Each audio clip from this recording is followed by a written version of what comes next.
to discuss about various aspects of K-soft power.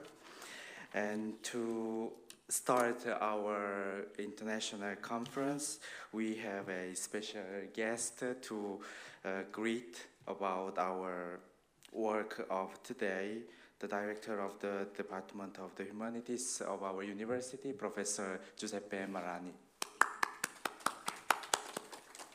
He will deliver his greetings in Italian, so I will translate in Korean. Good morning everyone, buongiorno a tutti e a tutte. Sono molto contento di dare a tutte e tutti voi il benvenuto stamattina qui all'Università per Stranieri. 모두들 환영합니다. 이렇게 여러분께 인사 말씀을 전하게 되어서 굉장히 기쁜 마음입니다. Come ha detto il mio collega, sono direttore del Dipartimento di Studi Umanistici dell'Università per Stranieri di Siena, che è l'unico dipartimento di questo Ateneo. Però come dipartimento ho una stretta collaborazione con il Centro per la lingua e la cultura coreana che è attivo presso questo dipartimento. 네, 소개해 주신 것과 같이 저는 현재 시에나 외국인대학교의 유일한 학부인 인문학부의 학과장을 맡고 있습니다. 비록 학과이긴 하지만 어쨌든 학교에 있는 여러 연구소들과 굉장히 긴밀하게 협업을 하고 있는데요. 그 중에서도 특히 한국학연구소와 긴밀하게 일하고 있습니다. Per tutti i nostri studenti e per le studentesse che seguono i corsi di lingua e cultura coreana, il centro è molto importante, sono molto importanti occasioni come questa perché permettono loro di approfondire la lingua e la cultura coreana e capire a fondo aspetti anche che durante i corsi normali non si riescono a trattare. Ed è un'occasione, questa di oggi, come tante altre che vengono organizzate, molto utili anche per tutta la nostra università e per la sua internazionalizzazione. 네, 이런 국제학술대회는 저희 학생들에게 특히 소중한 기회라고 생각됩니다. 무엇보다도 한국학을 공부하고 있는 저희 학생들이 수업 시간에 배울 수 없는, 배우기 힘든 여러 가지 다양한 측면들을 함께 토론하고 이야기할 수 있다는 점에서 그렇고, 또 학생들뿐만 아니라 저희 학교 전체에 관해서도 굉장히 소중한 기회라고 생각됩니다. 이렇게 외국에서 많은 전문가 선생님들께서 오셔서 학회를 진행하기 때문에 특히 국제화의 측면에서도 굉장히 값진 자리라고 생각합니다.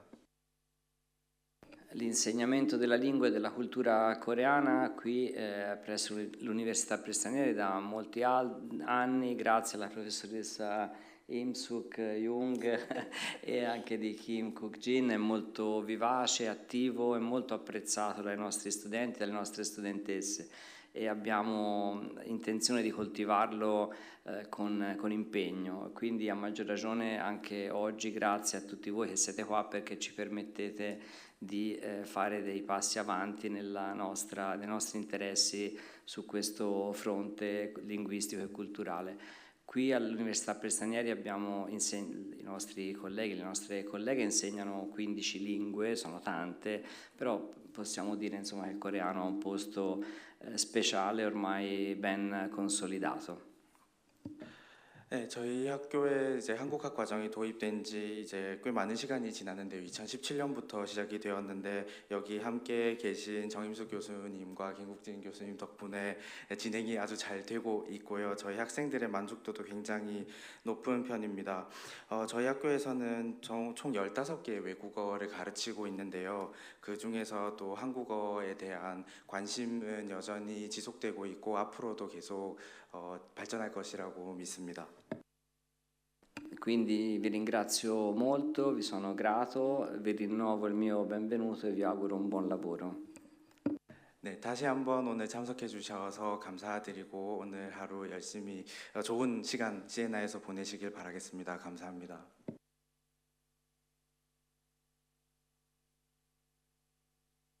For the next institutional greetings, here is Professor Jung Im-suk, the director of the Center for Korean Studies and Research.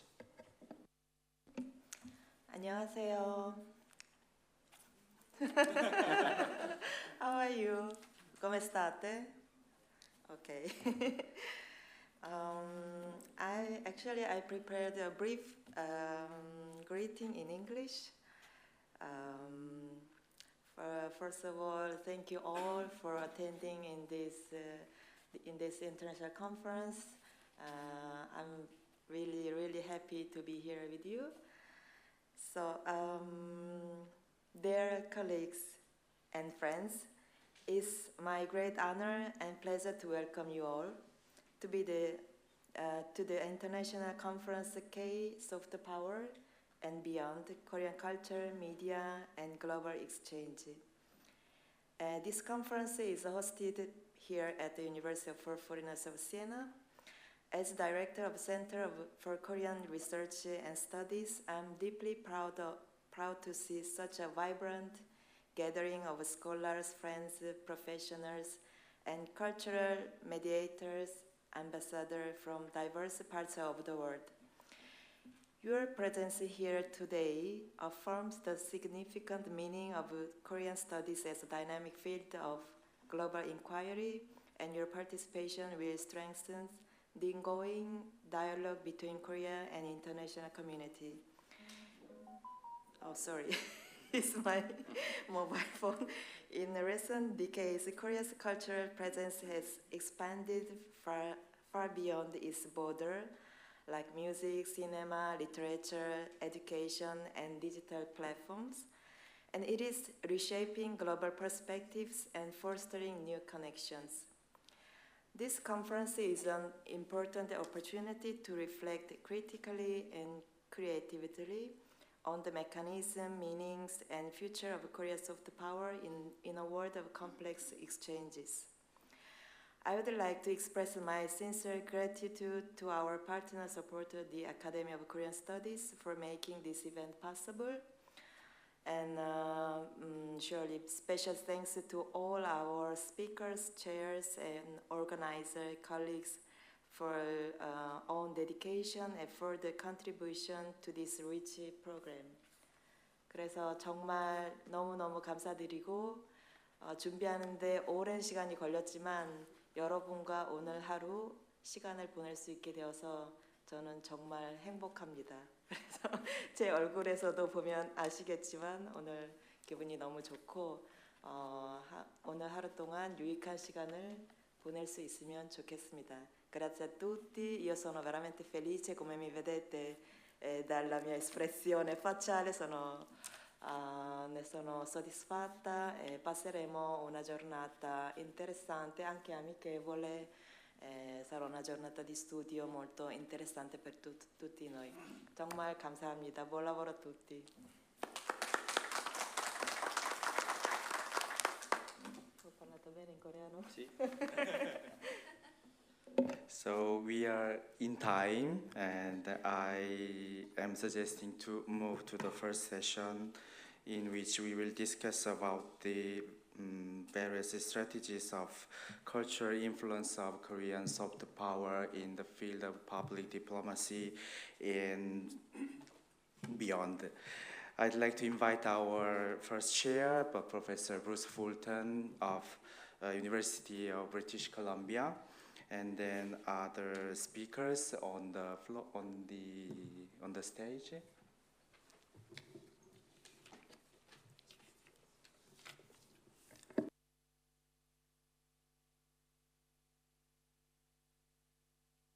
So we have Professor Lee Jin-young from Ina University of Korea, and Paola Laforgia is connecting from Korea on the Zoom. And we have Professor Kim Tae-ryong from Gyeonggi University of Korea, and then Professor Giuseppina De Nicola from University of Turin.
Buongiorno, annyeonghaseyo, good morning, and welcome to the first panel of this auspicious conference. My name is Bruce Fulton. I occupy the Young Bin Min Chair in Korean Literature and Literary Translation in the Department of Asian Studies of the University of British Columbia in Vancouver, British Columbia, Canada. And it is my honor to be here at this university for 1 month as a visiting professor. Our first panel, as Professor Kim said, will be focusing on strategies of influence, Korean soft power, and cultural diplomacy in the global arena. So I will introduce our 4 panelists one by one at the beginning of their presentation, and I would like to remind our panelists that we have a fairly tight schedule, 20 minutes each, so please do observe the 20-minute time limit as a courtesy to your fellow panelists, and also in order to save time for a productive toron, or discussion, including the attendees at the end of the panel. So our first speaker is Professor Lee Jin-young. He is the director of the Center for International Studies and professor of politics and international studies at Inha University. He is the editor-in-chief of the journal Pacific Focus. He is the author of Outlines of Global Korean Studies, co-author in Korean, The Introduction to Consular Affairs, co-author, the Overseas Korean Association's Guide to Public Diplomacy Activities, again in Korean, and Global Koreans in Public Diplomacy. Director Lee served as a member of the Ministry of Foreign Affairs Advisory Committee, president of the Association of the Studies of Koreans Abroad, and a member of the Overseas Korean Policy Committee under the MOFA, the ROK government administration. He received his PhD from the London School of Economics and Political Science. His research expertise includes overseas Koreans, immigration, public diplomacy, and international relations in East Asia. Please join me in welcoming Professor Lee. Thank you very much, Professor Fulton. Good morning. It's a great honor to be here in historic and beautiful city of Siena and the University of Siena. Also, I'm very pleased to be invited here. Thank you for the director to be coming here to Professor Jung. And today, I'll talk about the public diplomacy and yes. And because the topic today is about the case of the power and beyond. In the case, we have some common grounds, Korean soft power and diplomacy. So my argument includes global Korean studies in the realm of Korean soft power and beyond. Arguments can be divided into parts. Korean studies is no longer a niche field. In the context of Korea's rising global visibility, especially since the early 2000s, it has become a platform for public diplomacy and the cultural engagement worldwide.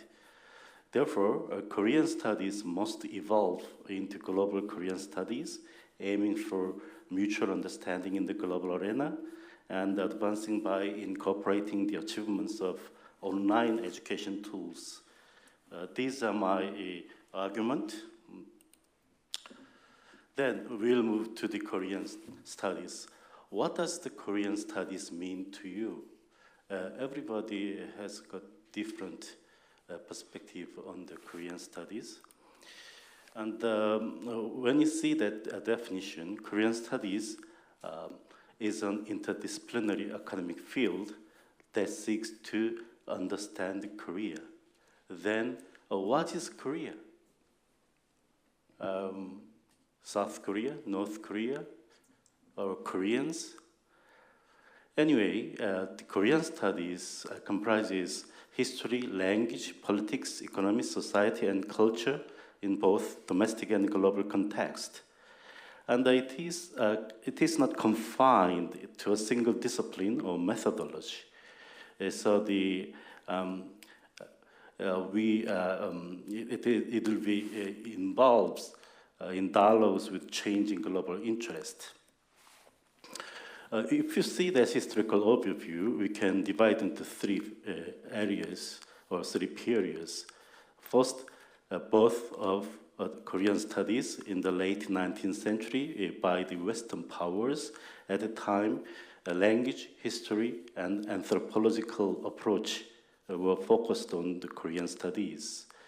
After the Second World War, because the United States are deeply involved in the East Asia, Korean studies moved to the area studies, particularly incorporate with the social sciences and the policy.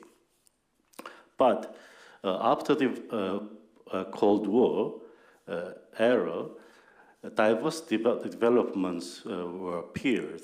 As you know, there are lots of various disciplines in Korean studies. And also, when we talk about today, it is about the emergence of the Korean wave. So, to me, Korean studies is more than a field of study. It is a lens through which I engage with questions of identity, modernity, diaspora, and global interconnectivity. As a researcher, I see Korean studies as a platform for examining the Korean experience within a broader human narrative, while also challenging the boundaries of area studies and national framework. Therefore, my Korean studies is deeply grounded in the belief that studying Korea is not just about understanding one country, Korea, but about tracing how Korea interacts with, contributes to, and is shaped by the world. In this sense, Korean studies is a dynamic and relational practice, rooted in Korea, but always related to the world. Therefore, I think Korean study has two distinct but complementary roles. First, as a researcher, research reflects personal inquiry and academic depth. Second, education. It is a civic duty, and also education extends beyond a classroom like this to a broader publics. Teaching Korean studies is no longer just for scholars. I think it is an act of diplomacy, fostering cross-cultural literacy, empathy, and strategic understanding. And what is global Korean studies now? Global Korean studies is not just about Korea abroad. It's about contextualized understanding, how Korea is received, interpreted, and engaged in different social and political environments. And the research creates knowledge on Korea, and education spreads it. The real power of global Korean studies in this cycle, which makes it a tool of both soft power and mutual understanding. So let's move to the soft power. Look at this gentleman. He is Joseph Nye. He invented the term soft power in the late 1980s. And his introduction of the concept of soft power was not merely a theoretical innovation. It was a paradigm shift. So therefore, today we are doing the conference about soft power. And unfortunately, just last week, he was passed away. And I just give a tribute to him. And Joseph Nye, I quote, "In the long term, values matter. And the soft power built on those values may determine whose story wins." So here we are talking about values in terms of soft power. Because Joseph Nye was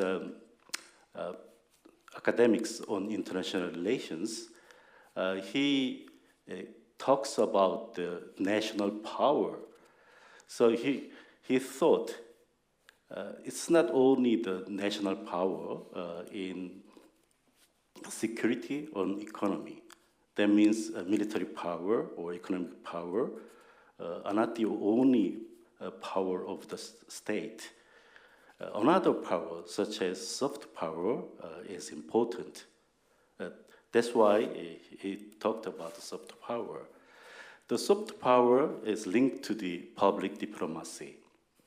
The basic concept of public diplomacy is to directly approach foreign publics, win their hearts, and impress them by utilizing various mechanisms such as soft powers: culture, art, aid, knowledge, language. So it's not related to the military or economic power. It is based on value. So nowadays, diplomacy is becoming changed from the government role to various actors. And diplomacy is not anymore secret. And also, diplomacy is based on the multilateral cooperation.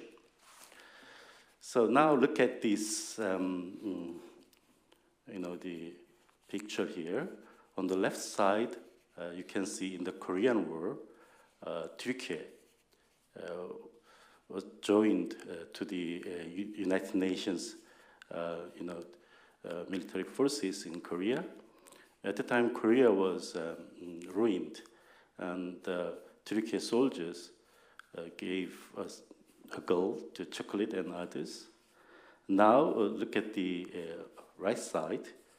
2023, there was an earthquake in Turkey, and Korean team was sent immediately after the earthquake, and they helped them to restore.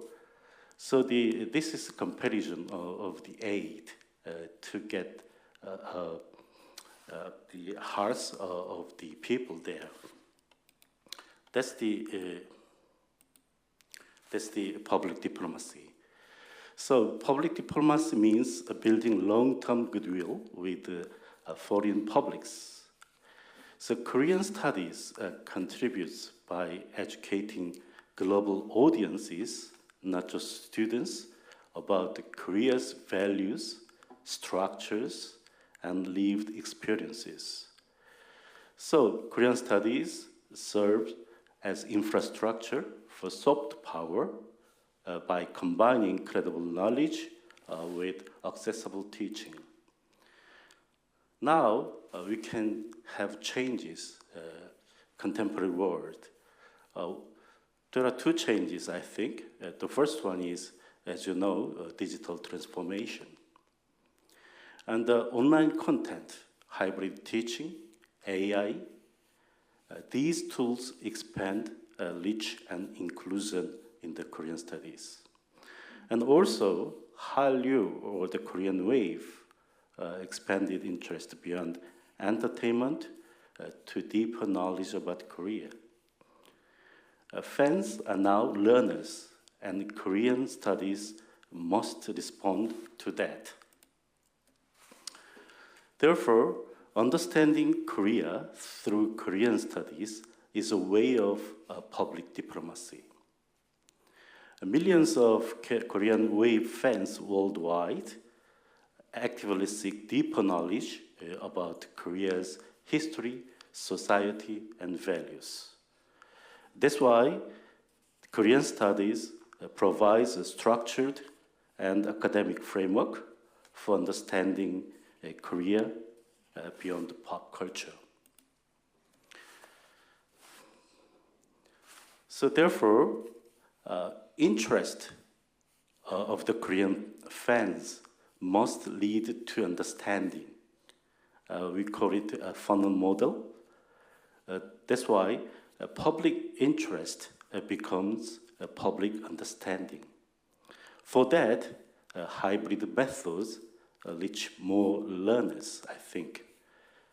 Blended learning, in combining in-person seminars and online content, is future model. Therefore, Korean Studies becomes as a tool of cultural public diplomacy. Korean Studies as cultural public diplomacy acts as a bridge connecting global audiences to Korea's deeper narratives, strengthens Koreans' soft power and global image through education and dialogue. Therefore, Korean Studies transforms fans' curiosity into a sustainable interest and informed appreciation. For this, my university, in our university, we are doing a project sponsored by the Academy of Korean Studies. We are producing 50 online courses on Korean studies, particularly in the fields of politics and international relations. We divide into 4 areas: conventional politics and international relations, identity politics, public diplomacy, and the interdisciplinary of Korean studies. And also, these online courses are being offered by the platform of KMOOC. And I'm bringing some leaflet here, and if you're interested in, you can have this one then. And for this, as I told before, we have got 4 tracks. Because we think now people who want to learn about Korea, it's not only focusing on language and culture. It is being moved to the contemporary Korea, such as Korean politics, Korea's encounters with the world, or the overseas Koreans, like that. So that's our design about the new Korean studies. As I told before, it is based on KMOOC, and we already produced 30 online courses, and now doing another 10 courses, and next year will be another 10 courses in the final year. If you see the second year beginning course, we are doing Korean politics and industrialization, and North Korea's politics and society, Korean society and immigration, and Korea and the Korean diaspora through food and culture, or citizenship and nationhood in Korea. So it's not only about Korean culture. Those are about the contemporary Korean situation. So then, how can you join the courses? You can contact to the KMOOC and the sign up, or to our homepage. And this is KMOOC, and this is in our university homepage. Well,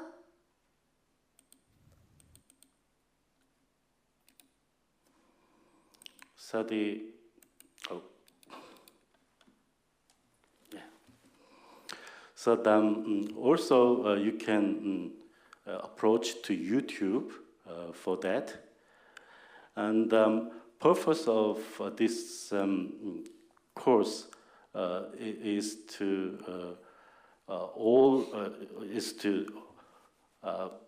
the people all around the world to contact the knowledge on Korea. It's a well-designed and well-structured courses about various fields.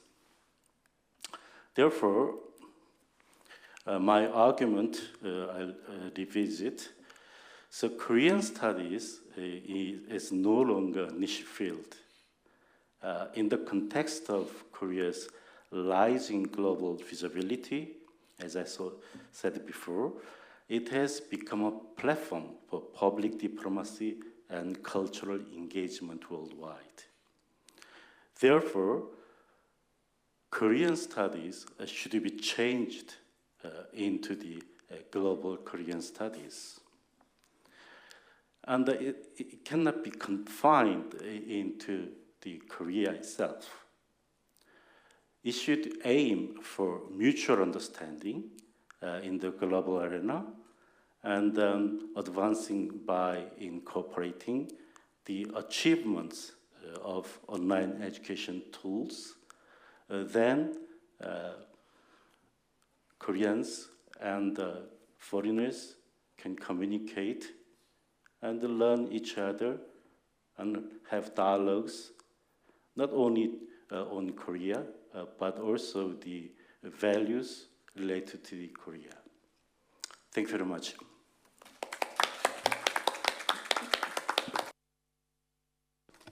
Thank you, Professor Yi, and I hope you'll notice Professor Yi spoke for exactly 20 minutes. Thank you. 수고하셨습니다.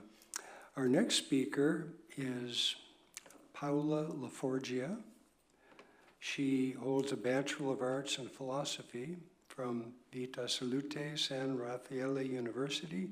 I hope I'm pronouncing that correctly.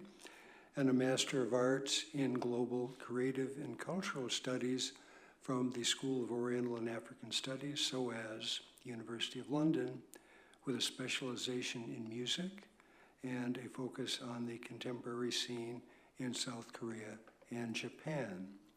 In 2017, she participated in the 4th World Congress for Hallyu, held at Oriel College, University of Oxford, where she presented research on gender issues in K-pop, later turned into an article published in Critica Cultura in collaboration with Professor Keith Howard. She has written articles for magazines such as Not and Norient, and has been interviewed by such publications as Rolling Stone, Luce, and Korea.net. Her book, Fattori che l'ascesa della cultura pop coreana, again, I hope I haven't butchered that title, K-Factor, The Rise of Korean Pop Culture, was published in October 2024 by ADD Publishers. Please join me in welcoming Paola Laforgia.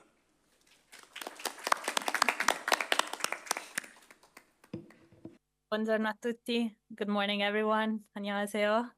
It's an honor to take part in this conference today. Thank you so much for the invite. I will share my screen so that you can see my slides, although they're very minimal because I will explain while holding my presentation. So just give me 1 second, please.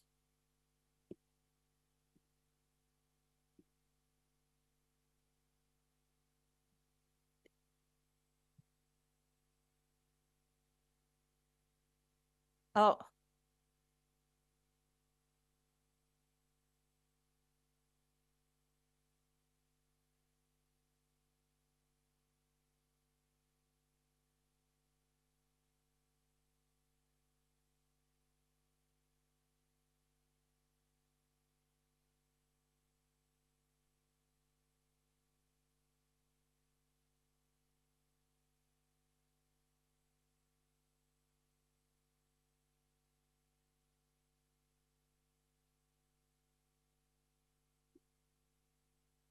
I'm very sorry. I don't know what happened there, but now I should be able to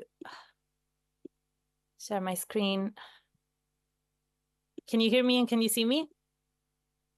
Yes, it's visible. Perfect. Just one. Oh. Okay, here I am. You can see my screen. Okay, so I'm sorry for the, it's always a bit complicated, but thank you so much for having me. Thank you so much for the invite. Even though I'm not there in person, it's a great honor. So my name is Paola Laforgia, and I'm the author of this essay called K-Factor, The Rise of Korean Pop Culture. And in this book, I aim to explain the global expansion of Hallyu, the Korean wave, in particular through analyzing the history, development, and diffusion of K-pop and K-dramas, which I argue were the first two driving forces behind the phenomenon of the Korean wave of Hallyu. So today I'm going to focus on how the term K-pop, not just the music, but the term itself, has come to be one of the key signifiers of Hallyu, of the Korean wave, and I'm going to discuss what that implies, what the limitations and opportunities of this term are, and the current discussions surrounding it. So I titled my presentation, Removing the K from K-pop, and that comes from a statement that Bang Si-hyuk, the founder of HYBE, the company that was born from the success of BTS, gave in 2023 to the Mail Yeonje, the Mail business newspaper. Sorry, what's going on? The Mail Yeonje, the Mail business newspaper, in November 2023. Bang Si-hyuk said that K-pop must drop the K to survive nowadays, that at this rate, the limits to growth are clear. Further in the interview, Bang says that keeping the K doesn't help the growth of the K-pop industry today, that there's a need to meet a broader market and a wider range of consumers. There's a need to create more entry and exit points to access universal global values. And that if K-pop continues with its current structure, then Bang says that he can see limitation to its growth in the global market. So we need to contextualize this interview, because this interview definitely made waves among fans and cultural critics, because now K-pop has reached a point that K-pop has become so globally successful and globally known that it's weird to think, it seems counterintuitive that the way to go has to be to remove the K. But the context of this interview, so this interview happened at a time when HYBE was collaborating with the US record label Geffen Records on a new project. And this project being the making of a global pop group, formed and trained using what Bang calls the K-pop methodology. And this group is called Cat's Eye, debuted in June 2024. And it was formed through a new kind of survival show that culminated in a Netflix documentary that was released 2 months after the group debut in August 2024. And if you watch the documentary, or if you watch it, in the very first episode, you can see one of the trainers, one of the people that are training the girls to become a part of this group, saying that they had this vision to take the K out of K-pop and make it global. But again, what does that mean? So actually, Cat's Eye is not one of a kind. More recently, because K-pop has become so popular abroad, HYBE competitors as well. So HYBE is not the only entertainment company that's going down this path of trying to debut global groups. So JYP Entertainment debuted a group called Beachwa, whose members are mainly from the US and Canada. SM Entertainment has debuted a boy band called Dear Alice, whose members are all of British nationality and they're based in the UK. And then there's also groups like XG that are like formed by, so all of them are Japanese, but they based in South Korea, and they're under a label based in South Korea, which is subsidiary of a Japanese label. So it seems that nowadays, K-pop companies are trying to go down this path of debuting global groups that are made of members that are not Korean or of Korean nationality, but they're also not based in South Korea, but they are trained and developed in the same way that K-pop groups are in South Korea, and also promote similarly to how K-pop groups promote in Korea. So you would see Cat's Eye on Korean TV shows or making dance challenges with K-pop groups in the same way that K-pop groups do. But so are these groups pop or K-pop? What does it mean to remove the K from K-pop? What's the difference between these groups and standard K-pop groups, if there is any? And what does that mean to the K-pop industry and to its growth? So I think to be able to understand that, we need to give a definition of what K-pop is, what K-pop, the label K-pop, mean. And to do so, first of all, we need to talk about what a music genre is, because there's a lot of actually discussions and confusion about what K-pop is, if K-pop can be defined as a music genre. Because normally people think, or we tend to think, that a music genre is a label for music that have a specific rhythm in common. For example, reggaeton, which is a kind of music, a music genre coming from Latin America, has a specific rhythm. Whereas K-pop doesn't really have a specific rhythm, because in K-pop we can have ballads, but we can have hip-hop songs, we can have dance songs. So people tend to think that for that reason, K-pop is not a music genre.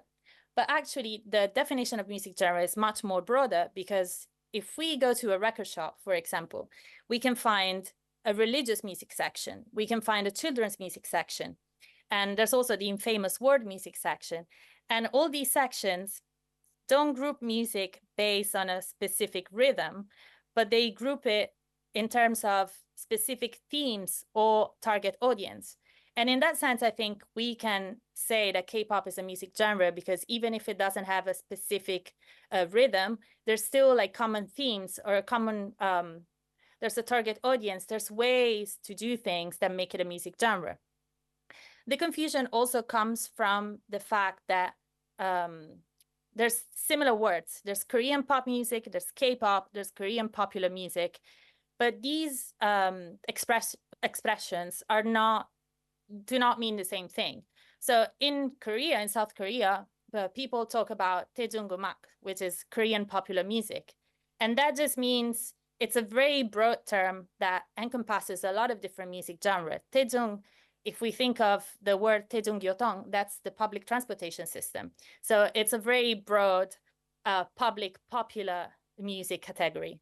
Then within that, there's Korean pop music. And Korean pop music is not K-pop. K-pop comes under the Korean pop music.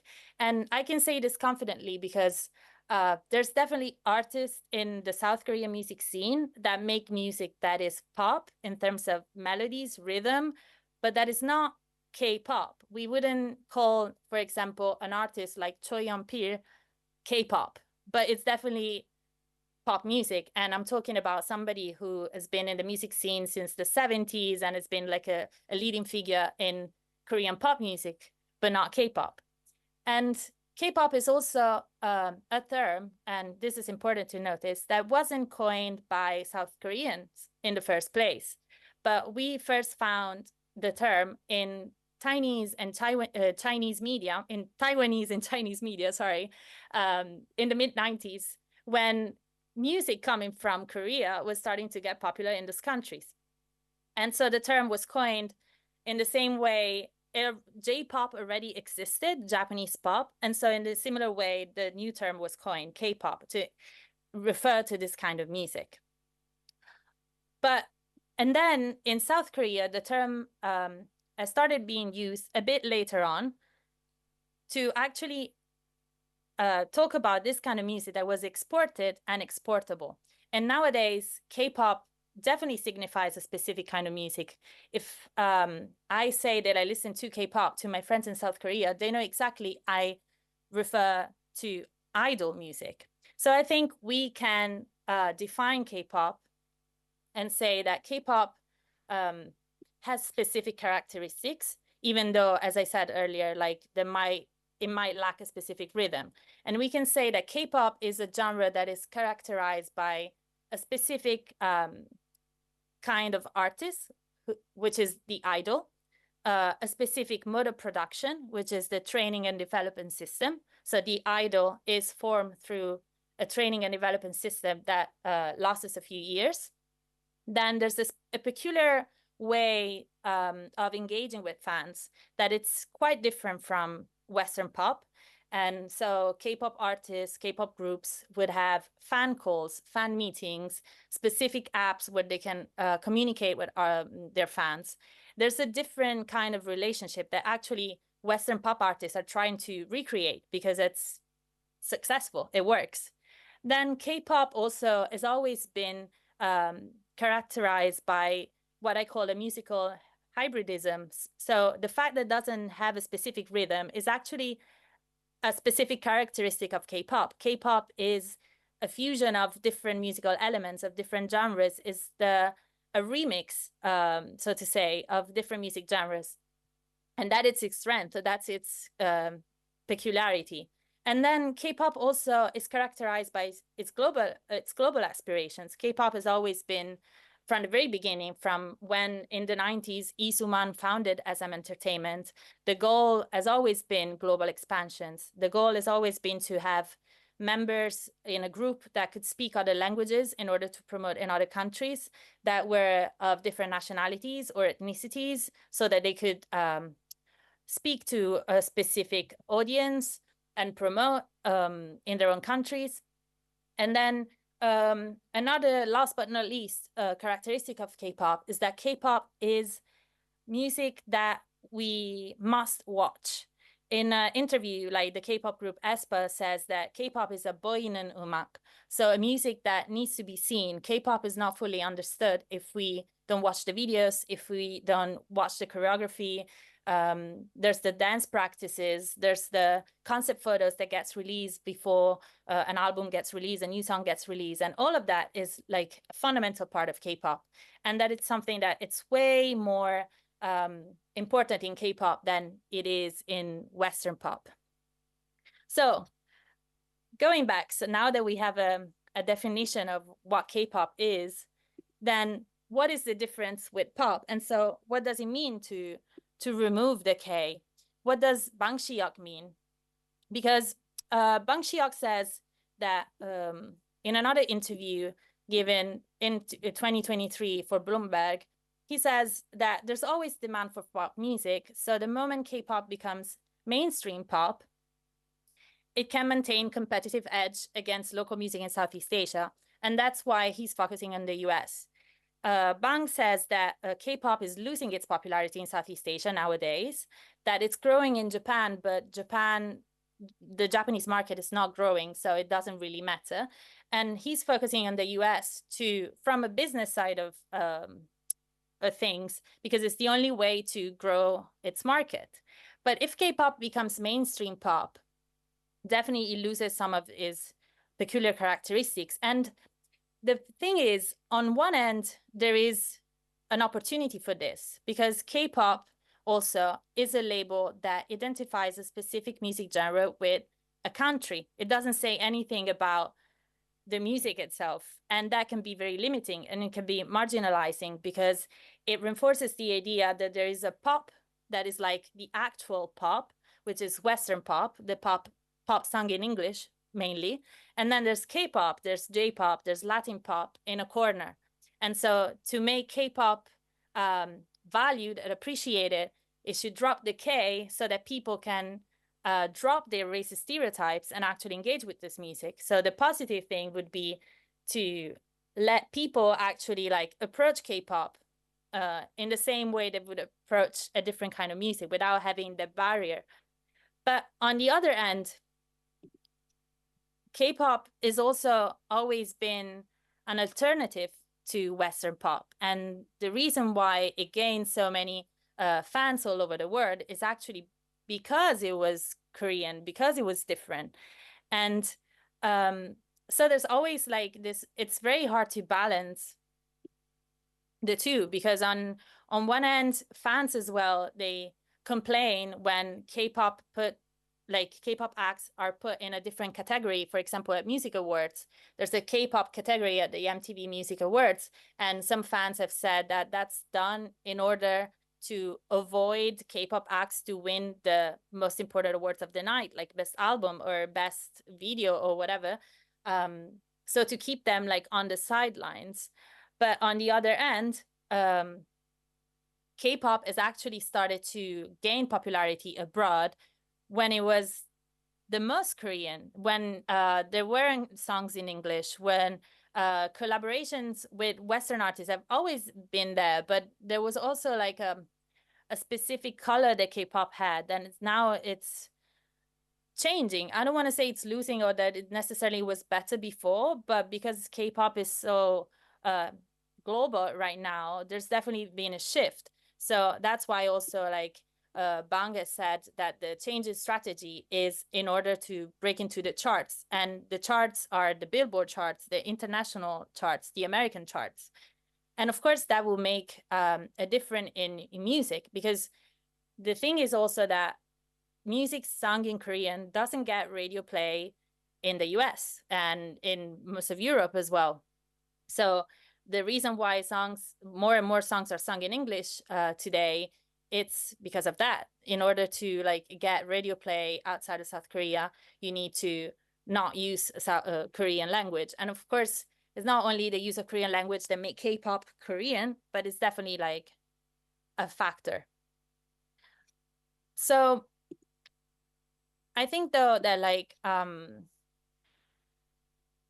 removing the K, and this is my argument, this is of course my opinion, and I'm definitely like really willing to discuss this and hear your opinions if possible later, is that instead of removing the K, it is maybe more fruitful to expand what the label K-pop encompasses. And this is actually something that RM, the leader of BTS, has said in an interview in 2023 as well to the Spanish newspaper El País. And he said, when asked, like, are you sick of the K-pop label? So are you annoyed by the K-pop label?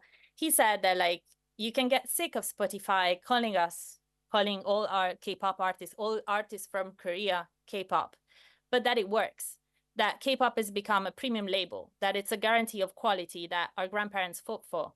What it means is nowadays, now that K-pop has become so popular, a lot of artists that are not idols, that do not come from entertainment companies, that make music that is not K-pop as we defined it earlier, gets lumped under the K-pop label on playlists, on Spotify, on articles in the media. But this is actually like working in their favor, because K-pop now has become a premium label. It's something popular, it's cool. And so for these artists to be called K-pop helps them to get known outside of South Korea. It's a guarantee of quality. And I think it's really true, because nowadays we see the K get attached to everything.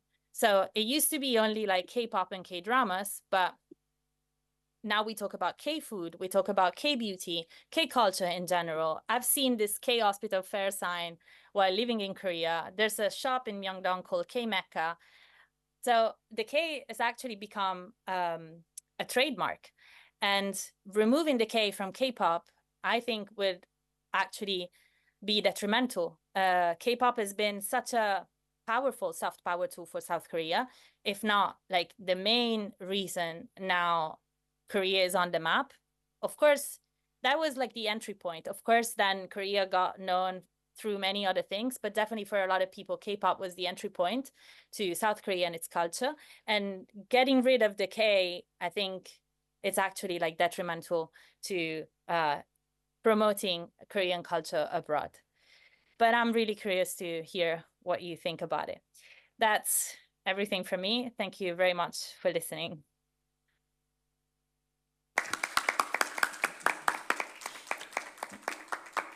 Thank you, Ms. LaForgia.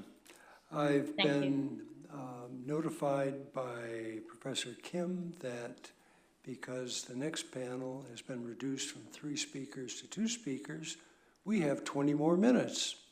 So that would mean, if my calculations are correct, that our remaining 2 speakers will have approximately 27 minutes to speak, and that will allow us still to have a 20-minute discussion section at the conclusion.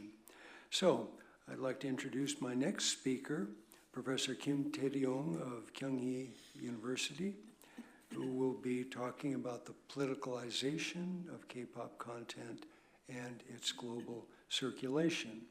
So Professor Kim earned a PhD in Cultural Content and Communication Science from Konkuk University in 2019.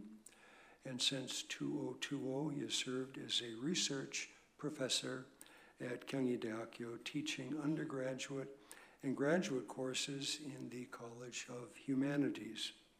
He is also an active researcher at the Institute of K-Culture and Story Content. His work explores Hallyu and K-pop culture through the lens of cultural theory, focusing on the creative and participatory practices of global audiences. Drawing on active audience theory, he analyzes how fans around the world engage with Korean cultural content and how these interactions contribute to identity formation. His current research also examines the significance of Hallyu within the broader contexts of media studies and the culture industries. Dr. Kim frequently participates in international conferences and collaborative projects aimed at deepening intercultural understanding through Korean popular culture. Please join me in welcoming Professor Kim. 번쩍으로도 만나서 반갑습니다. This is my third visit to Siena. I really love this place. If I possible, I want to live in this city. My name is Tae-ryong Kim. I am research professor at K-Culture Story Content Institute at Kyunghee University in Korea. I would also like to thank University for Foreigner of Siena and Professor Jung Im-suk giving me this opportunity. The institute where I work studied the Korean web from the perspective of Korean studies and cultural studies. My main research area is K-pop culture. I focus on the active and creative practices of K-pop audiences and what does practice mean in today's world. My presentation is also a part of this research. The title of my presentation is The Politicization of K-pop Content and Its Global Circulation. Today, we can see example of K-pop fandom taking part in politics in many parts of the world. I argue that K-pop content and the networks formed by fandoms are being transformed into political capital by political actors who need them. In these studies, I especially focused on how K-pop related content such as lyrics, images, songs, performances, merchandise, and fan events has been used as political tools in real political settings. People have used K-pop either to resist their governments or to support political leaders they believe in. What is interesting is that this action did not start in Korea, the home country of K-pop, but in other countries. Later, they flowed back into Korea. By looking at how these cultural political practices have emerged and spread, we can better understand the current patterns of transculture and the social and cultural functions of a Korean wave as a global phenomenon. So today I would like to introduce some of these cases and discuss what they mean. First, let me briefly explain the structure of my presentation. I will begin by discussing how this phenomenon started in Korea. However, this initial development was not fully formed. Then I will examine how it expanded and was reproduced overseas. This process can be divided into two parts. One is the politicization of text.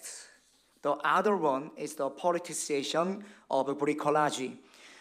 Dick Heptisch, building on Claude Lévi-Strauss' concept of bricolage, explained how subcultural groups create new styles by overturning the original meanings of mainstream culture.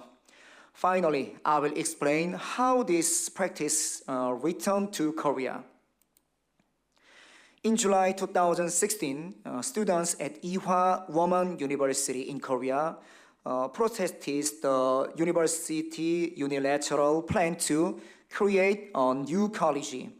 They occupied the main building, but the university called in a large police force, leading to public controversy and eventually the president's resignation. As students were arrested, they sang Into the New World, sung by Girls' Generation, legendary K-pop girl group. A song about overcoming difficulty and moving forward with hope. For the students, it became a shared memory that symbolized resistance and solidarity. This earlier example of politicizing K-pop text remained a campus issue at the time, but later, similar actions expanded internationally. In 2020, young people in Thailand led large protests demanding democracy and political reforms. They used social media to organize rallies and politicized K-pop text. Protesters performed songs by BTS, TWICE, and NCT to express political message. Into the New World became a main song symbolizing the desire for true democracy and solidarity. One protester said the lyric, "Through countless unknown paths, I follow a faint light, and we will stay together always," reflected the hope and direction of their movements. Unlike earlier cases in Korea, this movement showed clear political intent and spread nationwide. In February 2021, Myanmar's military overthrew the democratic government and citizens launched nationwide protests. K-pop fandoms became key players in digital solidarity by sharing protest information and exposing military violence. Protesters used K-pop culture, lyric, and images to spread political message. One protester held a sign with BTS song "Not Today" lyric. See bottom of image. All the underdogs in the world, a day may come when we lose, but it is not today. Today we fight. Protesters also connected K-pop fandom identity, their political slogan. Example, left side, I don't want dictatorship, I just want to be 전종국's wife. Blending their cultural practice with calls for democracy. These actions transformed K-pop text and emotional connection to idols into political capital. In 2021, Chile elected Gabriel Boric, who was supported by young and progressive voters. K-pop fans actively supported his campaign by creating memes and fan content through accounts like K-Popper Boric. Boric shared their contents and took photos with K-pop merchandise. Supporters practiced bricolage by running event cafe featuring Boric character merchandise and photocard styled like K-pop idol. After his election, fans used K-pop light stick, we called 응원봉 in Korea, at celebration, turning fandom culture into political expression. In the 2022 presidential election, young Filipino voters played key roles. K-pop fans joined a grassroots group called K-pop Stand for Lenny, supporting the Progress candidate Lenny Robredo. They use hashtag K-pop Stand for Lenny and choose color pink, following K-pop fandoms coloring traditional. At rallies, fans performed K-pop dance and used light stick as political tools. Though Robredo did not win, these actions engaged young voters and reimagined fandom culture as a form of political expression. As many of you may know, in December 2024, South Korea faced a serious political crisis. The president declared a state of emergency and martial law, which were quickly overturned. As a result, a new presidential election was scheduled for June 3. During this period, young people in their 20s and 30s led peaceful festival-like protest. They used K-pop text and bricolage, singing into the new word 로제's 아파트 아파트 and aespa's whiplash protest song. They also used K-pop light stick as protest tools. Like protesters in Thailand, Myanmar, Chile, and Philippines, Korean demonstrators politicized K-pop text and bricolage to express their political message. Some media directly linked this to the 2016 Ewha University protest, but this overlooked the earlier cases of K-pop politicization performed by global fandoms. This was not a purely Korean-style protest, but a result of a cultural circulation shaped by K-pop fandom worldwide. Now let me conclude my presentation. Through the politicization of K-pop, we have explored the process of cultural circulation in global society. This can also be explained using the concept of cultural hybridity. However, it differs from traditional forms of hybridity. Typically, discussion of cultural hybridity follow a post-colonial perspective influenced Homibaba. In this view, new culture emerged from the interaction and tensions between colonizer and colonized. But the politicization of K-pop is better understood not as a hierarchical form of hybridity, but as transculture with horizontal structure. Immanuel Wallerstein proposed the world system theory to explain the modern world's economic and political structure. This theory classifies countries as core, periphery, or semi-periphery based on their economic roles and development levels. South Korea, along with Thailand, Chile, the Philippines, and Myanmar, are classified as periphery or semi-periphery nations. This shows that cultural circulation does not always follow the global power hierarchy. Instead, it can occur in voluntary, independent, and horizontal ways. These cases I introduced today reflected the aspirations of peripheral relations to reshape the global cultural orders. Furthermore, K-pop and other Korean wave cultures are functioning as counterculture or alternative culture to Western popular culture, traditionally dominated American pop culture. The Korean wave is becoming a third space where cultural solidarity among peripheral nations can emerge. This concludes my presentation. If you have many questions, please feel free to ask them now. However, because my spoken and listening English is limited, I will be able to provide more detailed answer by email. Thank you very much for your attention. Thank you, Professor Kim.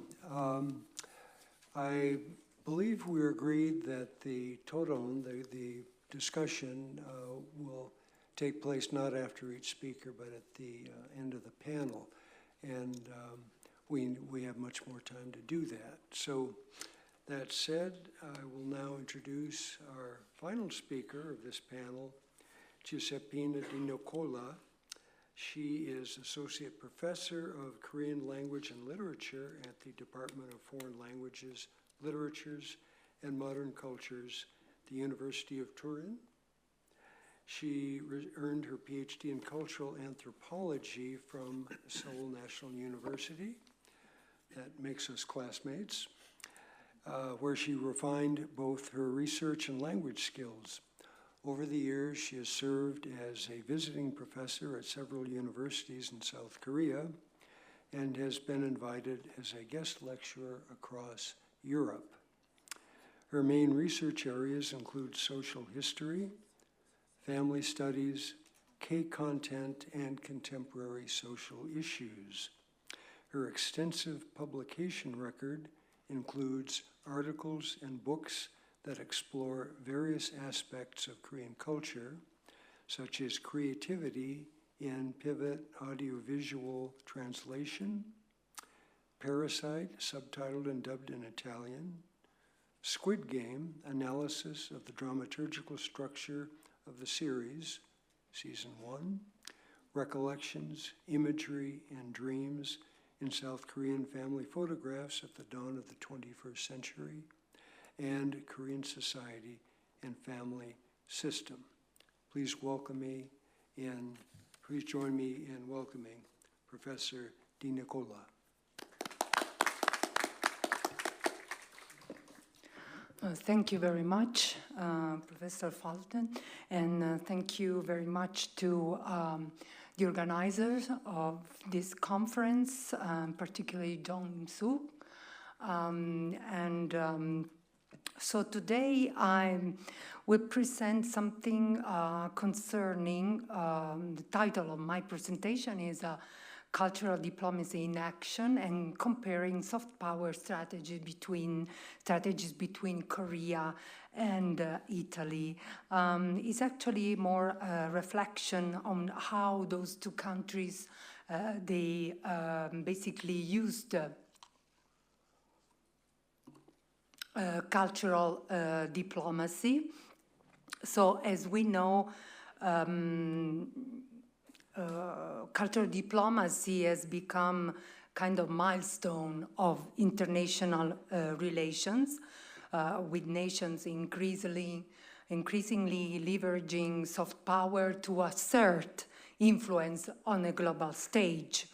And among the most compelling case studies are South Korea and Italy for this presentation, two nations that have harnessed their rich cultural heritage to promote global engagement. So this presentation will explore and compares the soft power strategies employed by Korea and Italy, analyzing their effectiveness, reach, and implication in a broader context of global diplomacy. Well, we know, I think we all know soft power, what really means, and but it encompasses cultural values and policies that engendered admiration and alignment. Cultural diplomacy, therefore, becomes a vital tool where the projection of national identity and values fosters mutual understanding and political goodwill. As a key component of soft power, cultural diplomacy manifests across diverse domains such as film, visual arts, cuisine, fashion, and so on. This plurality of expression enhances the ways in which a nation can interact with the global audiences, enriching international relationships. So cultural diplomacy goes beyond merely showcasing a country's unique attributes. It also functions as a strategic instrument for building cross-cultural understanding and increasing a nation's appeal and credibility on a world stage. So South Korea serves as a compelling example of how cultural diplomacy can be effectively employed to cultivate a positive political image in a global stage. Its strategic use of soft power has not only enhanced international perceptions of the country, but has also contributed to the strengthening of bilateral relations with various nations. So South Korea's soft power strategy is epitomized by the Korean wave, or Hallyu as we all know. So from BTS, as we have seen, topping global music charts, or to Korean dramas, leading streaming platform, Korea has established itself as a cultural powerhouse. So the government active role in promoting cultural export through institutions, for example, like Korean Foundation or Sejong Institute, has also reinforced the international dissemination of Korean language, for example, and also heritage. South Korea's success lies in its strategic integration of pop culture with the national branding, making it a model of how state-supported cultural initiatives can yield geopolitical influence. This is a very important point. Hallyu has also emerged as a strategic response to South Korea's historical and cultural challenges, playing a central role in shaping a renewed national identity, and it marked also a definitive break from the country's former isolation and enabled a cultural reorientation from a Western-centric model to one rooted to East Asian popular culture. In doing so, South Korea is no longer merely a consumer of Western modernity, but an active producer of global cultural trends, as we have seen so far. So, one of the most iconic movements in the global rise of Hallyu was the explosive success of Psy's Gangnam Style in 2012. So this song we don't have to forget about. We talk about BTS, Blackpink, but we have to remember Psy first. So the song with its catchy beat, satirical lyrics, and a forgettable horse riding dance that everybody knows, became the first YouTube video in history to surpass 1 billion views, marking a turning point in a global digital culture. So this is also very important because of the digital culture that influenced so much the spread of other Korean products of Hallyu. Psy's unexpected international fame demonstrated the power of viral media, actually, and showcased how Korean pop culture could transcend language, another important point, barriers through humor, performance, and social commentary. So Gangnam Style was not just a hit song, it was a cultural phenomenon. It was featured by major Western media outlets, referenced by politicians, parodied by celebrities, and played at global events. There are parodies also in Italian languages.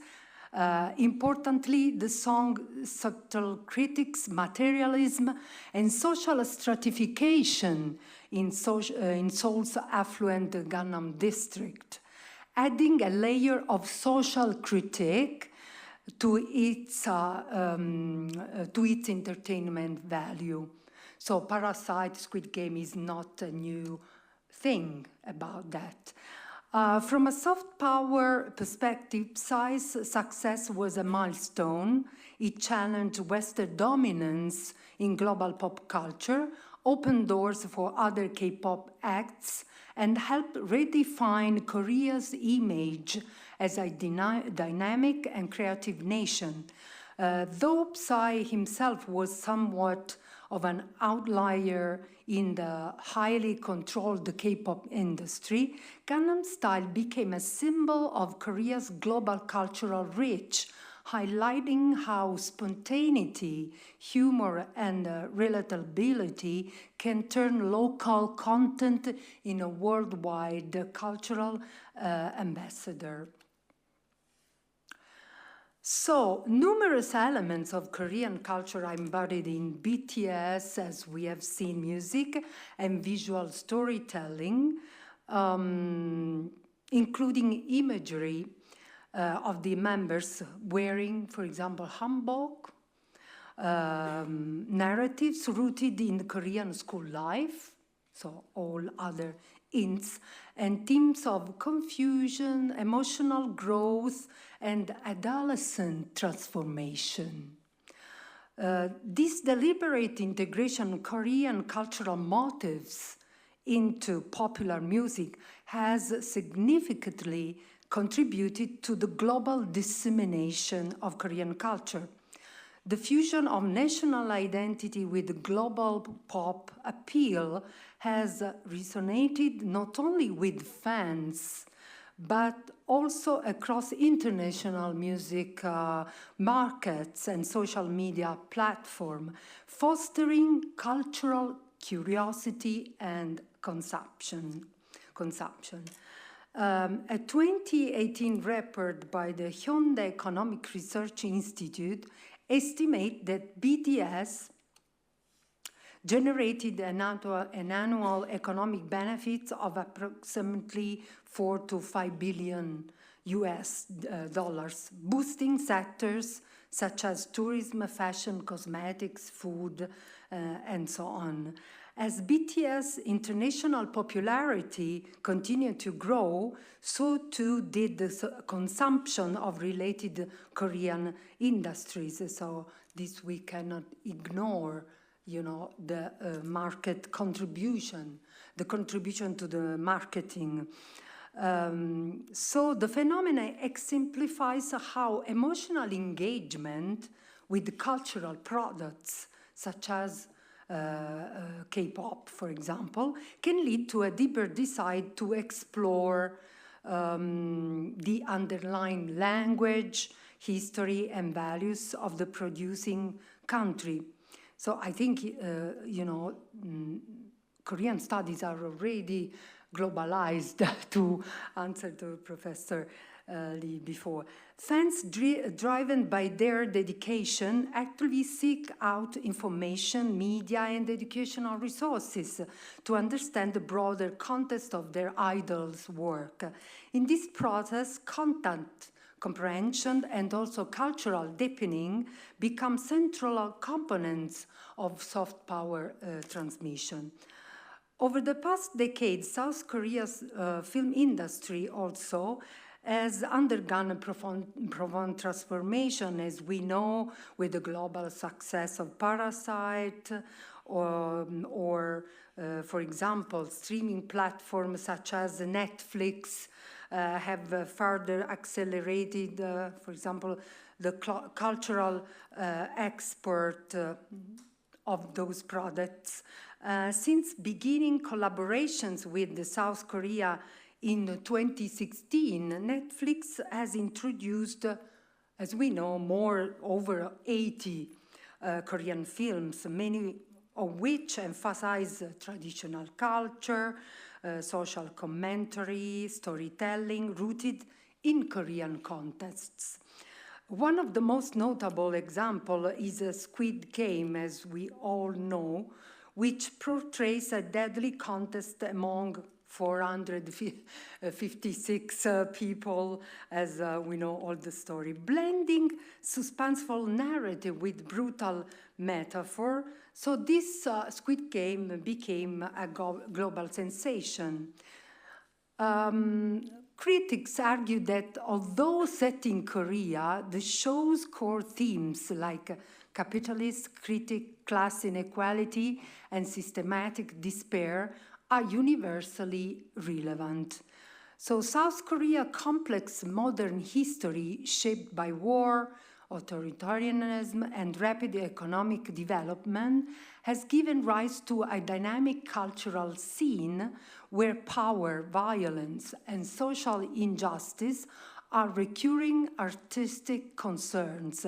So Squid Game exemplifies this. It highlights domestic anxieties surrounding wealthy, disparity, real estate inflation, and so on, while simultaneously at the same time showcases Korea's cinematic sophistication and technological advancement.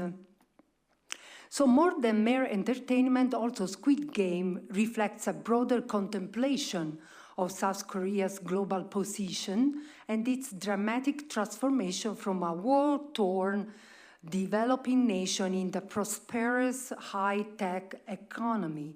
It cleverly encodes a socio-economic critique within a format accessible to international viewers, thereby extending the reach of Korean cultural discourse through emotional and intellectual engagement. As such, it represents not only a triumph of storytelling, but also a strategic act of cultural diplomacy.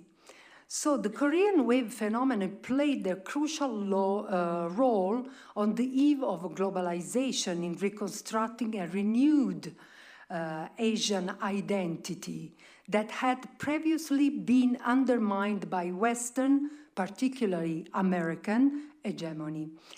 Korean popular culture enhanced and strengthened its competitiveness by establishing its own refined style, distancing itself from the mere imitation of Western and Japanese culture that has characterized, for example, the 80s and 90s. So Hallyu, as a transnational product of Korean popular culture since the 90s, consists of competitive cultural content, captivating stars capable of generating large-scale fandoms and mass media that actually promote and sustain cultural consumption,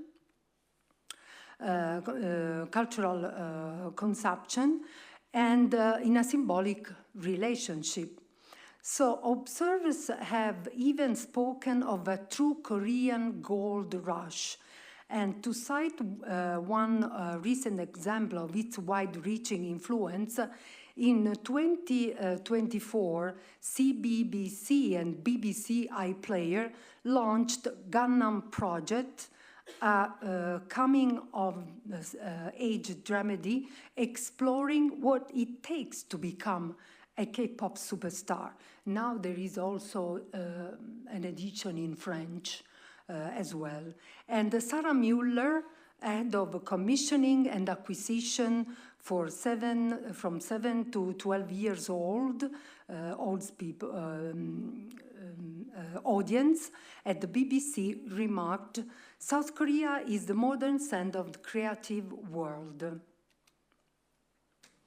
So South Korea, as we have seen, is not only about K-pop or K-drama and cinema, but as we've seen also with the previous presentation, it became, of course, a trademark. For example, K-beauty now, it's very popular all around the world. So even in Italy, we found even in very, like OVS supermarket. So mostly everywhere we have products connected with K-beauty. Also has captured a significant portion of global market and continues also to grow. So we can say that, something that is marked as a K became a very, brand, as we say, made in Italy. We also say made in Italy, K-beauty. So I think that's not a big deal that Korea use K as their own brand, to commercialize or marketing or promoting their own cultural or consuming products. So today, South Korea represents one of the most effective models of cultural soft power on the global stage. Through music, cinema, fashion, and gastronomy as well. Now we see Italian chefs that promote Italian food using some Korean ingredients as well. And so the country has succeeded in constructing a positive, attractive, influential image.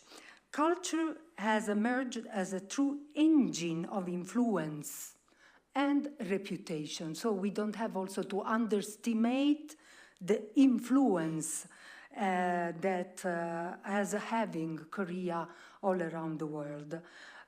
Also able to transcend linguistic and geographical barriers while projecting a modern, dynamic, and innovative image of the country.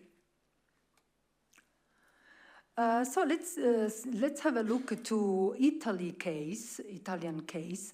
So Italy's soft power rests on centuries of artistic, architectural, and culinary excellence. So the Italian language, fashion, design, opera, and cinema have long captivated global audiences. Institutions such as Dante Alighieri Society or Italian Culture Institute and globally celebrated events like, for example, the Venezia Biennale and Milan Fashion Week promote Italian culture abroad. However, Italy tends to rely more on its historical and artistic legacy rather than coordinated state-baked pop cultural production. Its soft power is more classical and rooted in tradition, appealing primarily to intellectual, aesthetic, and culinary sensibility. Since 1945, Italy accomplished the task of seducing the world thanks to the soft power of its culture and lifestyle. During the post-war period of industrialization, the country almost effortlessly managed to surge to global popularity for its design, fashion, food, art, literature, and of course cinema. At that stage, Italy would quickly transform itself into a first-rate industrial power. The country's global reputation remains very strong.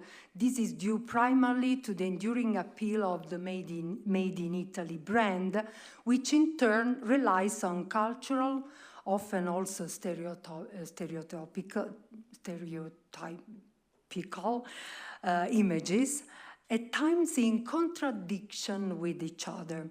Does Italy exercise a strong attraction as an exotic land, sometimes, where it is still possible to enjoy a relaxed existence in idyllic rural retreats like Tuscany, for example, away from the frenetic lifestyle of the most advanced countries, but also as the epicenter of urban glamour, style and fashion, for example, Milan is an example.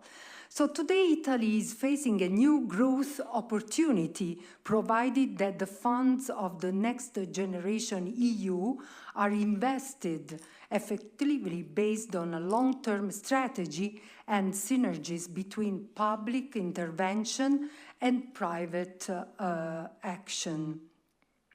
Returning, for example, we have, of course, talked about Joseph Nye. In the growing contemporary complexity, leadership needs the so-called smart power, or rather an intelligent combination of hard and soft power tools. So we cannot continue to talk only about soft power tools. So even, in case of Korea, probably we have to also to see this combination of hard and soft power tools. And in a world of public and private giants, it is precisely by focusing on the latter that Italy can consolidate, probably, and above all, relaunch itself as a global player. So not only soft power, but also other kind of power. So in the best country ranking, because we are also obliged to, face those ranks, unfortunately, sometimes. I'm a bit, quite skeptical about those rankings. But anyway, it gives a picture of what are you going to. Italy is the first country in the world for cultural influence, and Korea, for example, is a 7th, and 9th as a global soft power nation, and Korea is 12th. This is not a trivial matter or a mere custom. On the contrary, the power of attraction from the culture and image of our Italian country, Italy, is a very important lever of international relations in global competition on the markets.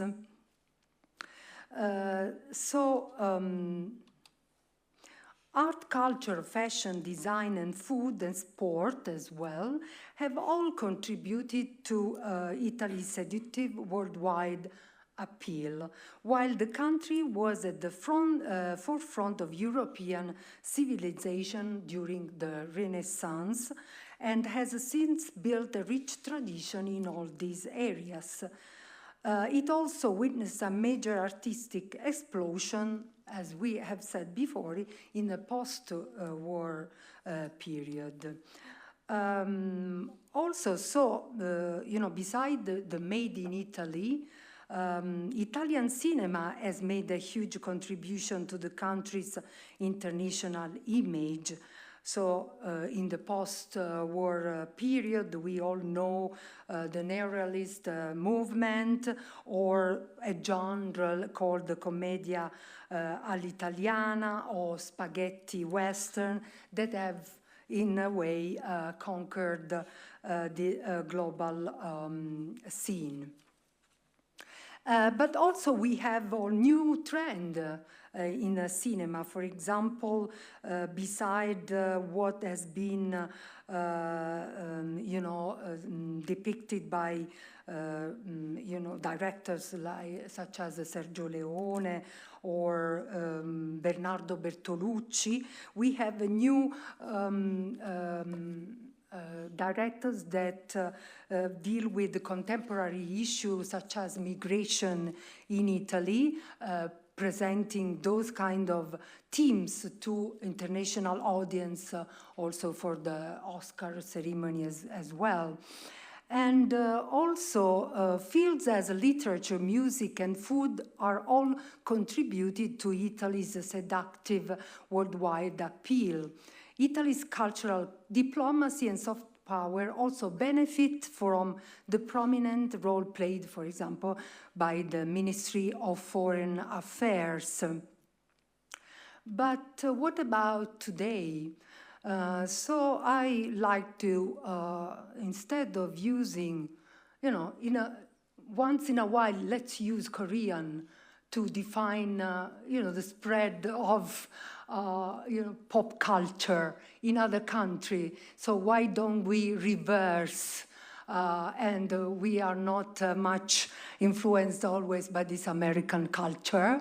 We are all influenced everywhere globally. But let's take a Korean way of define the spread of some more pop culture.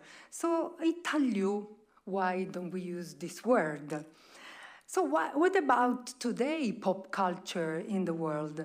Of course, probably in recent years, the Italian rock band Måneskin, that all young people know very well, has become a striking example of how contemporary pop culture can serve as a vehicle for Italian soft power.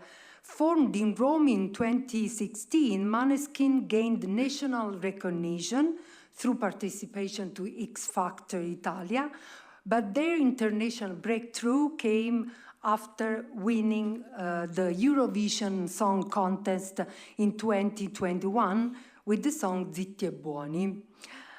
Their success is emblematic of Italy's evolving image abroad. So, as I said before, the image of Italy is quite classic, always aesthetic, we have seen. But now, with the Måneskin, a new image is projected. So in evolution, not only as the guardian of classic art, opera, and cuisine, but also as a youthful, bold, and rebellious cultural force. So Måneskin blends traditional rock influences with modern fashion aesthetics and defiant gender-fluid image, reflecting global trends while staying rooted in Italian identity. So by performing primarily in English, while maintaining their Roman roots and occasional use of Italian lyrics, they navigate both global accessibility and national distinctiveness. This is the band. So soft power dimensioned Måneskin's success. So global cultural influence, because Måneskin has performed on major international stages, including Saturday Night Live, Coachella, and MTV Awards, bring Italian music into pop and rock mainstreams. Cultural export and representation, they embody a new generation of Italian artists capable of reaching international audiences, while challenging cliché of traditional Italian music. Youth diplomacy, Måneskin resonates especially with younger global audiences, making them informal ambassadors of contemporary Italian culture. Their fashion choices, openness about identity and political awareness, statements on gender, freedom, and artistic expression, align with global youth values. Rebranding the Italian image, while Italy's soft power is historical drawn on Renaissance art, cuisine, and fashion, Måneskin adds an edgier, more modern layer that broadens Italy's appeal. They are helping to reshape perception of Italy as not only elegant and traditional, but also creative, energetic, and rebellious.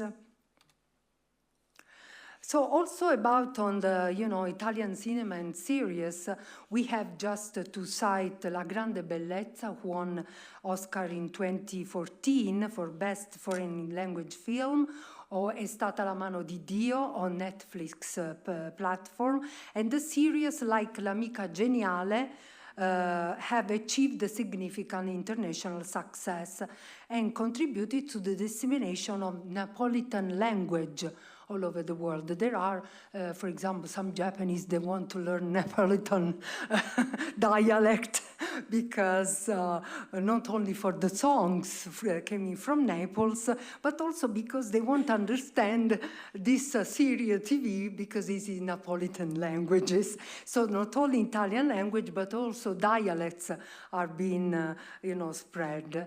Also, for example, with the heritage and restoration as a cultural diplomacy, this is a very old tradition in Italy. But for example, the Italians are involved in projects to restore, for example, statues that have been destroyed by ISIS in Iraq. Destroyed in Iraq or in Syria, and also in Lebanon. And we all know Pompeii as an international model. Also, on the scientific field, with scientific culture and cultural technology, it's also important to maybe point out. For example, this can be a suggestion to Korea to promote not only K-pop, K-drama, and K-cinema, but how much, because not everybody knows how much Korea is really actually involved in technology and other important fields.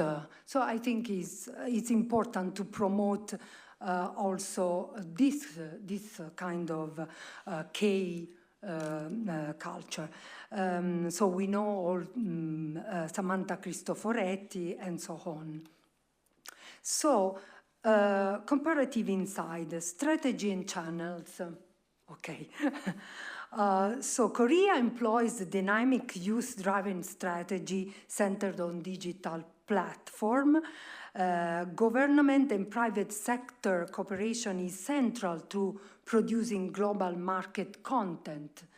Italy, in contrast, leverages cultural diplomacy through elite institution, high art, heritage preservation. Impact and reach. Korea's cultural products have found resonance, particularly with younger and global demographics, creating transnational fans network. Italian culture, though universally admired, often engaged in older, more academic audience. Korea's rapid ascending soft power demonstrates the strength of innovation and adaptability, whereas Italy's enduring influence showcase the value of cultural continuity and depth. Challenges and criticism. Korea faces concern of over-commercialization, cultural homogenization, and labor exploitation. We all know about idols problematics within entertainment industry. Italy grapples with underfunding of cultural institutions and a lack of modernization in cultural outreach. Both countries must navigate ethical representation and sustainability in their cultural promotion. So these are my conclusions. Cultural diplomacy is not a one-size-fits-all approach. Korea and Italy offer two successful but contrasting paradigms of soft power. Korea illustrates the power of modern media-savvy cultural export backed by state planning. Italy, on one hand, capitalizes on profound historical legacy that continues to enchant the world. So I think they can both learn from each other and be the best models in the world. Thank you very much.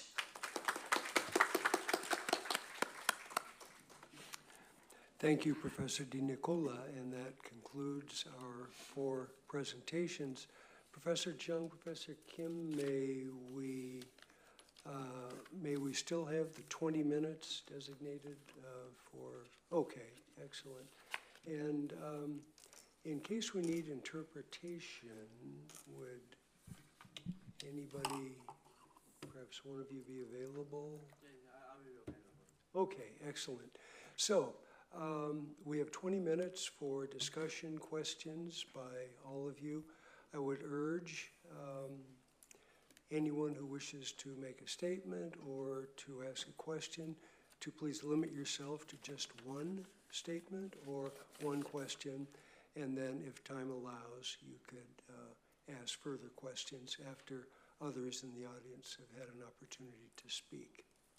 So we will now open the floor to questions and observations. Yes, Michele, do we have a microphone?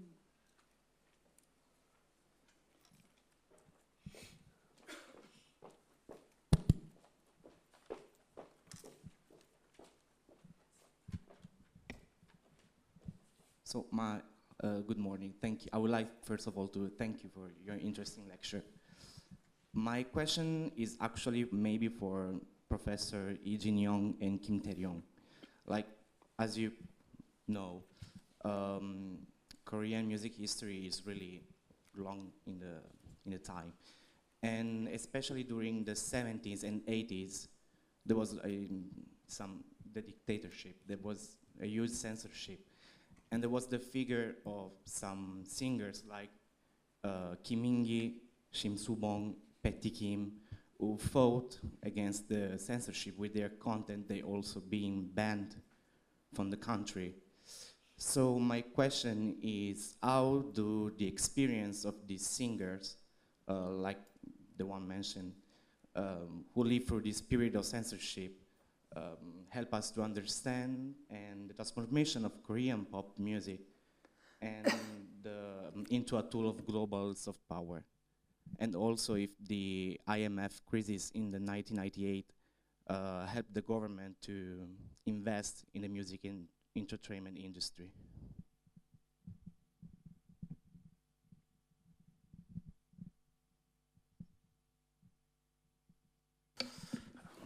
Thank you, Miguel. And actually, censorship in the Korean pop music was stopped after the democratization in Korea in the 1990s. And if we talk about the Korean wave, the government involvement of the Korean wave was that firstly making a policy to boost up a Korean wave from the early 21st century. But from the Moon Jae-in government, the government involvement, was changed to the arm's length model. So the government, do not intervene to the Korean wave, and only sponsors that one. So therefore, from that time, I don't think there would be a censorship on that. And moreover, Hallyu was shifting from the government-led phenomenon to the so-called enterprise companies initiatives like that. And now I think it's becoming changed again because probably the fans actively engage and shape and sustain the cultural moments of the Korean wave, and particularly that will be differentiated from that. Thank you.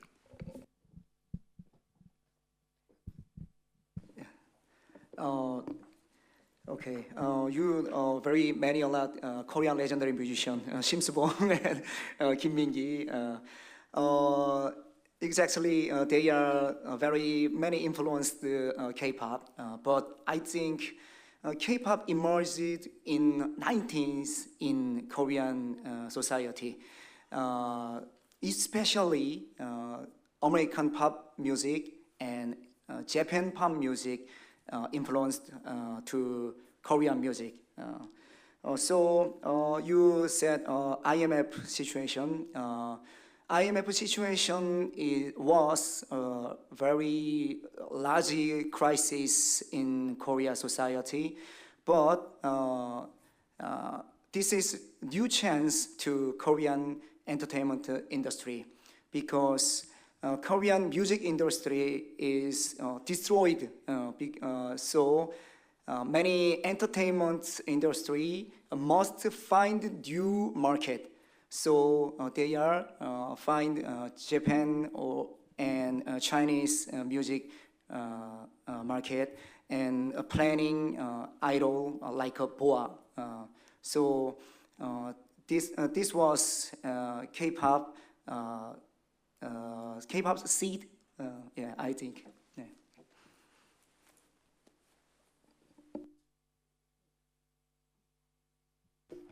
Do.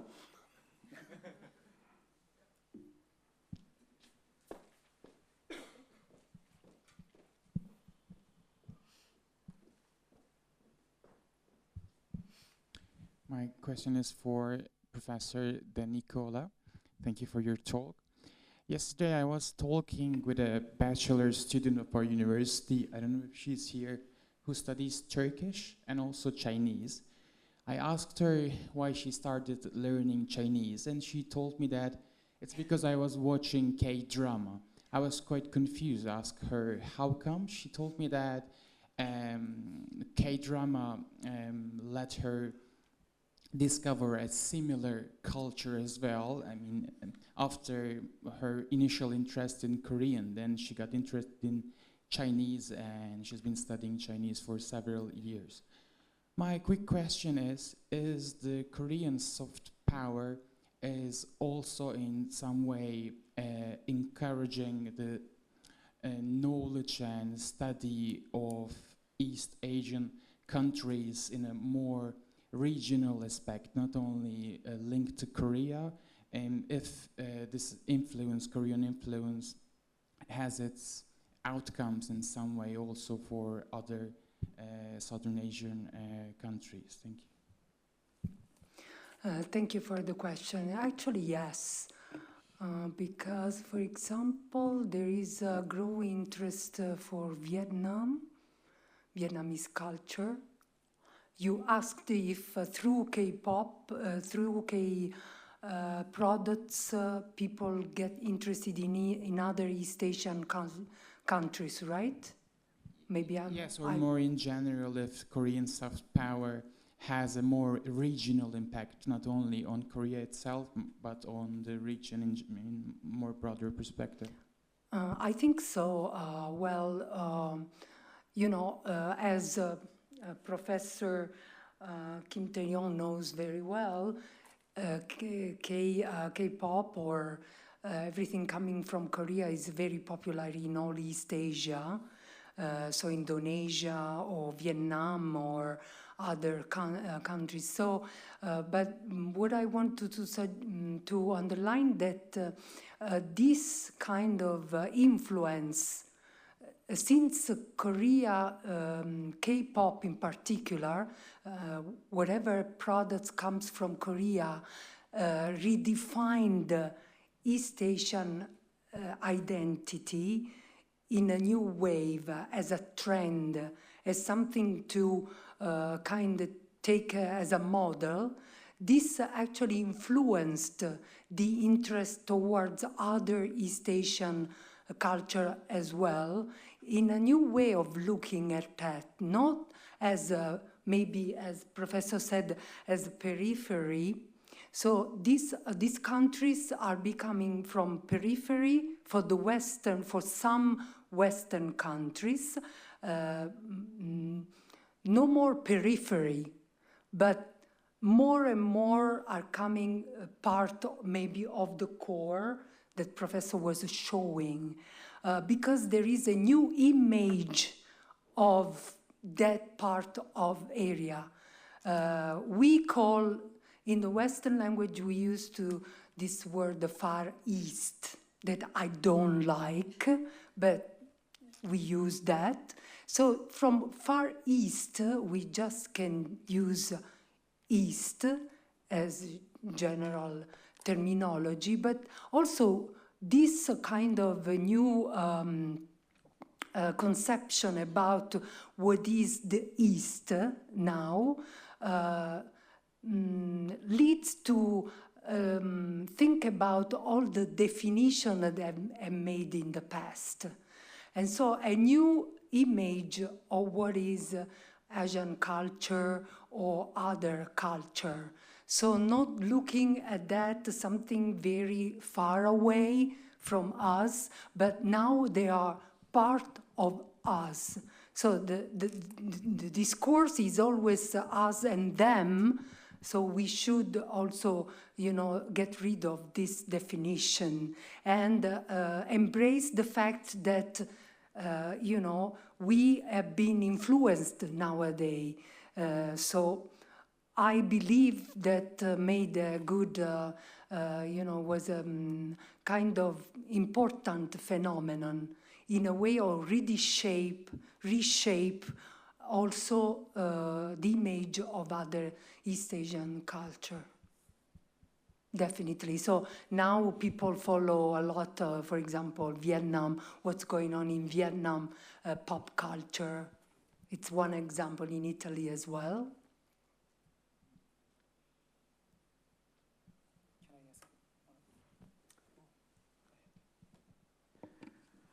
I want to ask to Paula, your presentation inspired me.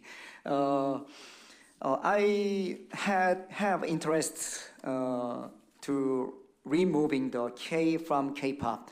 So I am researching in my institute. I believe in there is two ways for removing the K from K-pop. One way is you said try from Korean entertainment industry. Another one is overseas global fandom, try of global fandom. We can find example in Philippines and Vietnam and Peru. Anyway, I have a wonder to you. I had worry, try to industry, I try to moving the K from K-pop, K-pop industry, Bangsiok or JYP, because it may be different from global fandom expectation. So what do you think about try from Korean industry removing the K is gimmick and cheat, or do you attempt and K-pop expanded?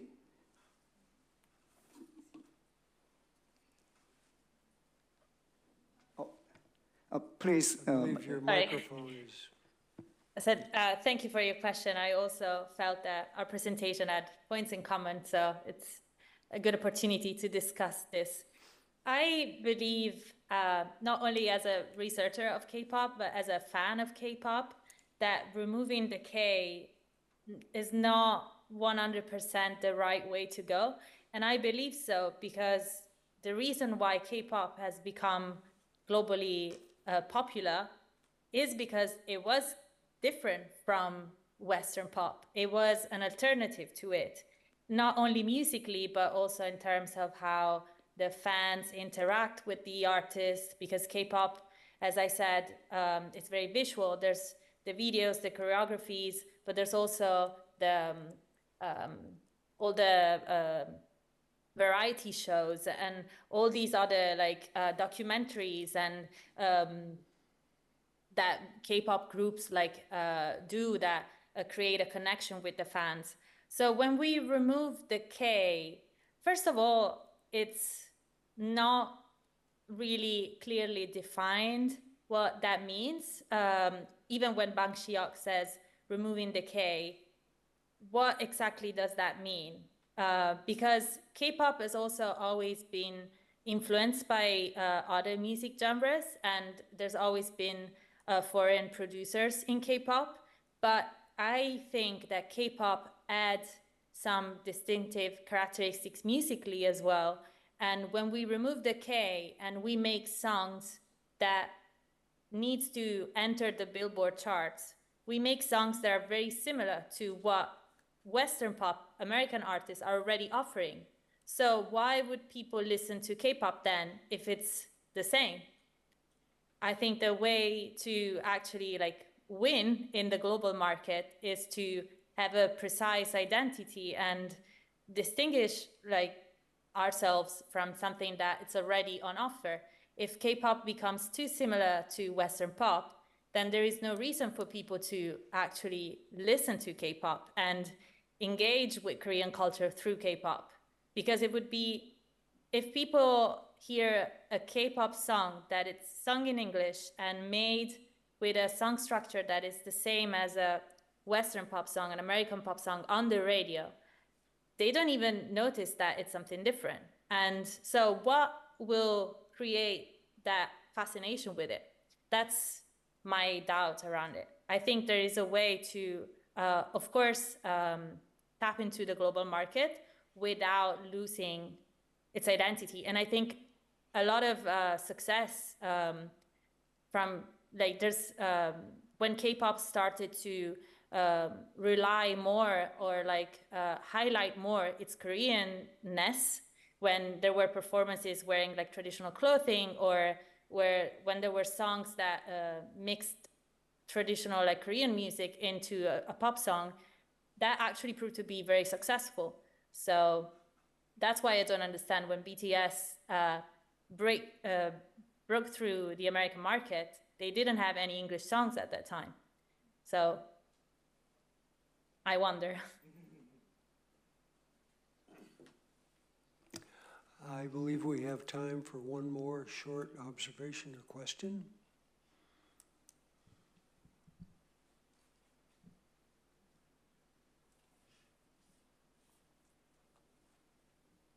I wanted to make an observation about this topic of removing the K from K-pop. As a listener of K-pop myself, I feel like especially in the last generation, like the fourth and the fifth generation of K-pop, it's really losing its particular part of being different from the Western music, as it was said already. I feel like the real reason because I became interested in K-pop in the first place, it's slowly losing, it's going to be lost at some time because of the fact that it feels like they want to enter the Western market just because of the fact that they want to enter the Billboard chart, and in this way it's losing the real meaning behind doing, I think, K-pop songs. And I feel like these, we can say, it makes, for example, I lost a lot of interest in K-pop because of this reason, because I feel that the new generation does not represent what K-pop used to be. So I feel like it has more negative points and positive points for this reason, because doing more Western type of music or trying to enter the market does not make people more interested in Korean culture. That's what I think. Maybe I'm wrong, but this is how I feel. Because probably if I would become a K-pop fan now, I wouldn't be so surprised about all the differences that there are between K-pop groups and Western groups. because of the fact that there used to be very specified differences. For example, the different position inside the group, the leader, the lead dancer, the lead vocalist, the lead rapper, something that it's lost now, because for example in new groups they tend to not specify if the member is lead singer or lead, they only specify the leader. So I think that it's a characteristic of K-pop that is gotten lost in time because of the fact that probably they want to lose the K, so they want to be more represented also in the western part of the world. And for example, the interaction between fans and idol, I think also that got a little bit lost.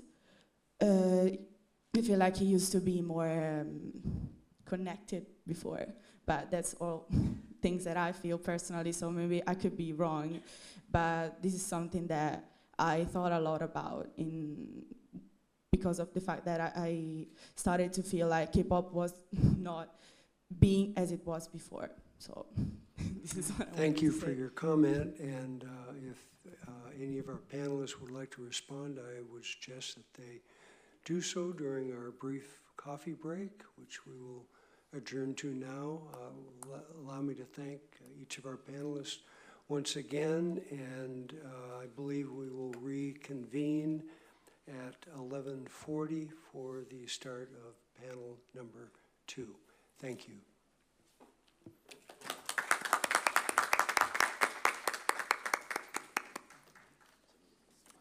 hope you'll forgive me for the warning. No, twice as but long you're as the right, other because three panelists.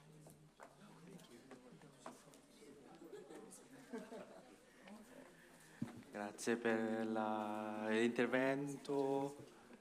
Comunque possiamo continuare a fare lo streaming, quindi se desidera può rimanere quanto vuole, se desidera anche può spegnere la fotocamera come vuole.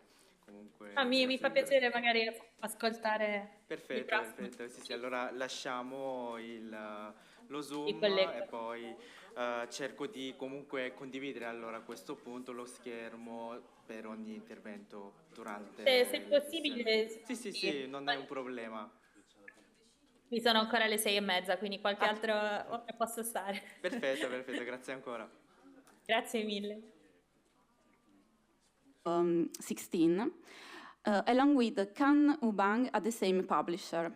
She was awarded the France Korea Cultural Prize in 2017, and currently she's working on the Korean collection at the Guimet Museum in Paris, focusing particularly on Yu Huan collection of paintings from the late Joseon period. In 2022-23, she was a visiting scholar fellow at the Asia Center of Seoul National University and the Kyujang-gak fellow in 2024. Since September 2024, she has also been teaching Korean art history at the École du Louvre in Paris. So her presentation title is When Korean Art Encounters Europe. Thank you so much, and welcome her. Thank you. Thank you very much, Isaka, for your kind introduction. Thank you. Hello, everyone. So I'm Aucun Chue Duborge, as Sarah introduced. And first, I thank you for visiting me here, for the organizations, and especially Professor Jung Im-suk, who is working now, who is entering in this side class. And so, today, actually, as I told you, as she introduced me, I did my PhD actually in Paris 4 Sorbonne for the contemporary art. And at the moment, the contemporary art is very popular. You know, in the art market, it's much more expensive than for example, the very important painting of the 18th century, for example. But today, even if it is my background, I take you to the world of 19th century, and so I would say that I'm quite solitary because I'm talking about not about the Hallyu, but about the art history. But I think it's still this art, the Korean art is surely soft power, and the painting. Today I will talk about the Chekori, the title. Actually, I don't know, you heard about Chekori or Chekado? No? So it's good. You will discover today. But Chekori is actually in this picture, which was taken in 1903. Chekori is actually book screen. Book screen behind not the woman who is standing, but behind you can see some books, right? If I didn't tell you book screen, you would say that it's true, the real books, actually book screen.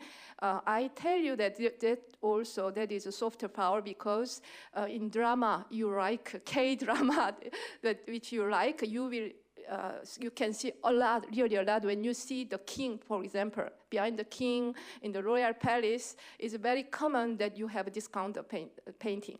So I would say that it's a part of the softer power, case of the power. Another thing is I'm not talking about the Hallyu, the Korean power. I'm trying to, with this presentation, to find the meeting point between the culture, between Korean art and the European art and the influence. So it's their exchange. So I start. So I will try to not to be too long. So because you don't know that what is Chekori? Chekori is a normally bookshelf to store books. Usually we think that Chek and Gori is, Chek is a book, you know, right? Gori, you know, Bulgari, Mokori. But this is not the case, not the Gori. So Chekori, it's really a bookshelf used to store books. So sometimes we separate Chekori and Chekado, it's exactly the same thing. And finally, it's a still life painting with books and the things from the scholar that they like. And the painting that you see is from Lee Hyung-lok, the court painter, which was very famous for this kind of painting. And in his life, he has changed several times his name. For example, Young-lok Itaekyun, and this is his painting also.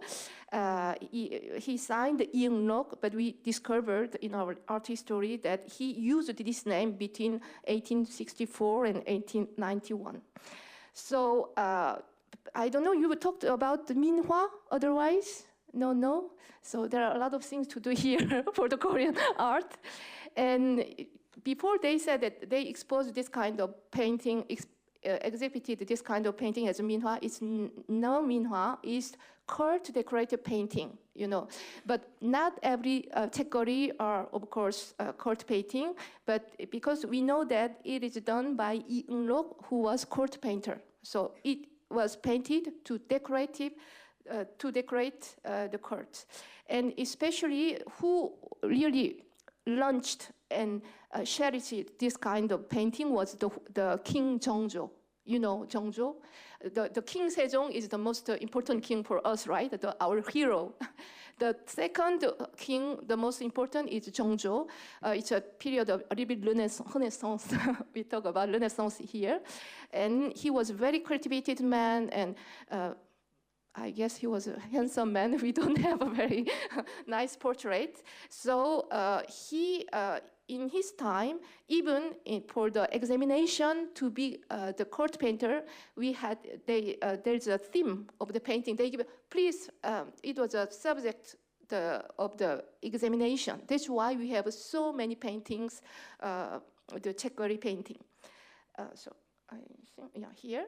So what is inside? There are a lot of things. This painting is now in Musée Guimet Museum in Paris. First, I told you it's a book screen, so there are a lot of books.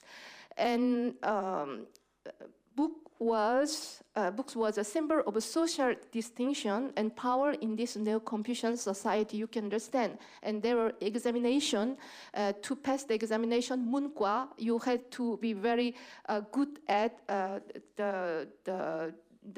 good at every kind of Confucius books, so it was very important. And they wanted to show that I'm cultivated, and the education today also is very important in Korea, that they gave a very important role for the books. And other things, not only the books, if you see, you can see some, and of course the object related to the lives of scholars, for example here down there, you can see, can you see ink stone and ink stick, brushes, in another part, water droppers. For example, just the next white thing is water droppers. To use that, you need water. And this kind of object, the literati, Joseon literati, was very important for them. They wanted to buy from their taste.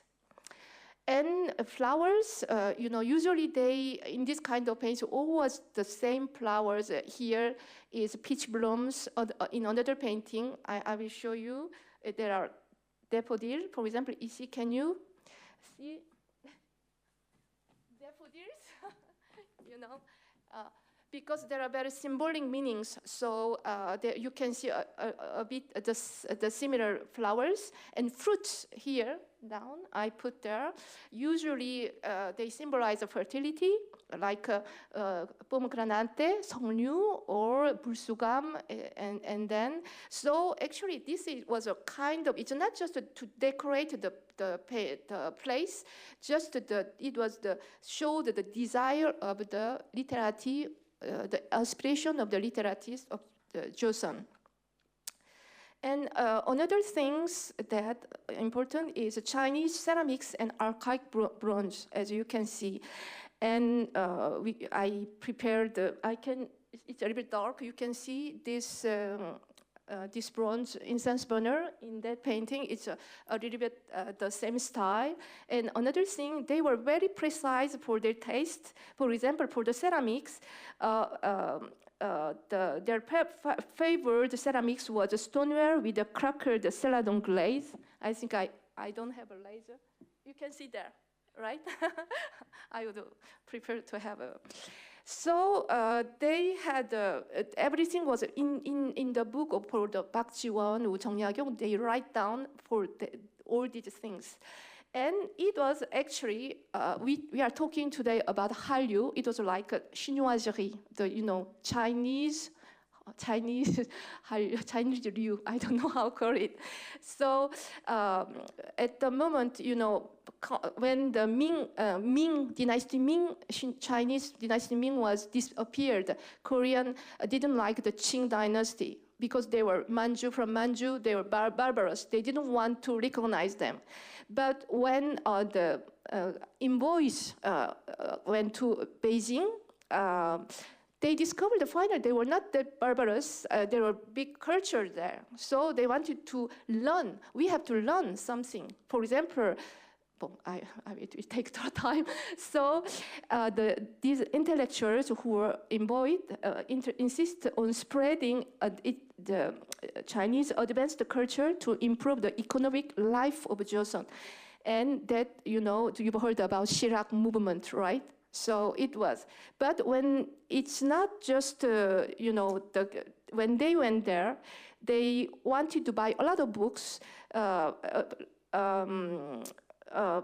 to learn just this advanced science, and to apply into Korea. But when they went to the street of Liuchang in Beijing to buy the books, but there were also not only bookshops, there were antique stores. And so they spent a lot of money to buy the antiques that I show you. But even if it is painted in this book screen, it doesn't mean that they had it. Because it's too expensive, because they couldn't have it. That's why sometimes they replaced it by the painting. So where I go is the second part is, so normally this painting is quite chinoiserie, but we can see some European object in Czechoslovakia. For example, what can you see? There are a lot of objects. First, the books I show you, otherwise the ceramics, but you can see, for example, there, you can see alarm clock, right? It's a European object. And yours is a very small one, but you can see. And in here also, you can see alarm clock. So it was not only chinoiserie, the Chinese things, but European things symbolized something advanced science, they wanted to learn. So all this expression is exposed here. But it doesn't mean that the Joseon dynasty didn't know about all these things. In the same 1 century before, for example, Kim Hong-do. You know Kim Hong-do, right? Kim Hong-do is the most popular artist in Joseon period. And this portrait is very famous. And this is Kim Hong-do. Another is Hungseon Daewon-gun. Maybe you know the father of Gojong, the Gojong. It's one is the self-portrait, and other is, it's a portrait. But it's a little bit they showed with something very first some books, and sorry. Usually I use laser. That's why I don't know. Some books, and the bronze that I show you, they wanted to show I'm like that. I'm something who read a lot of books, and I am very good taste with these things. And usually they don't see that just behind him, behind the Kim Hong-do, you can see something is there behind. That is alarm clock. So yeah. And here you can see in front very clearly that he shows that. So I know they wanted to show that I know about the Occidental culture. So, and another thing is, adoption of Western painting techniques in Joseon art, we can see in a lot of portraits, for example, chiaroscuro. I pronounce well? I don't know. And so, for example, in these paintings, the first, this one, I will show his painting just next.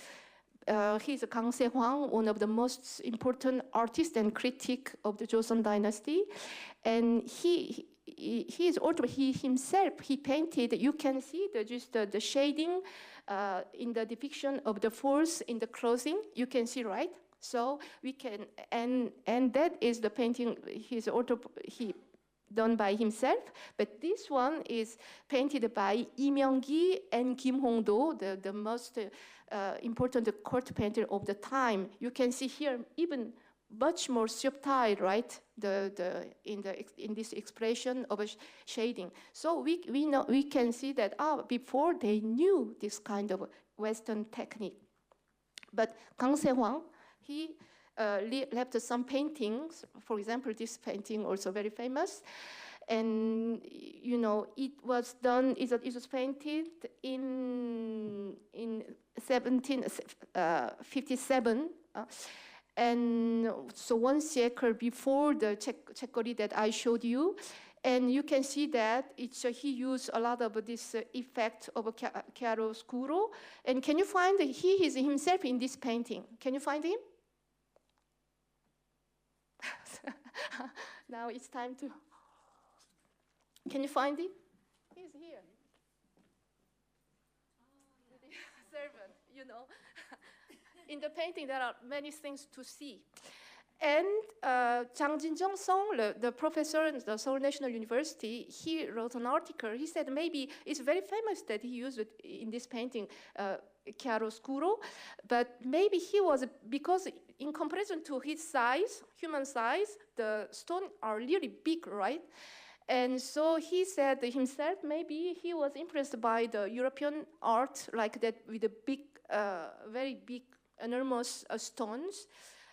So yeah, we can see the connection with the European art. And another perspective is the most important thing of the European art, right? And this painting is done the same artist by Kang Se-hwang, pardon. And you can see clearly that he used the perspective. But what is funny, just almost at the same time, this painting was painted by the court painter, and we can think that he used the perspective here, right? He matrix. But, you know, he didn't know how to do. Just he reduced the number of the person. Can you see? Yeah. Just to reduce the number of person. Normally, the one and the distance must be smaller, right? But even a little bit bigger. So you can see that at the same time, on the 18th century, there are, you know, someone may use that in a correct way, otherwise, you know. So, perspective. So if I come back with all this, I mean that in our art history, we used this kind of, we had already the contact with the European art, but in this CeSK, we have a lot, most of them. It is concentrated on this art. European object we saw here, you know, small, but we can see the alarm. And then a perspective, you can see this CeSK served as a testing ground for Western perspective. You know, it is really, this artist tried to respect perspective. And chiaroscuro, it's true that there are no shadow, even though, and at the end, he expressed a little bit, you know, the difference of the tone, but normally he used a little bit differently, using the several parts in another colors. He expected this technique. And another thing is this display cabinet, bookshelf. In our in Joseon Dynasty, we didn't have this kind of book cabinet. For example, in the painting of Jongseon, if you go to Korea before July, there are very important exhibition about Jongseon. Is now in Hoam Museum in Yongin. I was there. It's amazing. You cannot see there in your life again, or all the things. So please don't. Some people from Korea, please go there. It's absolutely amazing. And so bookshelves here. Can you see how he represented the books in this way, right? And in this way. And so we didn't use that kind of bookshelves. And at the period of late Joseon, we used the leather, this kind of, maybe you saw, right, in a lot of drama you can see. And otherwise, of course, we first influenced by the Chinese culture. And you can see in the Chinese painting, their bookshelf was leather like that. We call it duobao. I don't pronounce where. And so where does it come from, this type of bookshelves? This painting is from Giuseppe Castiglione, but I will tell you, some art historians, they are not sure. They are not sure because there's some difference of the style, but usually they say that it's from Giuseppe Castiglione, who was, of course, Italian Jesuit missionary in China. You know, and you can see here it was painted. We don't have the exact date, but anyway, he has died. He has died in 1766. So before it was painted before, so it is the most close, right, to our CeSK composition. Of course, there's no alarm clock because it's not, exotic for him. And so if you go up to the missionary, for example, Matteo Ricci, you know, he was in China, but he played a very important role for the spread of Christianity in East Asia. And he didn't come to Korea, but the book he has written, Cheonju Shiri, The True Doctrine of God, was sent to Korea, and the scholars like Chung Ya-kyung, the important person, they led it, they studied it. So this Italian man who was in China had a connection with Korea. And for example, this map, down what you see is the map from New Matteo Ricci's world map, which was done in 1603. But in Korea, they copied two of these in 1708. And one version is in Seoul National University. And before, this is almost like the word that we know, right? But that before this map was painted in 1402, so it means that at the beginning of the Joseon dynasty. And can you see what you can see? Did you find the Korea peninsula here? And of course, and what do you think that is on the left side? That is Africa. Korea is as big as Africa, you know. And what is important? Jungkook, the Jungkook was important. It was the center of the world, right? So it was big on the center. So this shows 5 minutes. Okay, I think so. Okay.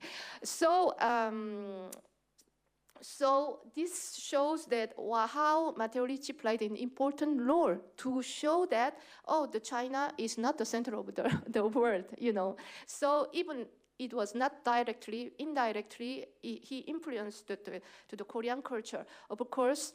And in Renaissance period, of course, they are French ambassador, and this painting is in National Gallery in London. But they showed these things that with the scientific discovery, you know, and this kind of still life of vanity, you can see the clocks to show the time, time flies, and with the this kind of thing, which this movement, not movement, but that we can see cabinet de curiosité, cabinet of curiosity. It is in Florence. I don't know if you learn about this in your school. You know, it was done 1690, and just it is small door. A little bit opened, and inside there are a lot of things, scientific things, and you can see here down the clock, the small clock, and I coming. Actually, the ancestor of the cabinet de curiosité is the studiolo, and like this. And studiolo was a small private study or cabinet in Renaissance Italy, typically reserved for contemplation, reading, and display of collection. So it was open, literally decorated. Someone said that one version was decorated even by Botticelli. So reflecting the intellectual and artistic pursuit of each owner. So when the owner have this kind of, I'm someone very refined and very nice taste as the Joseon literate, you know, they wanted to show that. And it is, you know, it is inlaid wooden panels, and this is illusion that what you see is as if it is open. For example, you can see a little bit closer. But, you know, I have to tell you that I've never seen really studiolo. That's why I'm trying to go to Urbino next week to see, because I cannot really believe with these pictures that it is just illusion, you know. So next time, if I have a chance, I hope that I can tell you better. But there inside, there's books, as you can see, measuring instruments or compasses, or we cannot see here one candle to show that the theme of time invested for the study. So we find a little bit the same theme. And this kind of display, you know, just I told you a little bit open, a little bit I showed you before, a little bit in this way. We can find this in our CeSK. Here,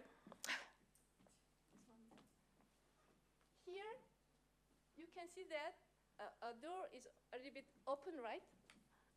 It is done as if it was real, actually.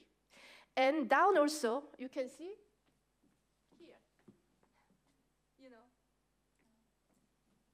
just a little bit open and to show the books inside, and as if it's illusion as if it is as is the case the studio law. Sorry, I don't know if it's the last one, so it's okay. Yeah, it's the one. Okay, so it's the last one.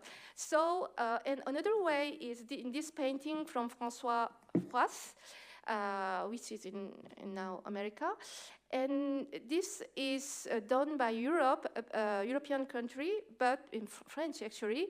But you can see that there are a lot of books, and you show help. In this kind of a presentation display, we can see also in our CeSK, which this CeSK leopard skin folding screen, which is in Lyon.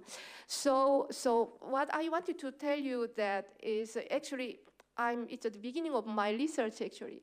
And so my intention was exploring the intersection or the meeting point between East and West in collecting and display of books and other things, as I told you in the introduction, so that it's not Hallyu. Now Hallyu is, of course, Korean has a more power, cultural power, but I think it must not be one sense. It must be mutual thing, and if maybe in Korea now in the contemporary culture, the young Italian are very influenced by it. But if we go back, of course, Italy has a very strong, huge cultural power with all this. Even we can find the connection with the Korean art. So I think our meeting is better if it is a mutual encounter. Voila. Thank you for your attention. Thank you so much for your interesting and very beautiful presentation. I must say that your research is very, very interesting. Before moving to the next presentation, I have to say that for this panel, Cultural Flows, Korean Between Tradition, Innovation and International Dialogue, there won't be, because of some personal problems, we won't be able to hear Veronica Croce and Toyuson presentation. So we have only two presenters now, and the next one is Mattia Cordiano. I'm going to present him in Italian since his presentation is in Italian. Mattia Cordiano è laureato in lingue e civiltà orientali, con specializzazione in lingua giapponese. Ha vissuto in Corea del Sud per 7 anni, dove ha lavorato nel settore commerciale, promuovendo prodotti italiani e approfondendo la cultura e la società coreana. Dal 2017 cura il progetto di divulgazione Vivere in Corea del Sud, attraverso il quale condivide contenuti su YouTube e altre piattaforme social, con uno sguardo autentico, personale e critico. Attualmente vive in Italia, dove lavora nel settore logistico per un'azienda coreana e svolge attività di mediatore culturale freelance. I suoi interessi si concentrano sulla comunicazione interculturale e sull'analisi del soft power coreano, con particolare attenzione alla sua diffusione e percezione nel contesto italiano e occidentale. La presentazione di oggi ha il titolo di La Corea del Sud oltre gli stereotipi, soft power in ascesa e un'esperienza sul campo. So please join me in welcoming Mattia Cordiano.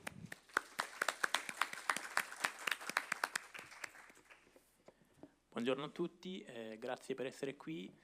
Ringrazio anche l'Università per Stranieri di Siena e il Centro di Studi e Ricerche Coreani, in particolare la professoressa Jo In-suk, per avermi invitato.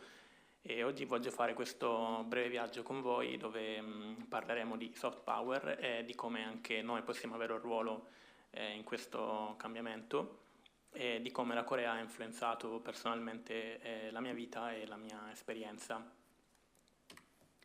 Già stamane abbiamo avuto il professore Lee Jin-yong che ha dato una definizione di soft power data da Joseph Nai.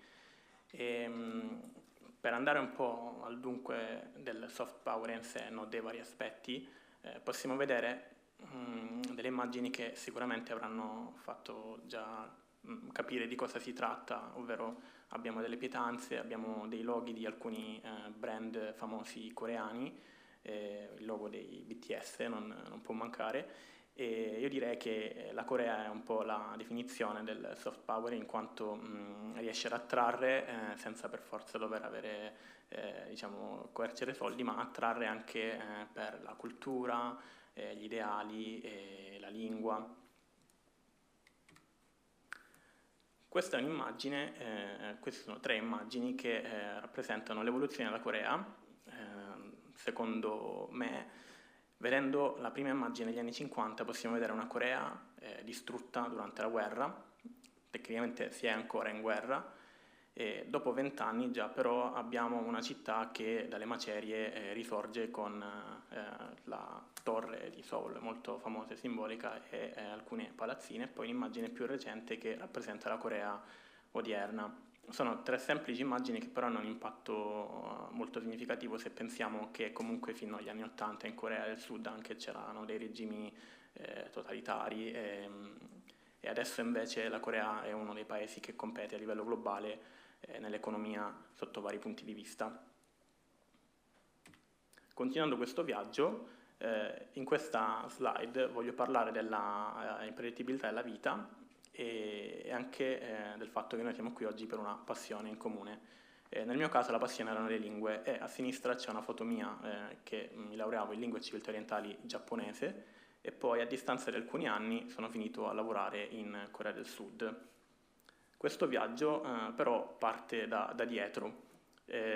Ho conosciuto la Corea per la prima volta nel 2002, piangendo a 11 anni quando l'Italia perse i mondiali. Dopo 10 anni finisco sul libro coreano, quindi i casi della vita.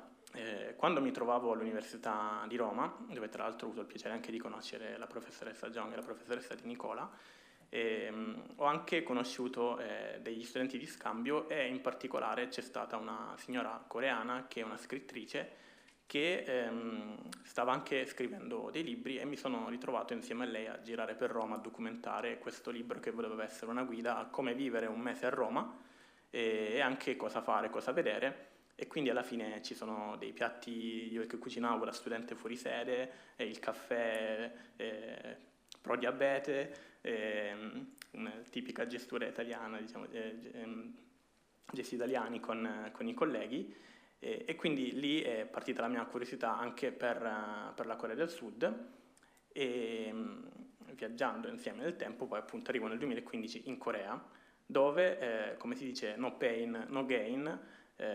Il 2015 è stato un anno molto intenso perché finita la laurea magistrale arrivo in Corea e ricomincio da zero il coreano che avevo avuto modo di fare per un modulo un paio di anni prima, e i primi 8 mesi sono stati molto, molto intensi. Ogni giorno c'erano 5 ore di classe, tranne il sabato e la domenica, o la domenica perché a volte si recuperavano i sabati se c'era un festivo negli infrasettimanali. Era molto intenso. Competevo poi con la maggior parte di studenti asiatici che, come noi, che abbiamo la lingua romanza e abbiamo più facilità, diciamo, a imparare lingue come spagnolo, francese relativamente, anche in Asia tecnicamente sono un po' più avvantaggiati, però con la fatica sono riuscito anche per 2 livelli di fila a vincere il terzo premio, il podio del studente con il punteggio migliore, ricevendo un piccolo premio in denaro. E poi c'è anche questo qui era un mini traguardo perché sono riuscito a chiedere ufficialmente di poter lavorare part-time quasi subito. Ora le regole in Corea diventano sempre più strette, però in quel momento per me era un piccolo traguardo, e dopo alcuni mesi sono usciti i risultati dell'esame di lingua coreana e ho preso il livello tale che mi ha consentito di convertire il visto in lavoro a tempo pieno. E qui c'è una massima un modo di dire coreano che io ho tradotto molto leggermente, ma è un po' chi si ferma è perduto. Ora io, grazie alla Corea, ho avuto modo, e sto avendo modo nella vita come anche oggi, di avere delle esperienze che mi stanno formando. Allora, io qui ho scritto Kamani Sumyon, Kamani Tenda. il kamani è questo sacco di riso, cioè questo sacco con il quale si trasportava il riso, l'avrete visto forse in qualche dramma storico o in qualche documentario, quindi c'è questa sacca di riso che si usava. Se non la usi la metti in un angolo e perde di valore, diciamo. Quindi il senso di questo detto è che bisogna essere sempre attivi. Quindi qui c'è una foto in ambito lavorativo con un volo della Korean Air Cargo. Qui ho avuto l'opportunità sia quest'anno che l'anno scorso di intervistare alcuni autori coreani presso la fiera di Bologna, la fiera del libro per bambini di Bologna. Qui sono io anche a Firenze che ho guidato una delegazione che doveva fare un incontro e insomma qui ci sono delle foto della mia esperienza anche in Corea. Adesso vedremo, io sostanzialmente mentre mi trovavo in Corea ho aperto un canale YouTube e una pagina Instagram dove ho iniziato a raccontare la mia esperienza da italiano all'estero, oltre agli stereotipi, perché comunque ora si conosce anche un po' di più della Corea, ma vi posso garantire che nel periodo pre-Covid era ancora molto più sconosciuta, se non stereotipi, alcune diciamo cose assurde che ho cercato poi a modo mio di far conoscere a un pubblico italiano. Allo stesso tempo devo anche dire che grazie alla Corea, che mi ha formato a livello lavorativo e professionale e anche un po' di intraprendenza e grinta proprio per il Gamani Sumion Gamani Tenda, ho avuto modo di fare diverse esperienze che sono molto significative per me e che spero che in un modo o nell'altro anche voi possiate avere modo di avere. Allora, qui andando a dei dati possiamo vedere appunto l'andamento della popolarità della Corea grazie alla Hallyu e abbiamo da questo lato un grafico che porta il numero di fan e il numero di fan club dal 2014 al 2022, non sono dati aggiornati, ora saranno leggermente cambiati, e qua a livello globale. Come potete vedere ci sono 178 milioni passa di persone che seguono il K-pop. Ora, magari questi dati non so precisamente quali criteri sono stati applicati, ma penso siano abbastanza verosimili.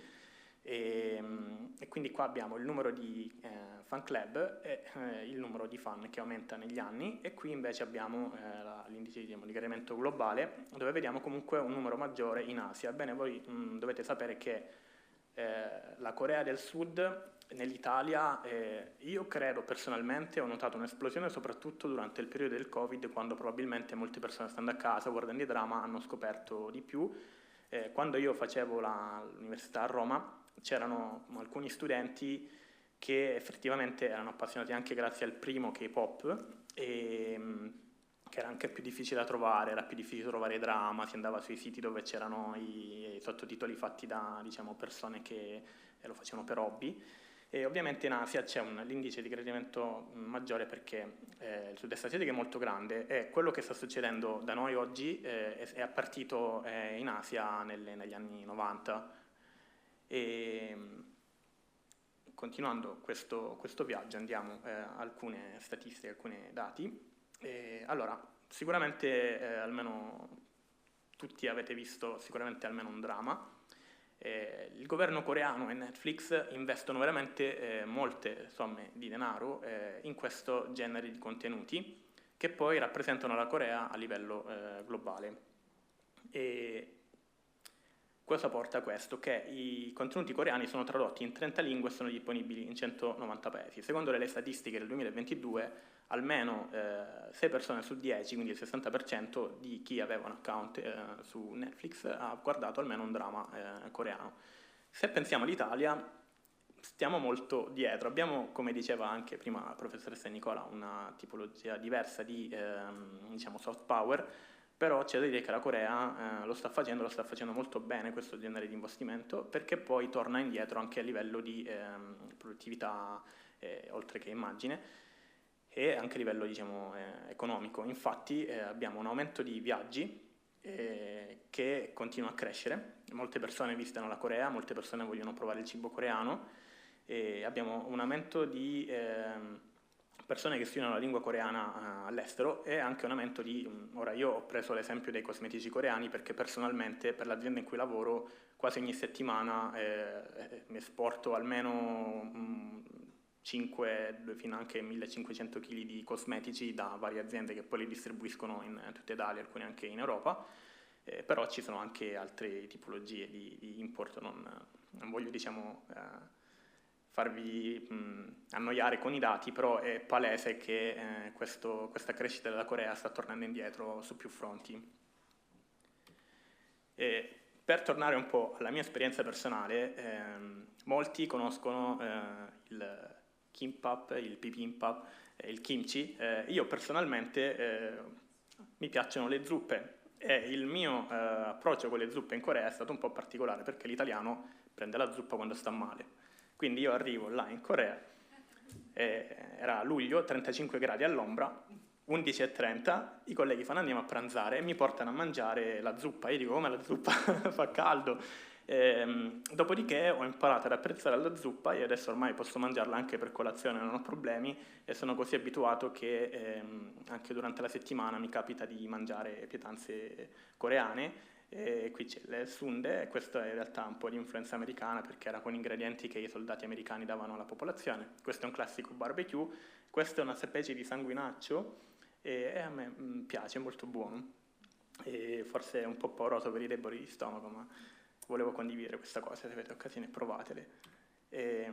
Questo è il mio canale. Sul mio canale ho cercato di fare un qualcosa di personale. Generalmente i contenuti online sono dai alle persone quello che vogliono vedere. Io sono andato contro tendenza perché non mi andava di sforzarmi a fare qualcosa che comunque stavo facendo per hobby.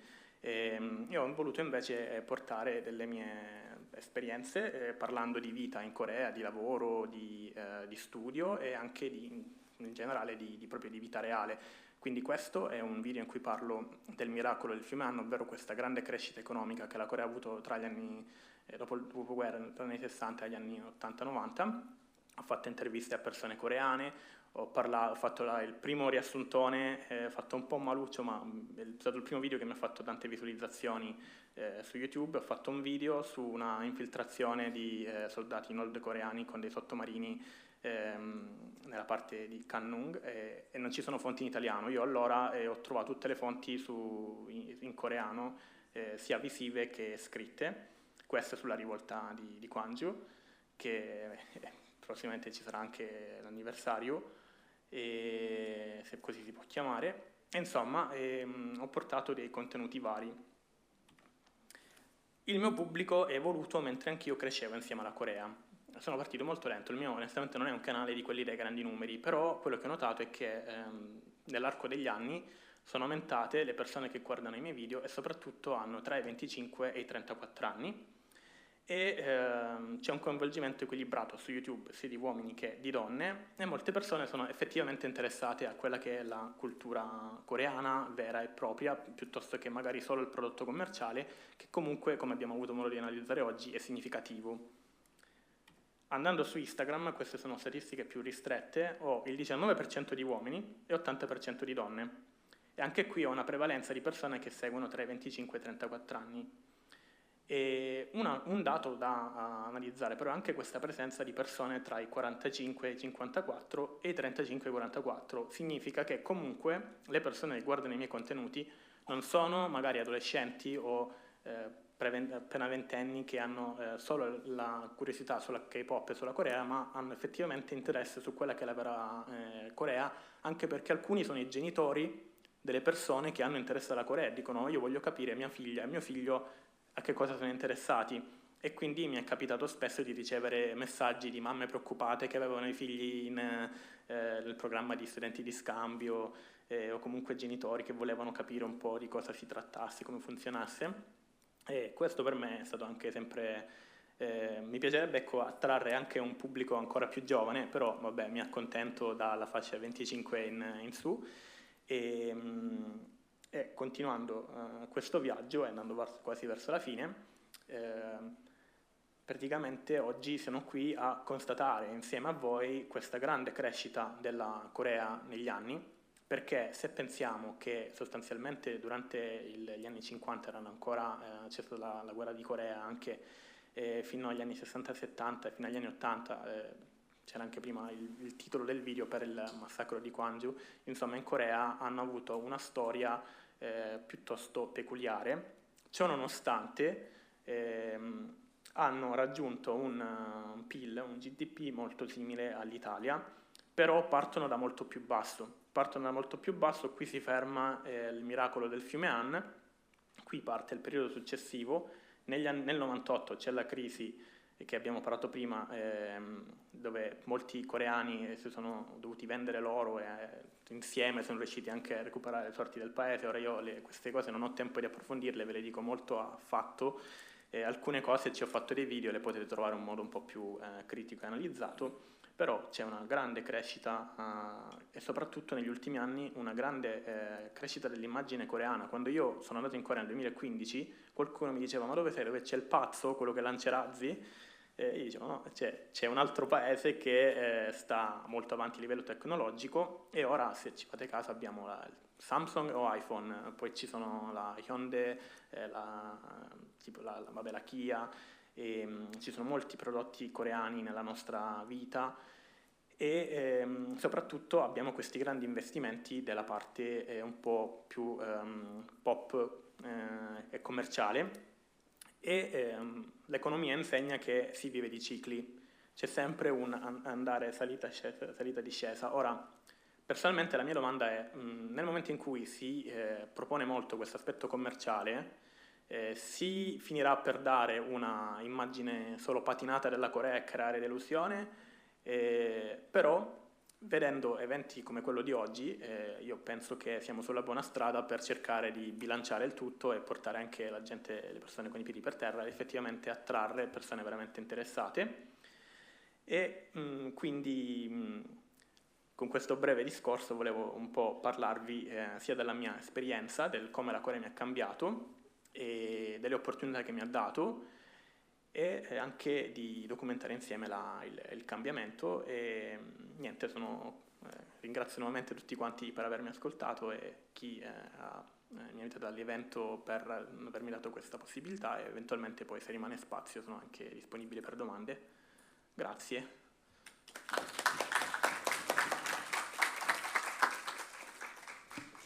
Thank you so much for your presentation. It was very interesting. Also, thank you for talking about your personal experience. So, if you have any questions, you can ask in English, of course, for Professor Otekian, but also in Italian for Mattia. So, please feel free to ask. Oh, yeah, in Korean also.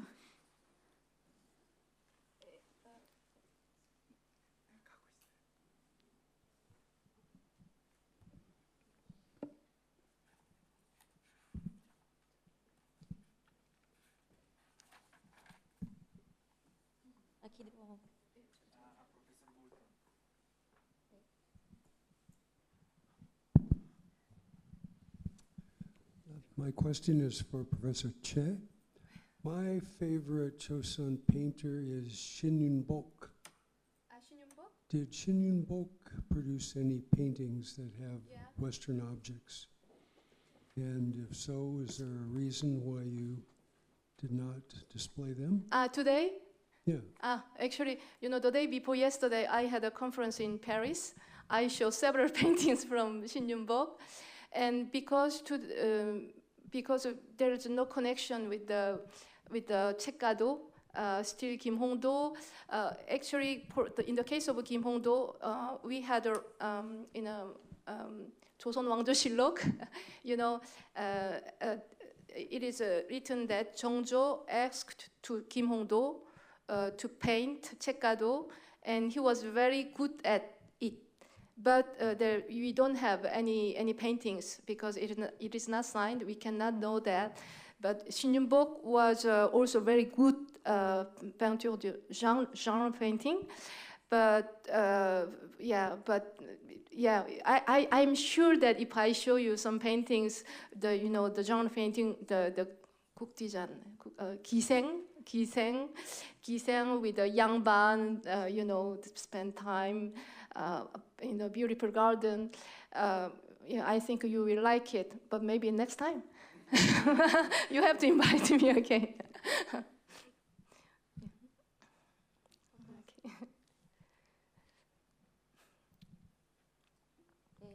Io avrei una domanda per Mattia Cordiano. Intanto la ringrazio per il suo intervento che reputo molto stimolante per una riflessione a proposito di quella che è la diffusione della cultura coreana attraverso i media. E la domanda che vorrei farle è, lei attraverso i suoi contenuti parla di una realtà, quella che è la vera vita quotidiana, la cultura coreana in Corea. Insomma, vorrei sapere lei come gestisce questo equilibrio tra la realtà e quello che è come si dice? L'idea che magari il pubblico internazionale ha sulla Corea. Ok, grazie per la domanda. Allora, innanzitutto io quando ho iniziato a caricare video e a creare contenuti, nella mia testa esprimo la mia opinione e la mia esperienza soprattutto, perché poi comunque ci sono alcune persone che hanno vita facile o vita più difficile, insomma ognuno ha le proprie esperienze. Poi è anche vero che ci sono anche, soprattutto oggi con i social, c'è questo movimento per piazzare un prodotto, quindi c'è meno spazio effettivamente al racconto di qualcosa quanto a un prodotto di marketing. Diciamo che nel mio piccolo io non posso controllare quella che è la percezione singola o internazionale, quello che posso fare è parlare di quello di cui sono a conoscenza e condividere quella che è la mia esperienza. Cerco sempre di essere un po' politically correct. Ci sono state delle volte che ho un po' anche palesato una certa critica nei confronti dei prodotti solo commerciali, però alla fine mi rendo conto che comunque al di là della Corea qualsiasi tipo di concetto, qualsiasi tipo di prodotto, progetto può essere anche frainteso o meno, quindi poi sta lì a chi si fa portavoce di questa cosa di dare il valore che ritiene più opportuno e chi consuma il prodotto lo guarda che apra gli occhi e capisce eventualmente se la fonte è buona o meno. Ecco, quello che posso fare io è cercare di stimolare chi mi ascolta ad avere curiosità, perché la curiosità con un misto di intraprendenza e anche duro lavoro in alcuni casi mi ha portato ad avere alcune opportunità, o in generale anche mi ha fatto crescere personalmente, anche perché fare un video, non sapevo montare i video, poi non sono magari un vlogger, però anche il parlare davanti a una camera mi ha dato un po' più di confidenza e esperienza, e poi non si finisce mai di imparare, ecco. Grazie.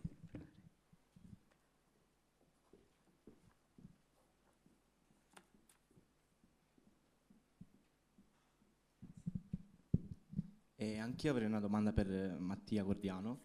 Io ricordo, se non erro, era il 2019, lei lavorava a Daegu e mi ricordo che lei parlava di quanto si evolveva velocemente la città facendo questi video dove lei camminava per strada, ma al contempo, così come si evolveva a livello economico, la parte culturale rimanevano sempre un po' più ostili in un certo senso, o non avanzava quell'espansione verso il mondo così come faceva l'economia. Volevo chiederle se ad oggi, nel 2025, lei pensa che nelle zone più periferiche, che quindi non sono Seoul e Busan, questa percezione verso gli stranieri sta cambiando. Cioè, dato che si parla sempre delle due città principali, ma mai delle zone più periferiche. Grazie per la domanda. Forse si riferisce al video in cui cammino in un mercato, ne ho fatti 2 a distanza di un anno, dove faccio la stessa strada e mostro alcuni palazzi spariti, palazzi cresciuti. Allora, diciamo, la Corea è un paese che è una penisola, per alcuni versi è molto simile all'Italia, per altri è agli estremi opposti. Quello che ho vissuto e vivo tuttora, anche perché ora mi trovo in Italia, sempre con il titolare coreano che tante volte non capisco anch'io il perché di alcune cose, a dover cercare di trovare una soluzione o spiegare un problema. Allora, onestamente io quando dico che ho vissuto a Daegu, molte persone fanno io in realtà ho un gran bel ricordo, perché comunque ho trovato delle persone molto simili. Io sono calabrese, tipo meridionali, un po' più caldi, rumorosi, calorosi, È vero poi che ci sono persone con un pensiero conservativo, ma a volte anche parlando con i miei parenti o con persone che sono rimaste magari giù o anche solamente in Italia, io ormai non riesco più a diciamo, ad avere un'identità, perché ho avuto a che fare con diverse culture, anche altre che non ho nominato, che molte cose mi sembrano un po' strane. Comunque personalmente nel mio vicinato ero conosciuto, ero l'unico straniero, quindi la gente mi conosceva, mi salutava, alcuni ci andavo a parlare, e poi in generale, siccome ho imparato anche il coreano, in linea di massima non ho mai avuto particolari difficoltà o ostilità, anzi addirittura una volta stavo andando a Yangon, che è proprio all'estremo opposto vicino al confine della zona demilitarizzata, ed ero l'unica persona straniera, un signore vecchietto, forse non ci vedeva bene, è venuto da me a chiedermi la coincidenza cioè ero a Chuncheon, mi sembra, per andare a Yangon. Comunque sì, è vero che c'è una certa propensione all'essere conservativi sia a livello politico sia a livello di idea. I giovani sono tutti su un altro mondo, però alla fine, anche tornato in Italia, confrontandomi con italiani che sono rimasti in Italia, in una particolare regione, vedo che poi alla fine non è tanto difficile, quindi siamo noi, diciamo, giovani, che dobbiamo farci portatori di nuovi valori, eccetera. E poi penso che bisogna essere anche un po' più, diciamo, aperti perché delle volte anche a me ancora chiedono ma dove eri in Corea del Nord o del Sud, no? Che dimostra anche un certo livello di ignoranza, non è da tutti, e ci sono anche un po' di pregiudizi, ma sia lì che qui, nel senso, però alla fine ho avuto modo di conoscere persone così buone, così, diciamo, sincere pure, che ho avuto una bella esperienza. Nel totale mi sento soddisfatto, non ho avuto grandi difficoltà. Quindi auguro che possa, magari anche lei, quando sarà, immagino sia già stata in Corea, però si è vista, magari qualcuno all'inizio guarda strano, ma se trova il locale con la nonnina di turno, magari la porzione con più cibo, si mette a chiacchierare, insomma, questo è.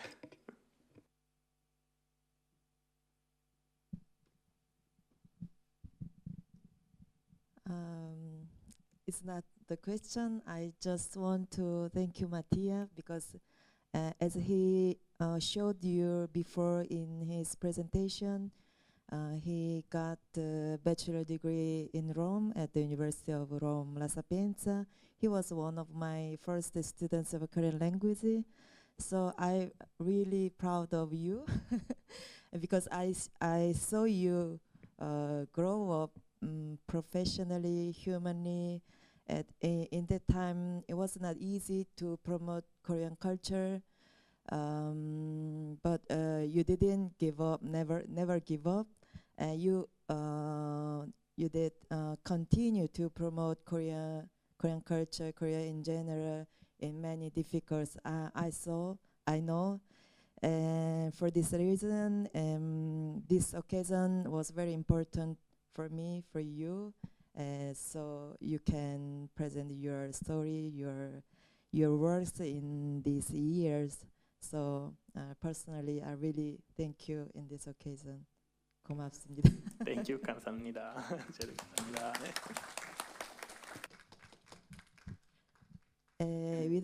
If we don't have any question. I'd like to ask to Professor Choi about a quick question. It is very interesting, your observation on this combination of two elements of art history, and I was personally interested to compare the Cecado series with some other European paintings, but what I missed is the perspective that have the Cecado as you indicated. So I'd like to ask you if there are some written evidence that indicates clearly that some painters or artists have seen the European paintings or the perspective or the chiaroscuro, that elements of European painting.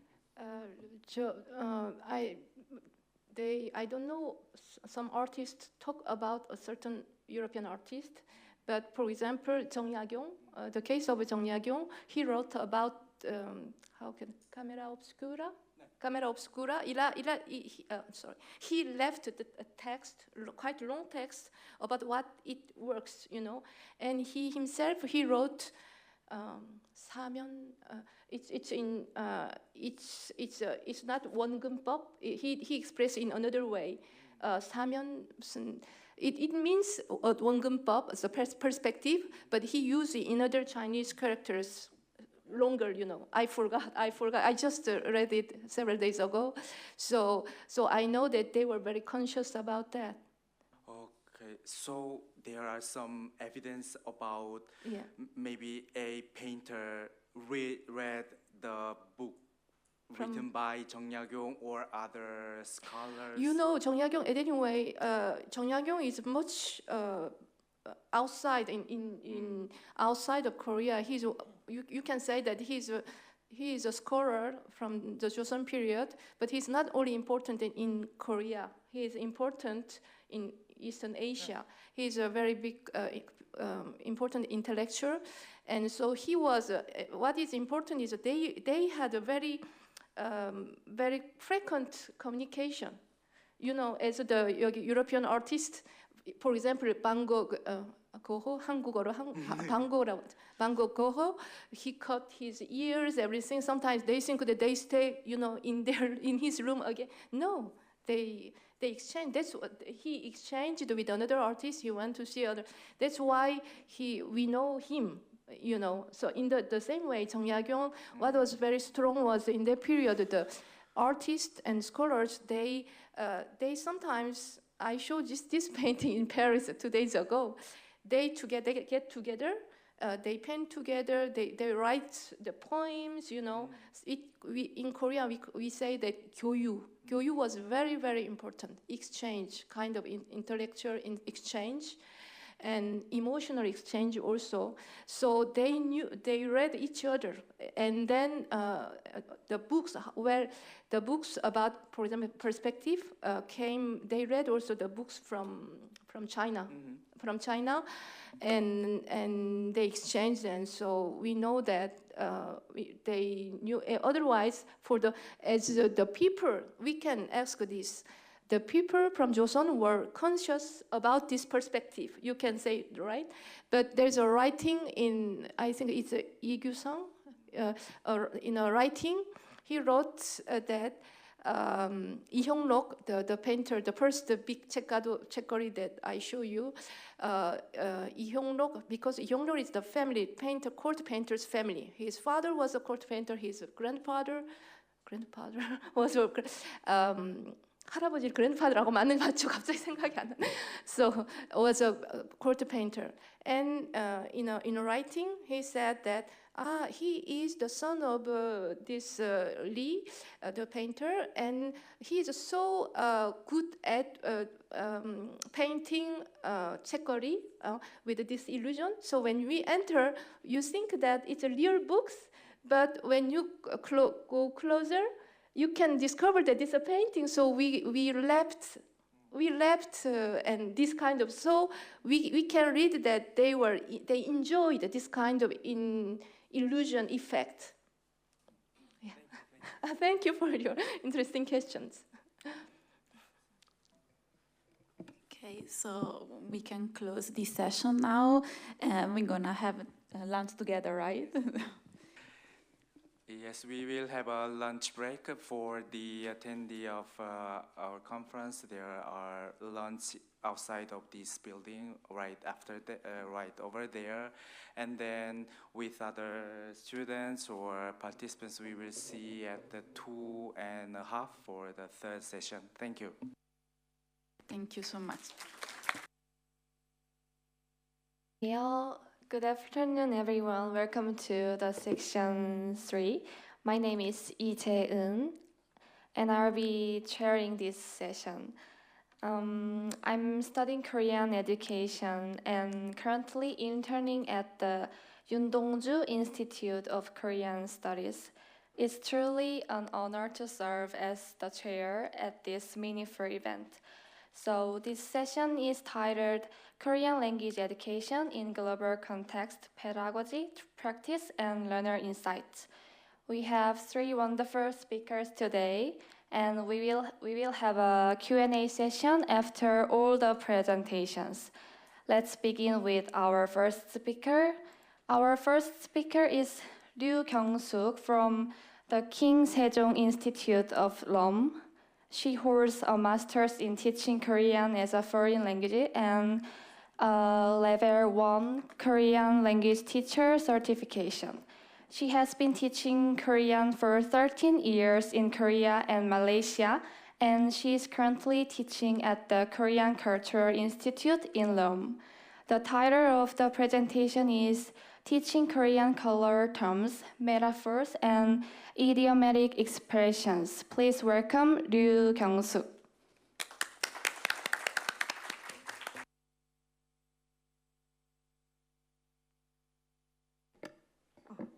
Buon pomeriggio a tutti e grazie per essere qui oggi.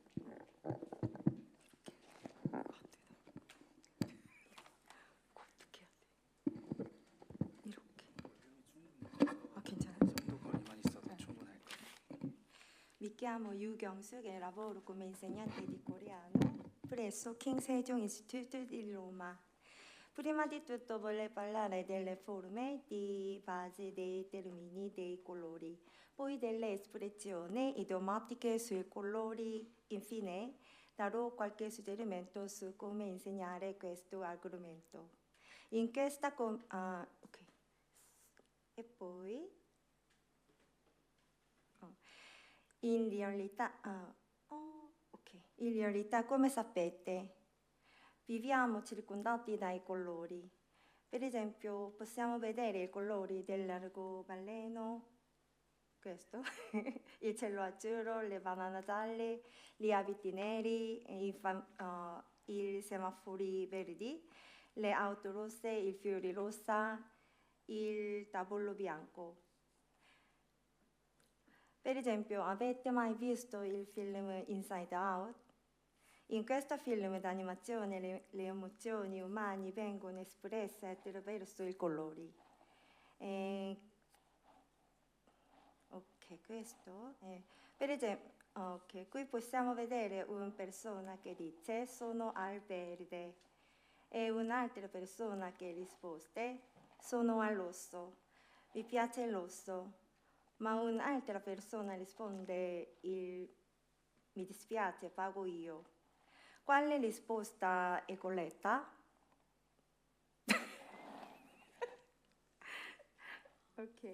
La prima persona ha risposto senza conoscere il significato, mentre la seconda lo sapeva.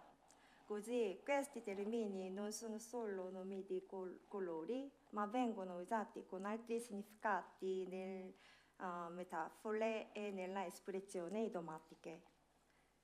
Se non si conoscono questi significati, vi potrete sbagliare nella comunicazione.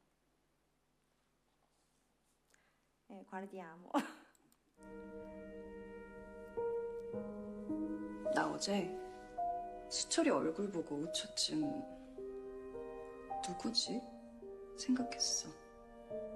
내 담당 교수 이름이 까맣게 생각이 안 났고 잠깐 병원복도 나갔다가 병실 돌아가는 길을 잊어버려서 한참 서 있었어.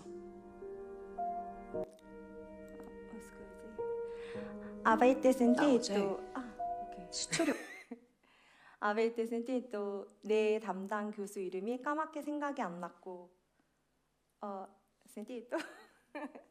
까맣게 생각이 안 났고 까맣게 significa completamente. 까맣게 non significa nero, ma significa completamente. Mi sono complicata, dimenticata.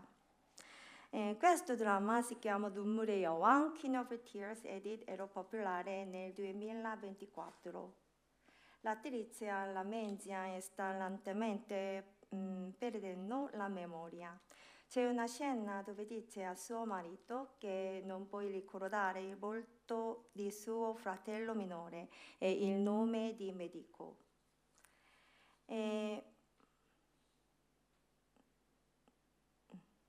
Oggi parlerò del significato dei 5 colori base in coreano e di come si usano nell'espressione e nella metafore. Inoltre spiegherò come insegnarli.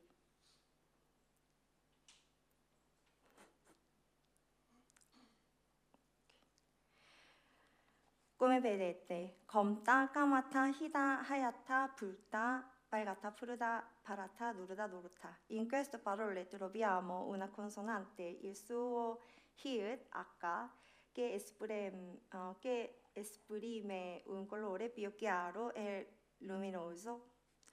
Nel prossimo slide vi farò vedere meglio.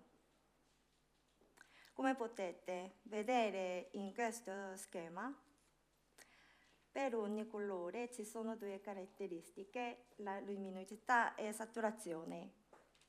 E la vocale positiva in 까맣다 dà una sensazione luminosa e vivace, mentre la vocale negativa 검었다 dà un'atmosfera più sicura e pesante. Inoltre, se aggiungi in prefissi se e, si, il colore diventa più intenso. E il colore nero avrà questi significati: illegalità, malavita. 검은 돈 significa denaro sporco. E poi disperazione, 꿀보라, 절망, 우물, 검은 구름 significa nuvole nere. E il termine nero,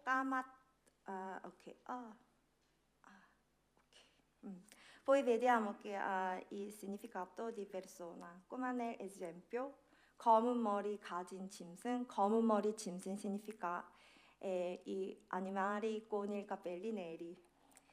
E cioè la persona che nonostante questo 검은 머리 가진 짐승은 구제받는다.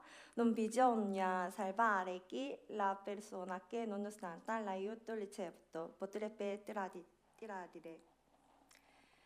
E poi abbiamo anche il significato di giovane. Nella frase 검은 머리가 퍼플이가 되도록 검은 머리, in italiano il termine 검은 머리 fino alle fine dei giorni. Ok, poi il termine nero, 까맣다, invece in seguenti significati, completamento. Come abbiamo visto nella slide sul dramma Queen of Tears. E poi disperazione. 어떻게 해야 할지 눈앞이 새까맣다, 눈앞이 깜깜하다. Significa essere confusi su cosa fai in futuro. E poi ansia, ansietà, preoccupazione. 불안, 초조, 근심. 속이 까맣게 탔다. Significa era consumato della preoccupazione, proprio con il significato di buttare dentro l'angoscia. Distante nello spazio e nel tempo. Ad esempio, 정상에 올라가려면 까맣게 멀었다. Per raggiungere la cima è completamente lontano. Oppure 까맣게 오래된 추억, ricordi antichi e sbiaditi, e quindi molto lontani. E anche il significato di innumerevoli, una grande quantità. Per esempio, BTS가 와서 사람들이 새까맣게 몰려들었다. Quando sono arrivati il BTS c'era una folla nera ovunque.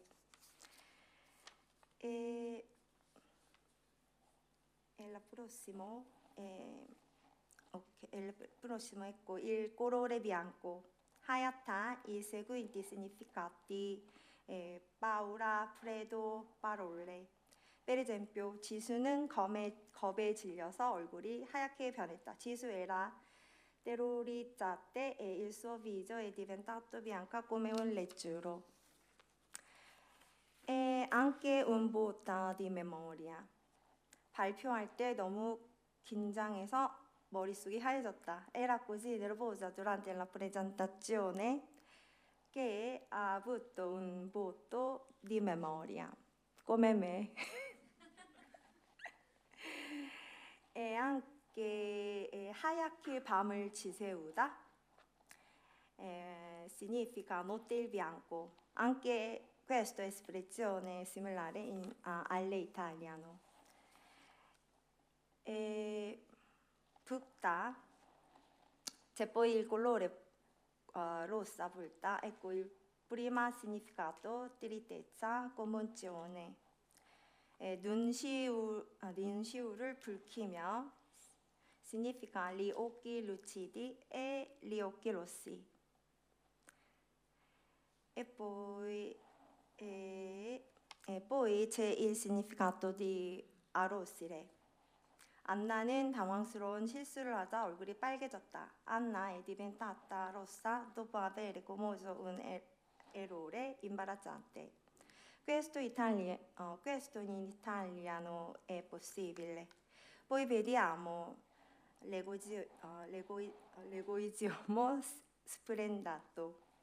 그는 이익 앞에서 항상 눈이 시뻘겋다. 시뻘겋다. diventato rossi di desiderio.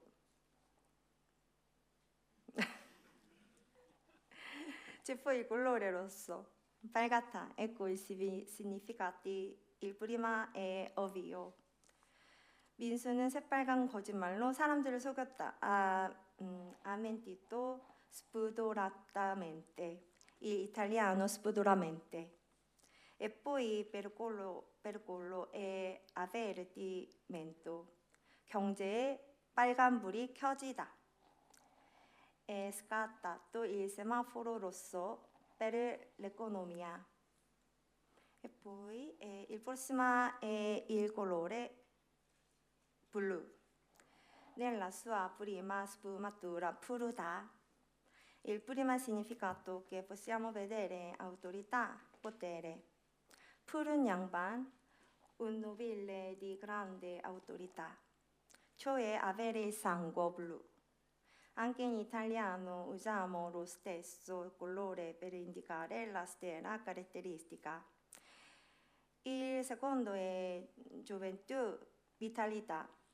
푸른 청춘, una giovanezza pianta di vitalità e freschezza. In coreano il colore blu e il colore verde corrispondono. Il colore verde ha la caratteristica di indicare una pianta che, quando nasce, è in buona salute e quindi è sinonimo di gioventù e vitalità.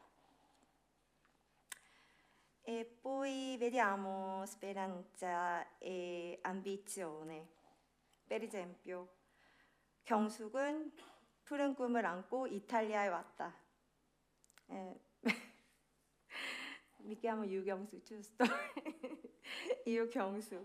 È arrivata in Italia con un sogno pieno di speranza nel cuore. Le aria limpida, freschezza. 공기가 푸르다. L'aria è limpida e fresca. Poi c'è il colore blu, 파랗다. Vediamo i significati. troppo paura, freddo parole. 너무 추워서 얼굴이 파래졌다. Il viso era blu da freddo troppo. E altre segnale positivo, via libera. 파란불이 켜지다. E accende il semaforo verde. In italiano diciamo soltanto verde, mentre in coreano blu e verde hanno la stessa parola di riferimento.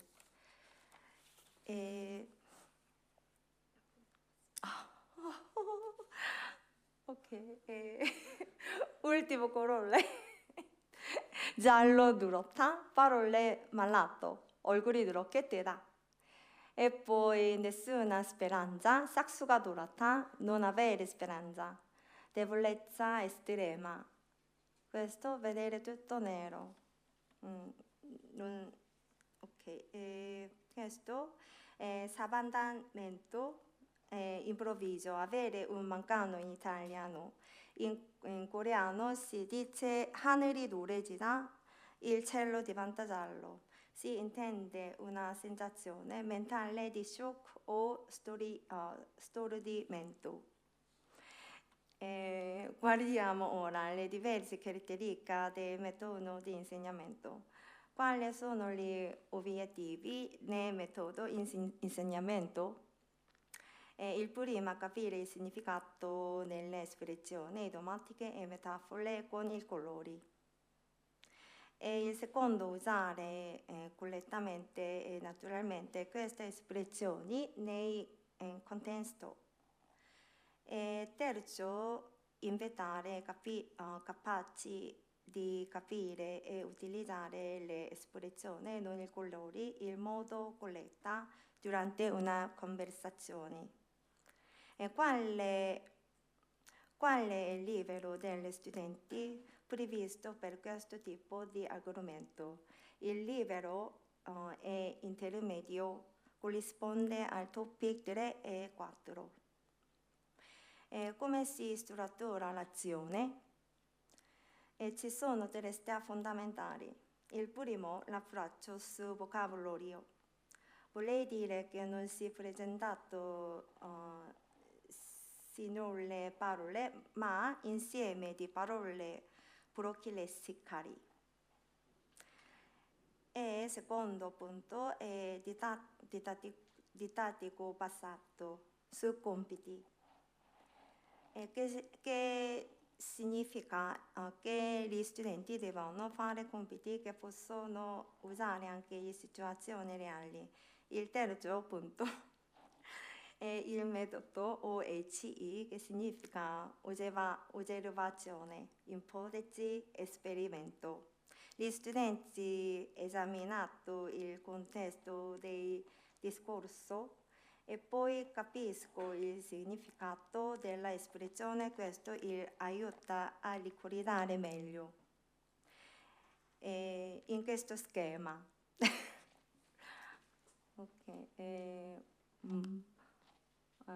Potrei saltare questo slide.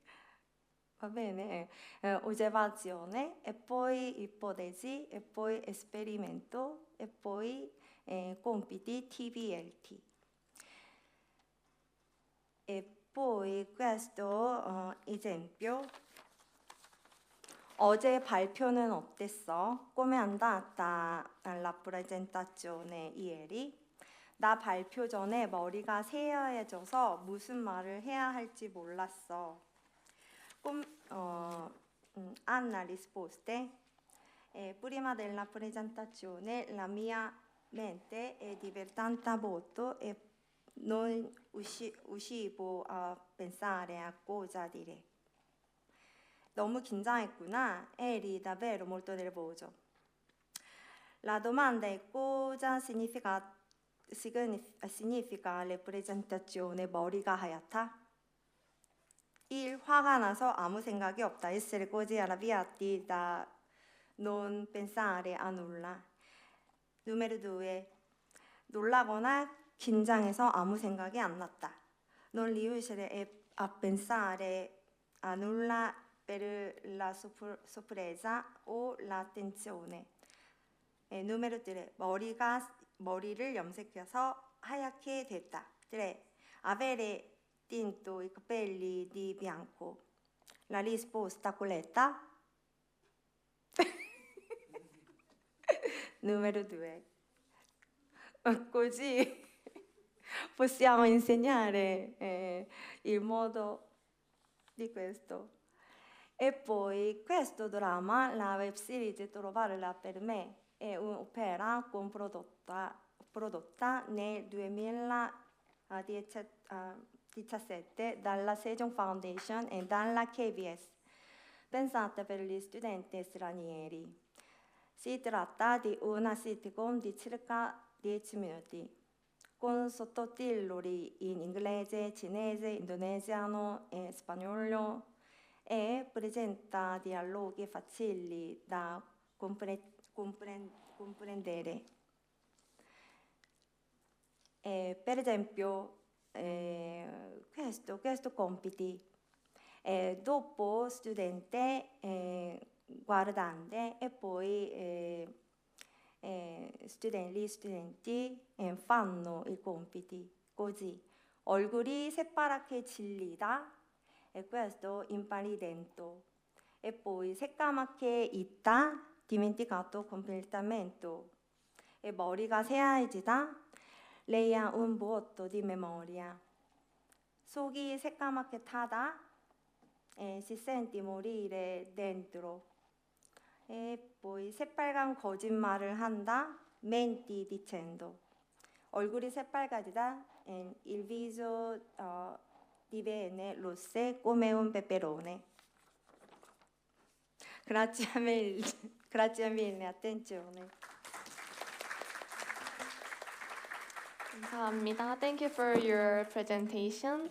Now we will move on to our next speaker. Our next speaker is Daeun from University of Malaga. She is a PhD student in Advanced Studies in Humanities and a teaching and research staff member in the East Asian Studies area at the University Malaga. The title of the presentation is Korean Education in Spain, focused on the University of Malaga's degree program. Please join me in welcoming Daeun. 안녕하세요. Buongiorno. First of all, thank you for inviting me in this beautiful city. And I was here 18 years ago, and then Siena was one of my favorite countries in Italy, and I'm very happy to come back to Italy. Today, I'd like to talk about Korean language education in Spain, focusing on University of Malaga's degree program. The first Korean language course in Spain was launched at the University of Salamanca in 2000. Since the 2010s, Korean language education has grown rapidly, especially due to the influence of the Korean wave, like K-pop and K-drama. And Korean is now taught through a variety of institutions, university programs, King Sejong Institution, official language schools, I will mention it later, and private language centers.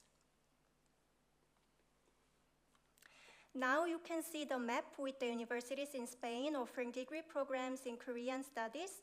Currently, 5 universities in Spain offer Korean study courses, which are the University of Malaga and University of Salamanca, and the Autonomous University of Barcelona, Complutense University of Madrid, and Autonomous University of Madrid, which is missed from the map. Among these universities, only University of Malaga and University of Salamanca offer Korean studies as a major.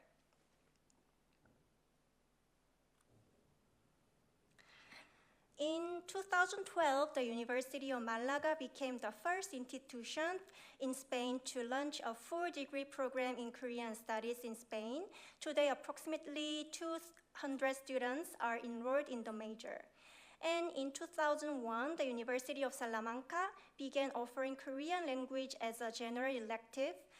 It later developed into a minor program and was officially upgraded to a major in 2015. Currently, around 100 students are majoring and 210 students are minoring in Korean studies. Here is a comparison of Korean language programs in Spanish universities. First, at the University of Malaga, courses are offered from Korean language levels 1 to 10, along with business Korean and translation courses. And at the University of Salamanca, courses are covered levels 1 to 6, and as well as Korean language practice 1 to 2.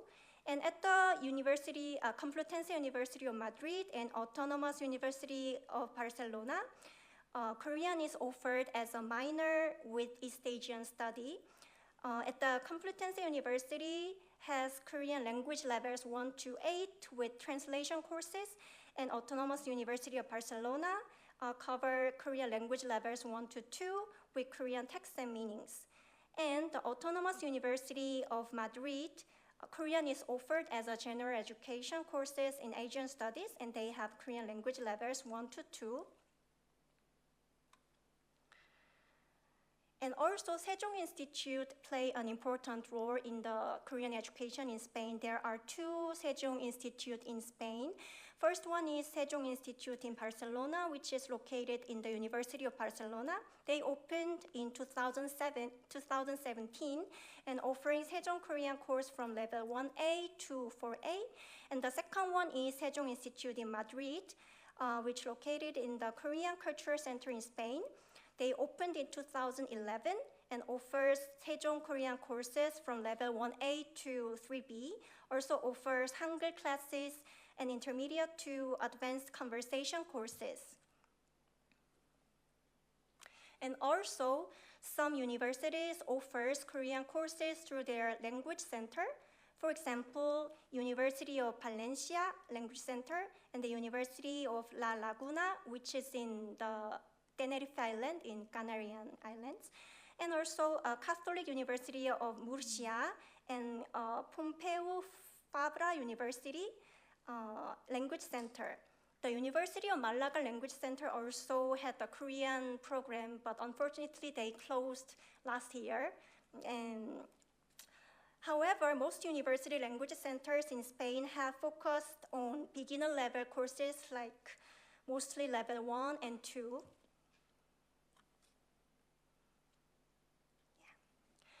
And also, Korean language courses are offered at public language schools operated by the Spanish government, which is called EOI, Escuelas Oficiales de Idiomas, which means official language school.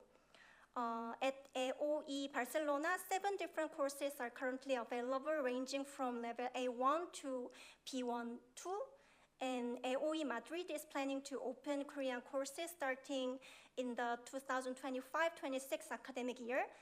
It's very honored for me because I and another teacher in the University of Complutense participated to make the curriculum of the EOI Madrid. And you can see the pictures of the students who are studying Koreans in the EOI Barcelona. This is also meaningful that Korean education has begun to be supported by the Spanish government itself. And also, in major cities such as Barcelona, Madrid, and also Malaga, the number of private academics offering Korean, either exclusively or alongside other East Asian languages like Chinese or Japanese, is steadily increasing.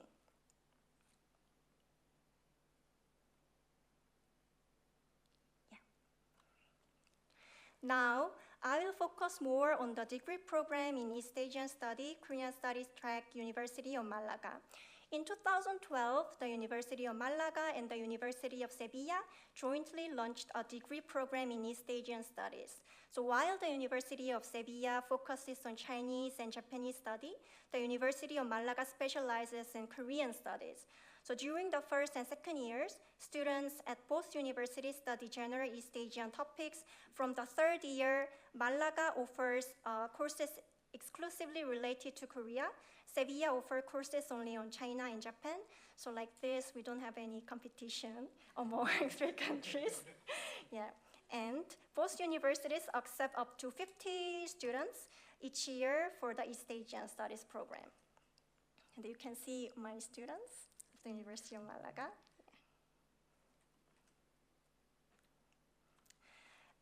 There are courses taught by the area of East Asian Studies in the bachelor's degree in the University of Malaga. We offer total 12, we offer total 12 Korean courses, including translation classes. So in first, second, third years, I'll move to the screen.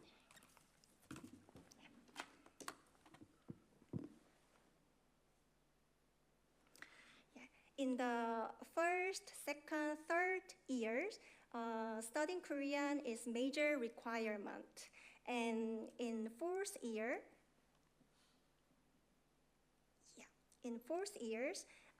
students can choose electives.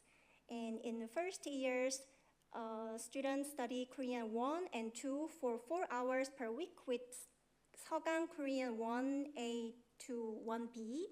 And in second years, also they continue to study Korean 3 and 4 with Sogang Korean 1B to 2A for 4 hours per week.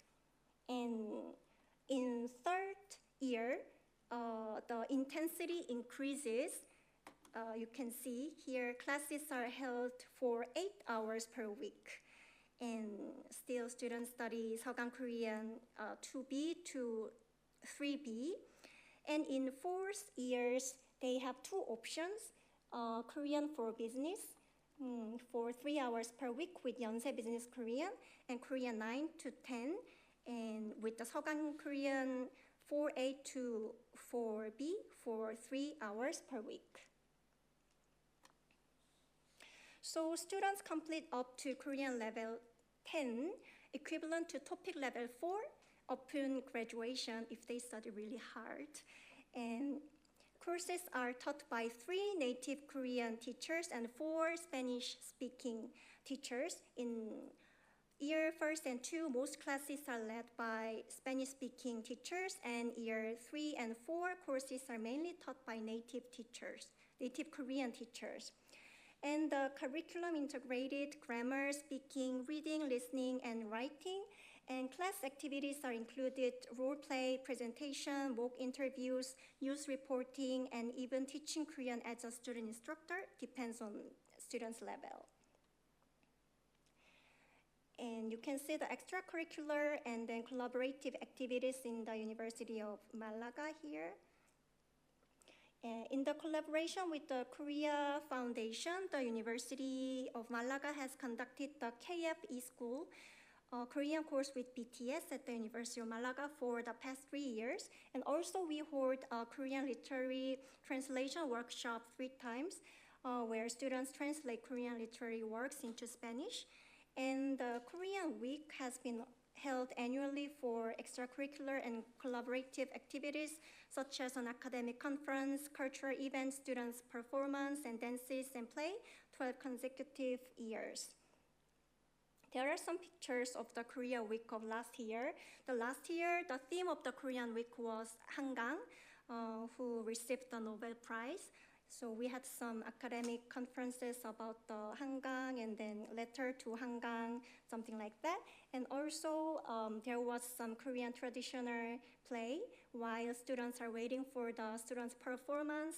And you can see they are playing 딱지치기 and 공기놀이, 제기차기, which were shown in the quiz game 1 and 2. Now I'll talk about our students' characteristics. Most of students develop an interest in Korean culture through K-pop and Korean dramas, which often leads them to study the language.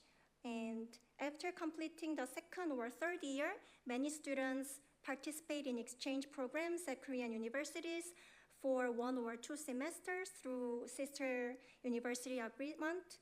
And studying and living in Korea as exchange student is a major turning point for them. It's not only deepen their understanding of Korean language and culture, but also students strengthen their motivation to continue learning. A large number of students aim to pursue careers in translation and interpretation, including literary translation, webtoon translation, and audiovisual translation. And while some graduates go on to graduate schools to continue their academic studies, it is still difficult to find Korea-related job opportunities in Spain after graduation.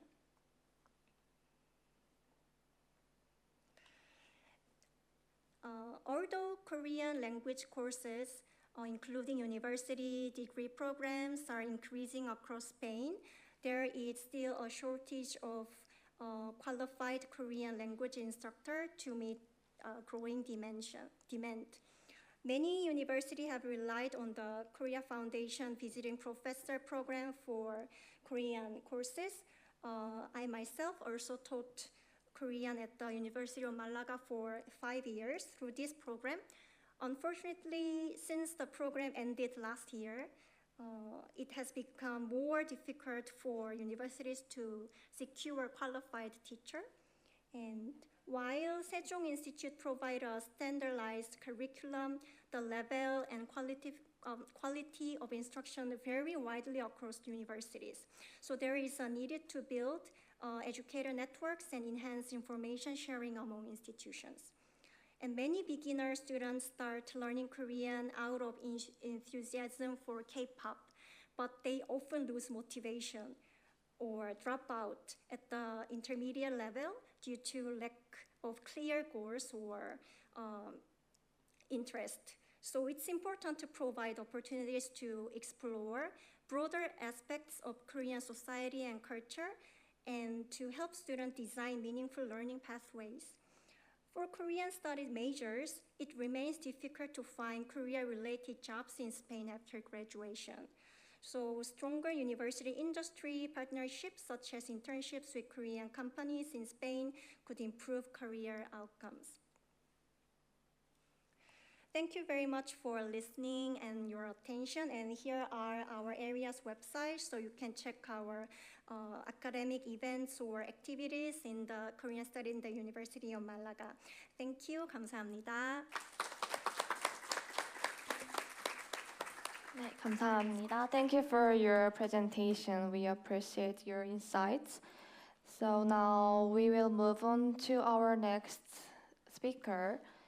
Finally, our last speaker is Professor Song Hyang-keun from Busan University of Foreign Studies. He is Professor Emeritus at Busan University of Foreign Studies. His remarkable career includes serving as president of the King Sejong Institute Foundation and the International Association of Korean Language Education. Prof. Song has also held the presidency of the Association for Korean Linguistics, the International Society of Korean Applied Linguistics, and the Korean Society of Bilingualism. Additionally, he was vice president of the World Association for Hallyu Studies and served as a jury member for UNESCO International Literacy Prizes. The title of the presentation is Changes and Development of Korean Language Education in the Post-COVID Era. Please welcome Professor Song.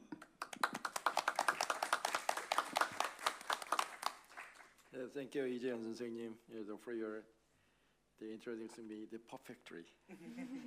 Actually, my career is some kind of 잘난 체. Okay.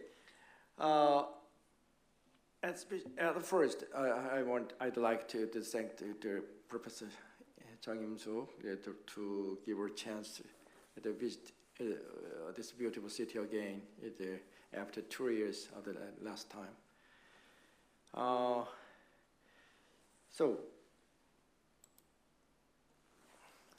in early 2020, so we found ourselves in a situation we had never experienced before and never wanted to experience again.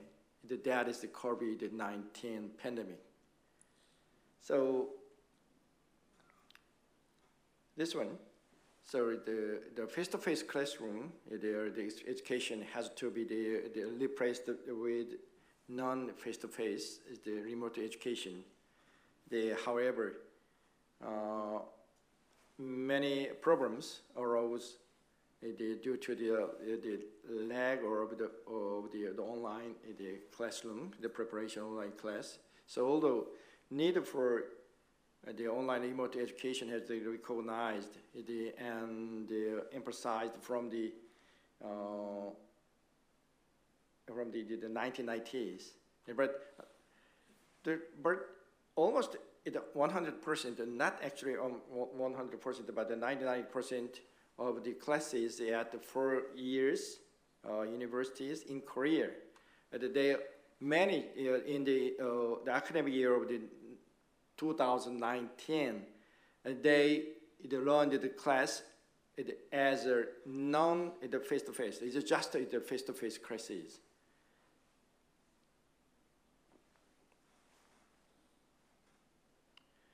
But due to the afterwards, after the method of the COVID-19, the Korean language the education is the KLE is the end of Korea has been hit hard and undergone many changes. So while the Korean the language education is before the COVID-19, characterized that one is by a face-to-face classroom, and the classroom is the active classroom interaction.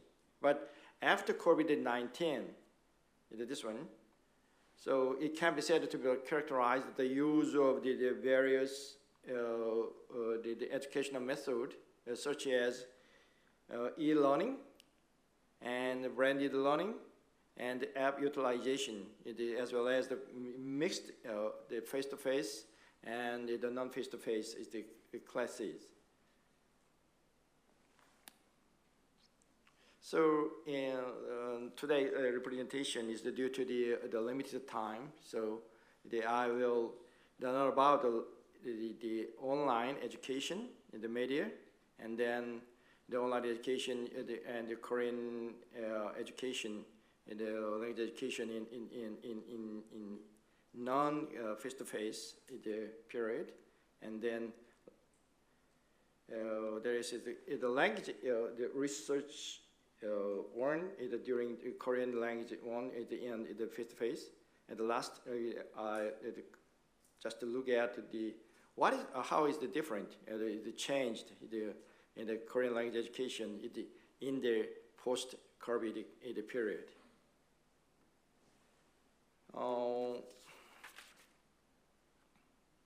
But however, the presentation, the PPT is over 60 pages. So I'm afraid it'll take 2 hours rather than 20 minutes to reach the allowed for me. So please let me give a presentation in Korean, so rather than English. So I'll explain this one is in Korean as if I'm flying, So let me see. 여기 보는 것처럼 이 온라인 교육의 메디어 매체는 이렇게 6단계입니다. 6단계인데 이 1단계, 2단계, 3단계 이렇게 공부한 사람은 아마 9세대 저나 우리 풀턴 선생님처럼 아니면 최 교수님? 아니에요? 오케이. 그렇죠. 그래서 정 교수님한테도 물으려고 하다가 차마 주인한테 물을 수 없어서 가만히 있었어요. 네. 하여튼 이렇게 해서 인터넷 시대, 스마트폰 시대, 그리고 지금 AI, 인공지능 시대가 됐습니다. 이런 여러 가지가 있는데, 자 여기요. 지금 이 AI 기반, AI based language education, AI 기반 언어 교육이라는 거는 recommendation system, based on the big data, 그리고 그 deep learning neural network, 그리고 collaborative filtering, 이러한 학습자, so learner tailored feedback, 그리고 그 학습 기회를 주고 있지요. 더더욱이 이 AI 그 정보를 처리하는 이런 빅데이터, 이거는 당연히 자동적으로 학생한테 맞추어진 공부를 제공한다는 거죠. The first one is AI speaker. 한국어를 포함해서 외국어를 배울 때 제일 어려운 것 중에 하나가 상호작용을 하는데 어렵다는 거죠. 그래서 재미나게 하기 위해서 AI 스피커로 하게 하고, 또 학습자들이 어려워하는 게 뭐죠? 실수할까 봐. speaking error. 이걸 할까봐 말 못하는데 이때 AI 스피커를 활용하면 부담 없으니까 말을 잘. 그래서 결국 AI 스피커가 학습의 원어민의 역할, native speaker in the learning in the Korean 여러 가지가 있고요. 또 chatbot, AI chatbot, use this as the teacher. 그래서 사람처럼 말할 수 있는 프로그램. 가장 대표적인 게 이루다. 네, 이런 것도 있고요. 근데 여기에는 많은 문제가 있죠. 문제가 있어요. 어떤? The personal information, the exposure. 개인 정보가 빠져나가고요. 두 번째, 어떤 차별적인 그런 발언들, 네, 그런 거 아니면 이런 것까지. 네. 그래서 이런 문제가 있지만 지금은 잘 컨트롤하고 있습니다.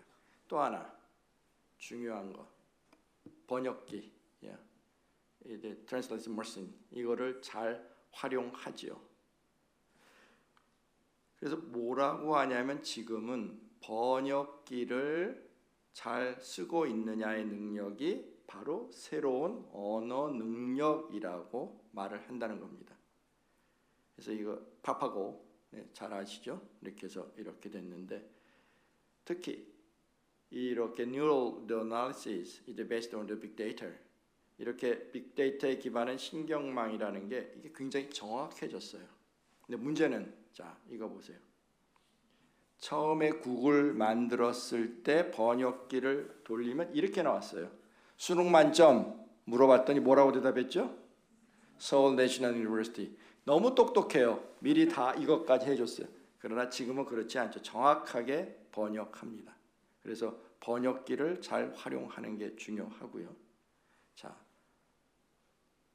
이창규 교수가 쓴 거에 보면은 이렇게 인공지능 그리고 기계 번역, machine translation 이거 갖고서 한국어 교육이 이렇게 발전할 거라고 생각을 했어요. 그런데 지금 2025년 그러면 이 정도인데 지금보다 훨씬 더 빨리 발전해서 지금은 4, 5 정도에 해당이 되고요. 그 중에 온라인을 활용하는 것 중에 대표적인 게 바로 이거. 네. 그 온라인 한국어 교육인데 AI를 가지고 대표적인 게 세종학당 AI 선생님. 네. 이런 것도 활용을 하고요. 또 ChatGPT. 네. ChatGPT 많이 활용하고 있죠. 지금 ChatGPT 4.5 그리고 ChatGPT 4.5 지금 4.5까지 활용이 되고 있습니다.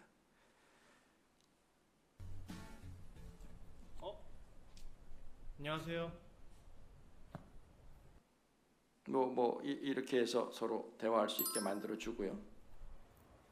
네, 오케이. 그래서 지금의 온라인 이거를 보면요, 이런 것들, 네, 인터넷 강의, 그다음에 LMS, 그다음에 화상 세미나 시스템, 이것이 중요한 역할을 했죠. 그래서 잘 이루어지고 있는데, 네, 굉장히 다양한 플랫폼이 만들어지고 있습니다. 이런 것들 한국에서 사용합니다. 자, 뭐 많은 것들이 있는데 그래서 지금 중요한 것은 네, 선생님 가르치는 사람이나 배우는 사람 모두 플랫폼을 잘 활용할 수 있어야지만 된다는 거죠. 그런데 실제로 한국어 교육이 어떻게 지난 코비드 2020년에 코로나, 한국말로는 코로나19 코로나가 생겼을 때 그때부터 지금까지 어떻게 진행되어 왔는가를 좀 살펴볼 필요가 있다는 거죠. 특히 그 정책적이나 아니면 인공지능 부분에서 워드 클라우드를 해보면 이렇게 나오는데 결국은 중요한 거는 이 first the industrial revolution 4차 산업혁명이라는 거, 또 AI, the period 이거에 맡은 것이 필요하고요. 이건 이제 Korean Government Agencies. 한국에는 한국어 교육과 관련된 소위 그 한국 정부의 기관들이 있는데 이렇게 많아요. 네. 교육부, 네, 어딘지 아시죠? 교육부, 외교부, 법무부, 문체부는요. 문화체육관광부. 네, 이것도 있고요. 여기야 바로 우리 유 선생이 있는 세종학당이 이 밑에 있고요. 또 여가부라는 것도 있어요. 여성가족부. 왜 필요할까요? 이런 게 한국. 다문화가족, the immigration, yeah, especially the women from the country. 하여튼 외국에서 온 많은 여성들이 있잖아요. 한국에 결혼해로 한국 사람으로 살게 하기 위해서 언어고 문화고 가르쳐야 되는데 그걸 누가 하느냐 해서 하여튼 이렇게 복잡한데 많은 기관들이 있는데 여기에서도 바로 인공지능을 활용한 이러한 교육들이 이루어지고 있다라는 거죠. 네. 물론 거기에는 이러한 그 the response the strategy 대응 전략도 필요하고요. 네. 그래서 인공지능을 활용해서 뭐 빅데이터 그 중에서도 지금 우리가 중요하게 생각하는 거는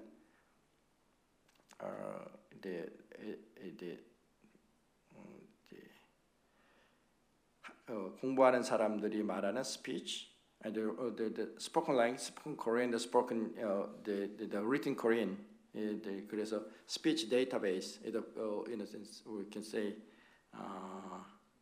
corpus 말뭉치라고 하는 거를 만들고 있고요. 또 하나 이것도 중요하죠.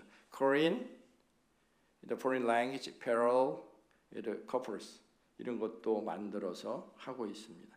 또 이런 거를 활용한 the Korean learners dictionary, and the textbook, and the contents 이런 것들 다 만들고 있고요. 이런 걸 굉장히 정책적으로 만들고 있는 거죠. 그런데 실제로 이 2000년부터 2024년까지의 한국어 교육과 관련된 비대면이 어떻게 연구되어졌는가를 살펴보면요. 이렇게 뭐 한국어 교육, 비대면, 온라인, 실시간 이런 거를 search the word 그래서 하니까 이렇게 논문들이 나와 있고요. 이거를 해보면 점차적으로 네, 이런 게 월드 클라우드에 나와서 비대면, 온라인, 실시간 사례 이렇게 되어 있고요. 이렇게 2020년에는 consciousness is a certification degree, and 그리고 case 이런 거에 대한 연구가 있었고요. 21년에는 the consciousness and then the media 그래서 이렇게 나와서 굉장히 다양한 연구가 진행이 됐고 그 다음에는 또 22년에는 content flipped learning 이런 것들도 있었고 특히 여기는 application 앱을 활용한 그런 한국어 교육 그리고 또 하나 챗봇 그 다음에 23년 플랫폼 메타버스 하이브리드 이런 것들도 볼 수가 있습니다. 몇 분 남았죠? 이 다음에는 5분. 진짜 2시간 할 뻔했어요. 그래서 24년에는 온라인, 그 다음에 non face to face 비대면 있고요. 근데 이 비대면, about the non face to face 이런 거에 대한 것들은 사실 이렇게 코로나가 생겨났던 2020년 점점 늘어났죠. 그래서 22년에 이렇게 많아졌어요. 그러다가 점점 줄었죠. 왜냐하면 after the COVID 그래서 논문이 줄었다는 걸 알 수 있고 그래서 이거를 키워드로 보면은 사례 분석, analysis of the case, 그 다음에 뭐 매체를 활용하는 거, 혼합, 하이브리드, 온라인 뭐 이런 거고요. 그래서 결국 포스트 코로나, 코비드에서 어떻게 그래서 한국어 교육이 어떻게 바뀌어가고 있는가를 이 연구를 통해서 보면 이렇게 많은 논문들 전체 논문이 이렇게 있는데 23년에 699 한국어 교육에 관한 논문이요. 627편인데 이거를 분석해 보면은 이런 기준을 갖고 분석해 보면 네.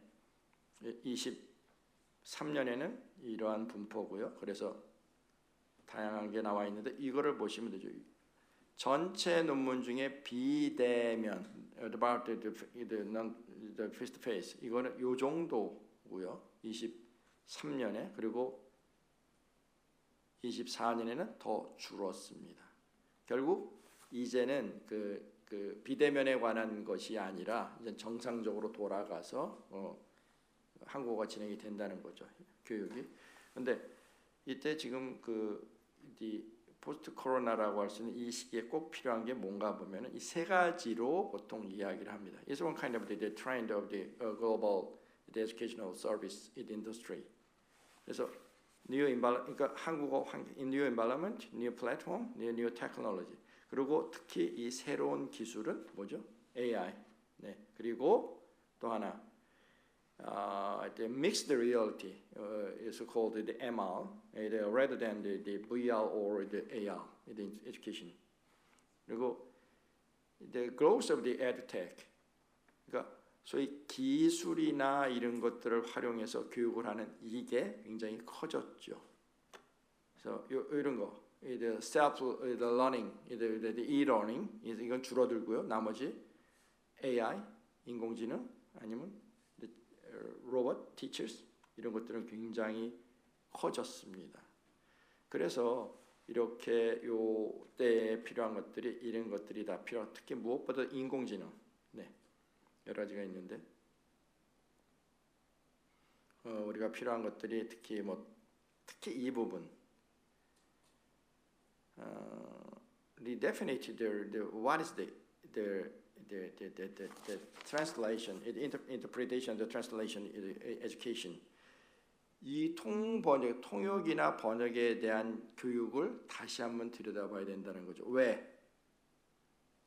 바로 이 번역하고 통역하는 거 누가 제일 잘한다고요? 사람이? 아니요. AI가 제일 잘하거든요. 그러니까 다시 한번 생각해 보자라는 거고요. 네.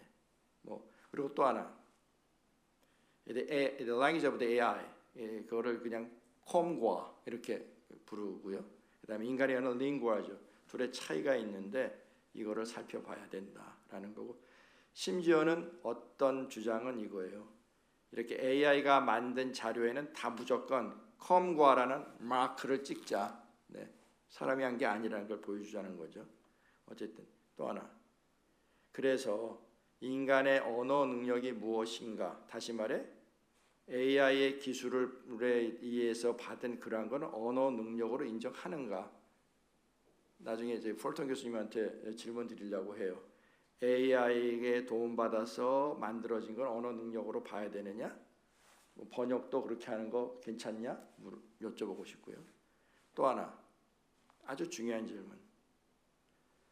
그러면 이렇게 AI가 다 해주면, 여기 선생님들 계세요. 한국어 선생님. 우리가 할 일은 뭐죠? 네. 그러니까 교사가 해야 될 역할에 대해서 다시 한번 redefine 해야 된다는 거죠. 그리고 그러면 앞으로 in future society, 앞으로 세계에서는, 사회에서는 언어 교육할 필요 있냐, 외국어 교육할 필요 있냐, 이것도 생각해 보자는 거죠. 하여튼 한국어 교육에서는 문제점이 앞으로 해야 될 거는 학습자들이 서로 차이가 있으니까 gap, learn gap 이거 없애야 되고요. 두 번째, the Korean language education, the system, the built on the based on the digital, this one. 그리고 the interaction, 한국어를 가르치는 거 interaction하는 이런 거. 그다음에 motivation, motivation을 해야 되고요. 그다음에 가르치는 선생님들이 전문성, 아까도 얘기 나왔어요. 그리고 the evaluation, the method of the evaluation is changed. 그러니까 평가하는 것도 바뀌어야 된다는 거죠. 그리고 sustainable, the model, for the Korean language education 이런 것들을 개발해야 된다라고. 이게 앞으로 우리가 challenges of the Korean language education in future, the after first the current COVID the period something. Okay, thank you for your attention. Yeah. 네, 발표 감사합니다. We truly appreciate your informative talk. Now we have about 20 minutes for questions. If you have any questions or comments, please feel free to ask.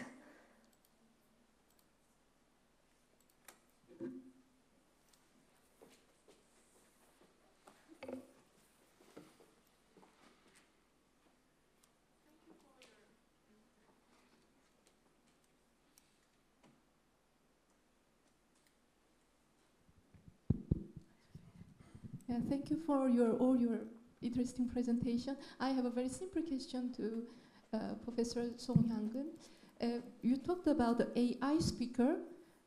You know, actually, I am your generation, so I don't know. You know, I recognize. I don't know very well.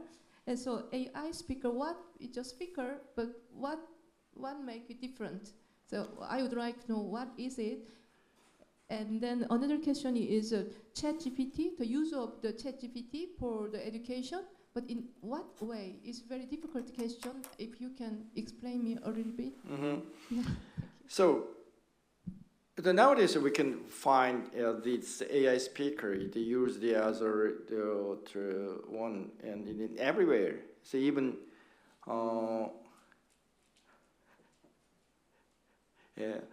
actually, in this semester, I'm lecturing in the Campuscari, Venice. But I did not find any the things to use the AI speaker in the electronic at home. But in Korea, almost of it, for example, the refrigerator or the air conditioner, all kind of the equipment in the library, they use that one AI speaker. So AI, the answer whenever we ask something, for example, when you wanted to turn on the air conditioner, we don't touch any button. Just say something. 설리야, 실리야, 에어컨 켜줘, and then it's working. Something. So that one, and furthermore, nowadays we use this AI speaker, they use that one as a teacher of the teaching the Korean something. You know. And then the ChatGPT.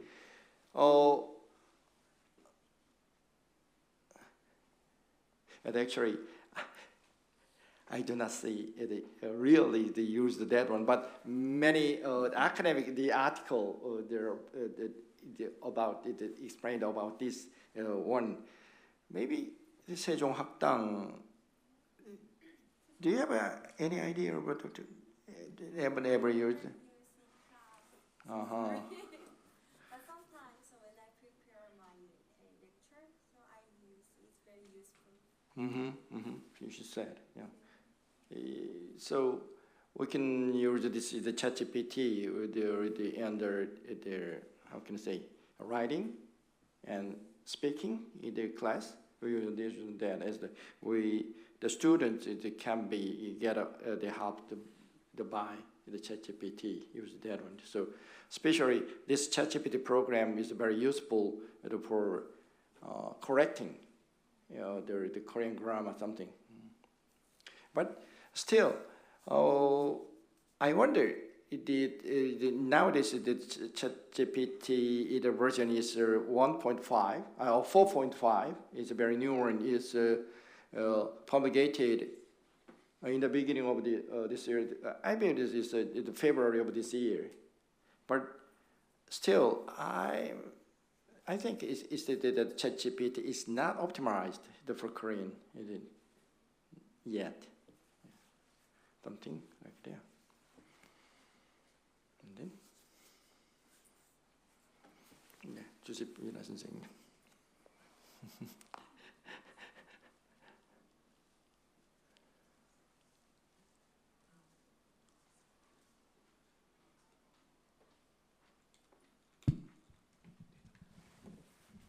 Okay, thank you very much for these presentations. I think the presentation of Professor Song is very challenging, and well, I would actually very curious about to redefine some roles, like as you said, for example, about interpretation, translation, and also teaching, because this touched very much what we do. I would like to say that probably for translation, maybe we have anyway to accept the idea that AI will be part of this job, so as a new tool. I wouldn't be so much worried about anyway the use of artificial intelligence, because we all know that the technology change in each period. We didn't have a smartphone, and we now use as normal, but many other things still are there, or like books, for example, still are published, even though we can read books on our. So AI is another instrument that we have to add what we do. And of course, our job will change, so we have to deal with this. So concerning to translation, definitely it will be a tool that is being already used massively, and but at the same time, translators will have a new role, maybe as editors, because still this technology is not full trained. So anyway, there are other things that are being evolving into translation. It means the human involvement in knowing the culture, because you can translate perfectly what is written in other languages, but you have to give your input inside the translation that is done so far still by the human experience. So I can translate perfectly, grammatically, and technologically, from a technical point of view, but if I want to apport the emotion and the feeling of what is being said, especially for novels I'm talking about, or for example, in literature, you have to know a little bit what emotion stimulated that expression in order to translate in a very effective way.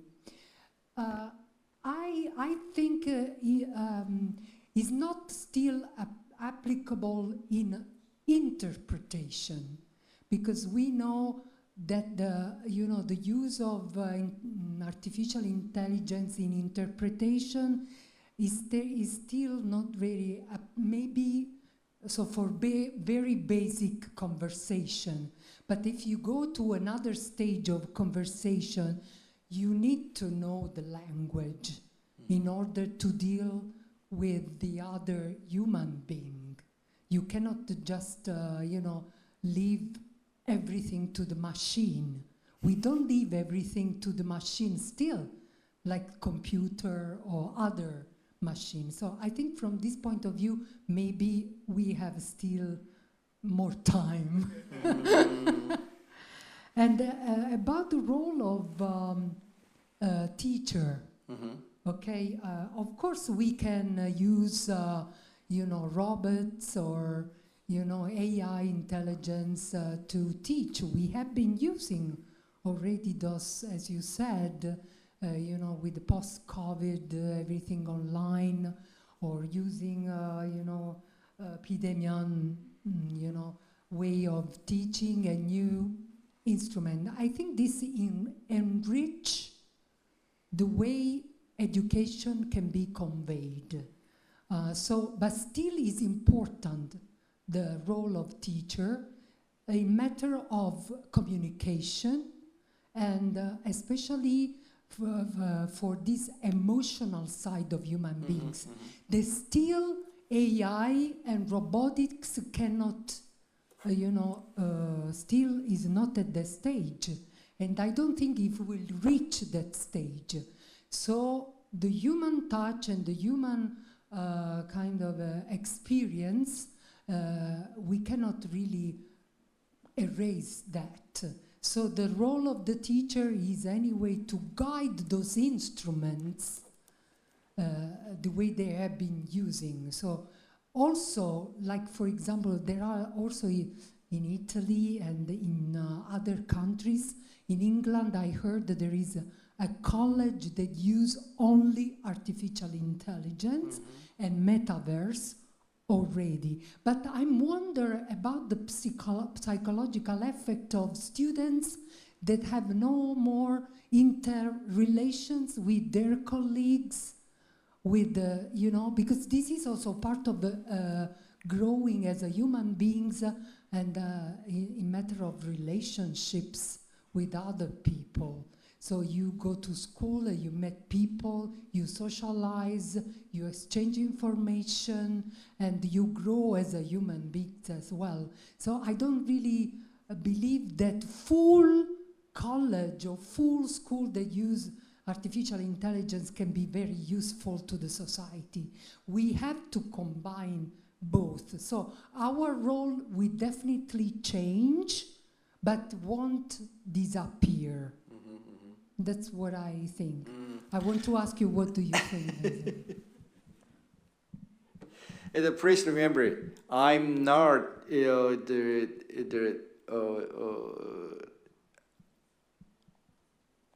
I am an opponent, the opposite side, that use the AI or the even some the ChatGPT something. So I don't want to this kind of the period, the era of the use the AI or the something, you know, the robot, the chat, the teacher. But it will come. So because the speed of the development of the AI or something is it developed very fastly, implemented very fastly. So I guess, although I just suppose that those kind of the era that will come. So we have to prepare those kind of ones. So my opinion is just the basic one, the basically principally. So we have to prepare that one. So and the other one. So before that, so I mentioned the translation or the interpretation. So the professor, you translated many Korean literature from the Korean to the Italian. No, I'm not a translator. No. Yes. Yeah. But Professor Fulton, so have you ever used those kind of the translation, Russian translation? You did not. Of course, you did not. But did you check? Yeah.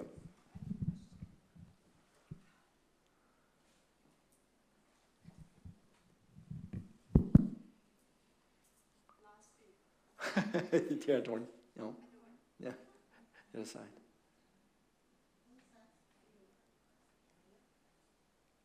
Anyway, last year, Mm-hmm. we were in Korea, and this is the very subject we were talking.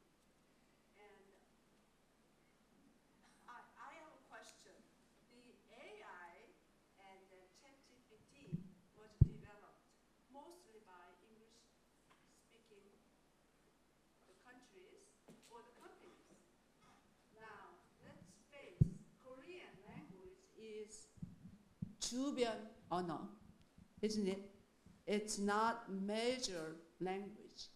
So if Korean is developed someday as one of the most powerful language, I think maybe AI we can trust in translation.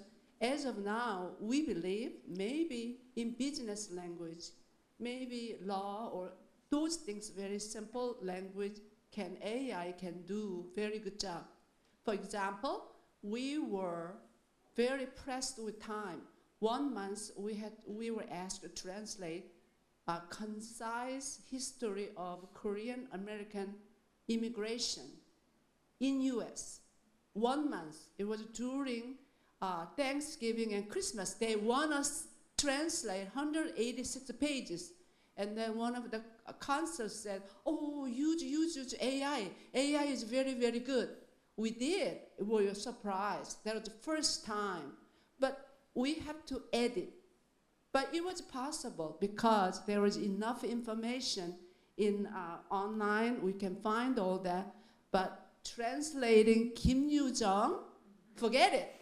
Forget it. Impossible. It's impossible. Even Naver, Papago, whatever, I understand that Naver, the translation, the dictionary, is that volunteers have to get involved. Is that true? We are too old for in this area.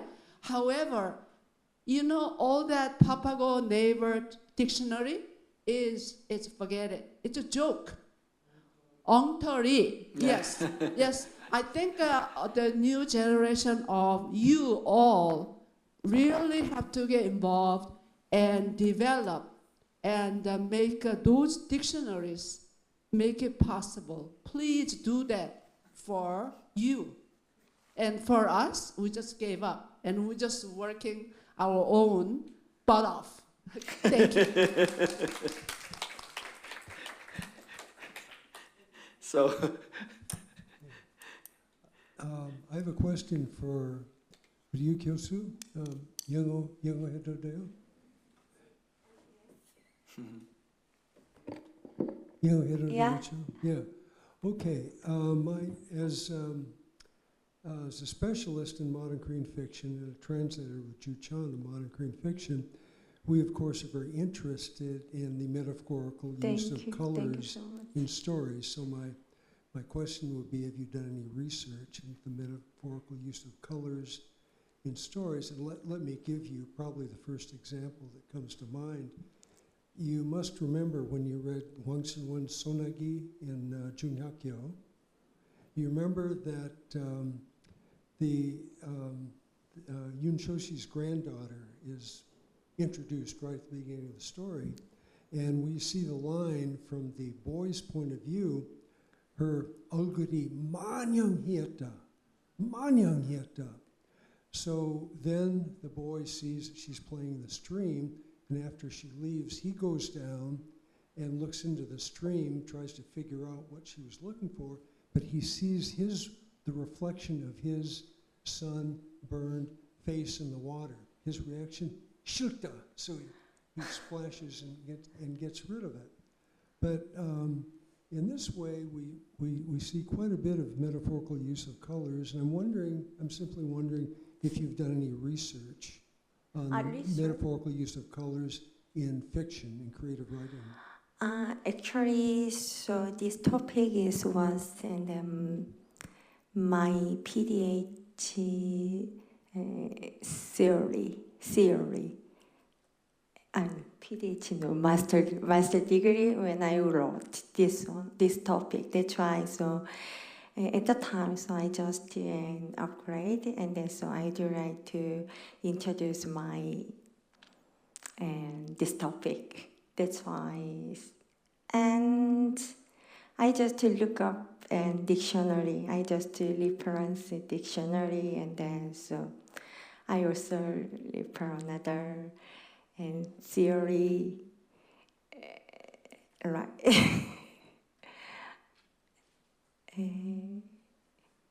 It is enough to your answer. Yeah, I think it's very important for your future research. I also recommend this novel Sonagi of Hwangsun, because in this literary text, the color is very important because we have two opposite characters. So as mentioned before, Professor Bruce Fulton, the 소년 is always described as dark or more, and the 소녀, she's from Seoul. She's always so white. So, but in the end, we have unfortunately we have the tragic final. Yeah, she goes away. So I also treat this text during my lectures, analyzing and focusing on, in particular, the symbol of colors. So I think it's quite interesting, useful for your future research, maybe. Thank you so much. Yeah. Unfortunately, I don't remember the Sonagil novel. Sorry, because a long time ago I read. That's why. So sorry. Yeah. 선생님이 얘기할 때 억수로 하얗다. 억수로. 그게. I will read again. 이제 시간이 다. So that concludes our Q&A session. Thank you once again to our presenters and to all of you for your questions and attending. 감사합니다.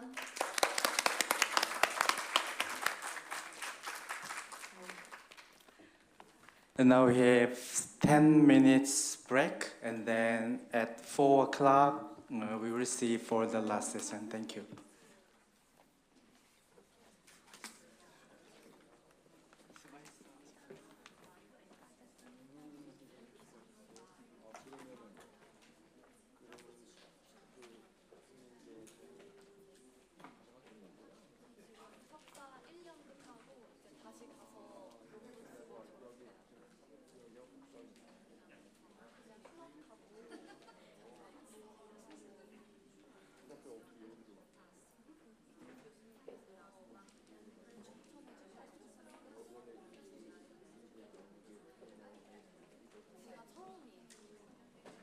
Outside, you can find some snacks, and the water.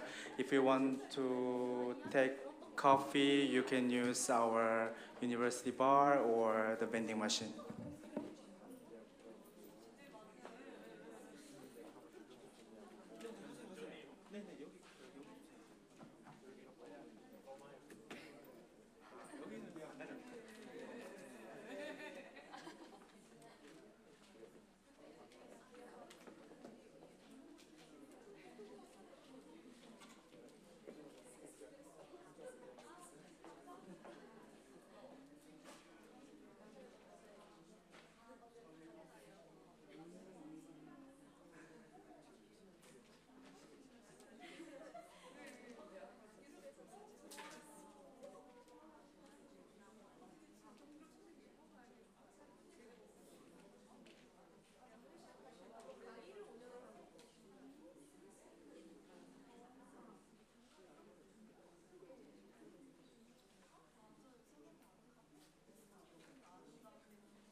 This is where the cinema performs what we call an aesthetic of resistance.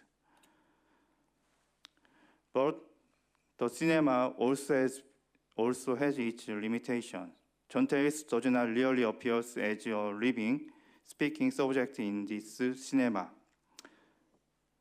What we see is not the voice of the working class speaking directly. Rather, we see that voice being uncovered, interpreted, and in a way, approached by an intellectual figure. In this cinema, Young-soo is writing John Tails' biography.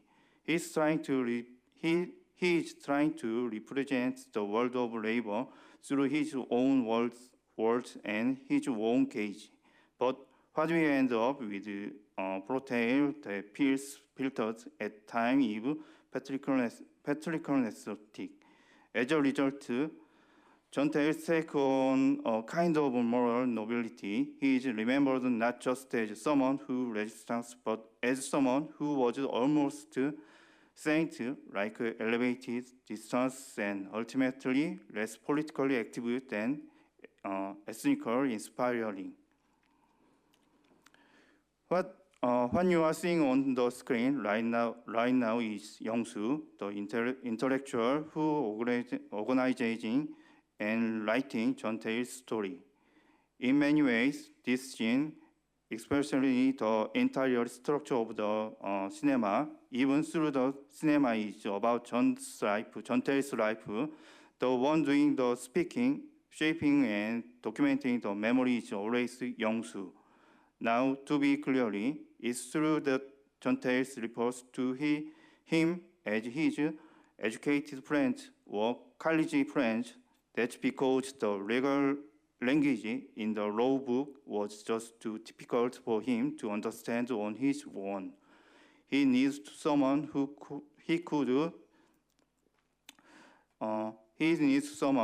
could explain him clearly. This scene makes the distance between the one who remembers and the one being remembered visual clearly. It's not really about showing John Tails' pain or anger directly. Instead, the focus is on how that pain gets written down, how it gets shaped into narrative form. Now, I like to step back to the moment and look at the broader context. One of the key points I want to raise today is that the way this cinema constructs memory is not just about Korean political or domestic history. Rather, we need to ask, how is the memory shaped in relation and global systems of reflections? In fact, the term Korean New Wave itself was something appealed retroactively. It was coined around the time of the 1996 Busan International Film Festival, mainly as a way to introduce Korean cinema to the international stage. And here, we really have to ask, why was there such a strong desire among Korean critics and filmmakers at the time to present the Korean New Wave as if it were a current movement, like a French New Wave, French Nouvelle Vague, or Italian neorealism, or Italian modern cinema, or New German cinema? Western has a cinematic movement, but Korea has no cinematic movement, so Korean New Wave was invented in need. Clearly, something more than historical classification was at work. There was a cultural longing, a desire to place on equal footing with Western film movement. In this way, a single spark and the Korean New Wave more broadly can be understood as constructing memory within the affected structure of transnational regime or recognition. So far, I've been talking about a single spark, how this film represents a set of repressed historical memories, how it uses cinematic forms to carry out a kind of aesthetic resistance, and at the same time, how it reverses certain structural limitation. That intention to confront Korea's labor's reality through the figure of John Tail and the ethical legacy he left behind is clearly present in this film. But at the same time, the memory is narrated through the gaze of an intellectual, and this points to the broader dilemmas that runs throughout the Korean New Wave. This film wanted to register historical amnesia, but they also couldn't fully escape the gaze of the offensive expectation of the West, the symbolic other, the West, symbolic other, whose approval was both external and internationalized. So to wrap up, what I will really try to emphasize today is this: the politics of memory is just about what we remembered. It's about how that memory is told and for whom it's being constructed. And cinema, I believe, is one of the key mediums where all of this happen, where memory is passed through forms, where resistance and recognition, speech or silence can exist at the same time. The paradox is something I hope we can continue thinking about together. Thank you very much for listening. Thank you.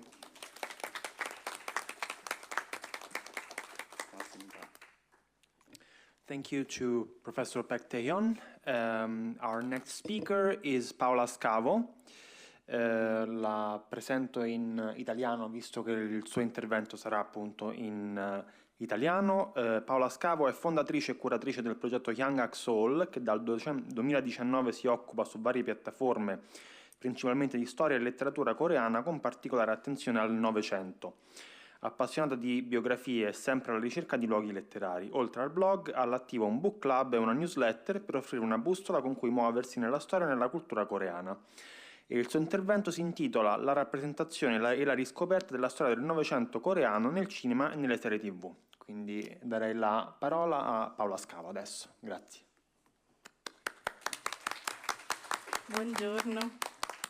Buongiorno, anzi quasi buonasera direi ormai. Volevo innanzitutto chiaramente ringraziare la professoressa Jang In-sok per avermi coinvolta ancora una volta in queste occasioni, che per me è sempre un onore partecipare, e poi perché effettivamente oggi è stata una giornata molto interessante in cui si sono aperti moltissimi spunti di riflessione su un fenomeno che per noi oggi è ben chiaro ed è ben presente anche da questa parte di mondo, ma che effettivamente, come ogni fenomeno, ha avuto delle fasi, ha avuto dei processi.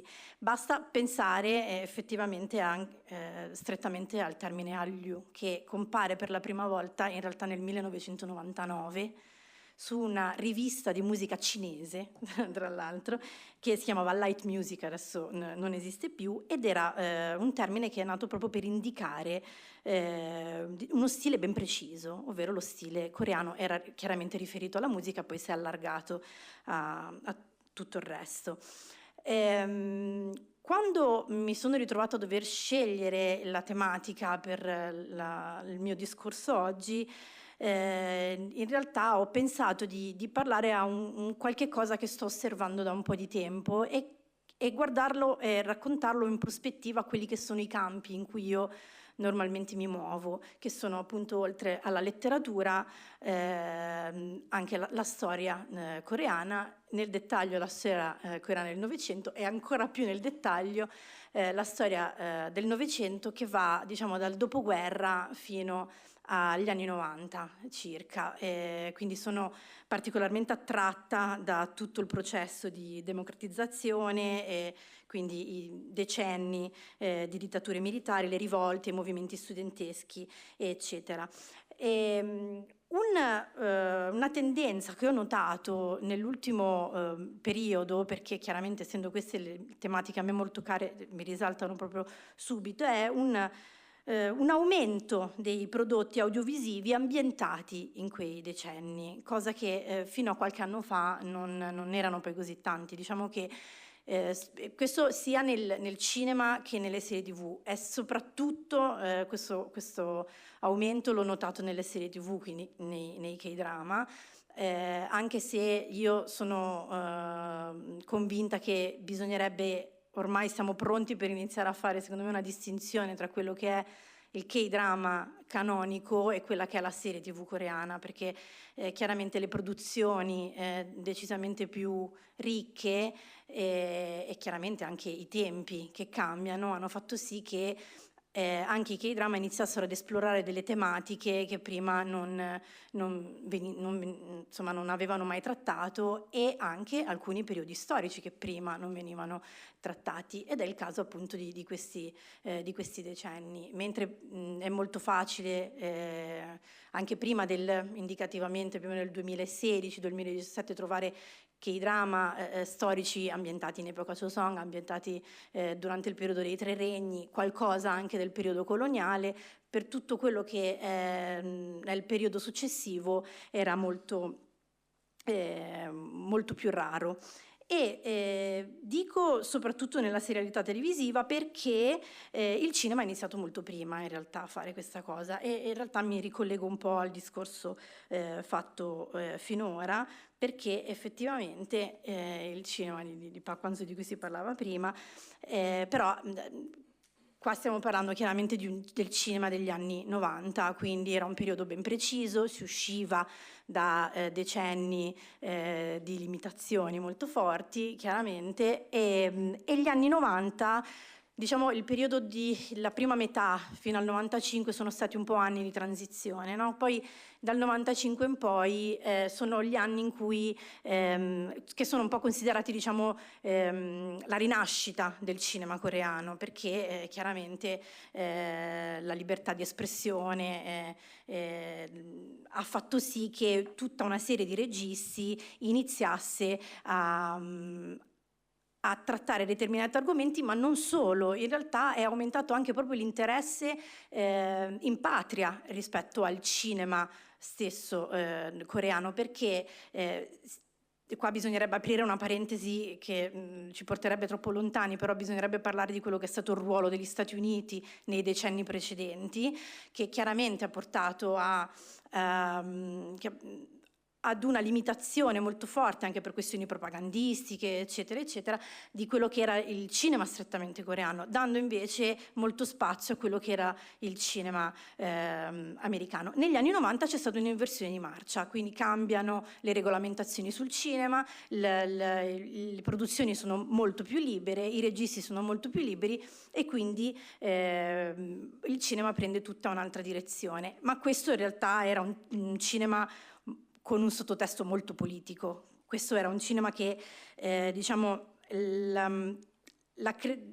tratta fondamentalmente tutto il discorso della lotta di classe, come appunto si diceva prima, e diciamo la crescente distanza tra le classi sociali, e in qualche modo tendono un po' a smontare, passatemi il termine, quello che poi oggi noi conosciamo il miracolo del fiume Han, no? Quindi volendo mostrare anche i limiti e le ombre del capitalismo.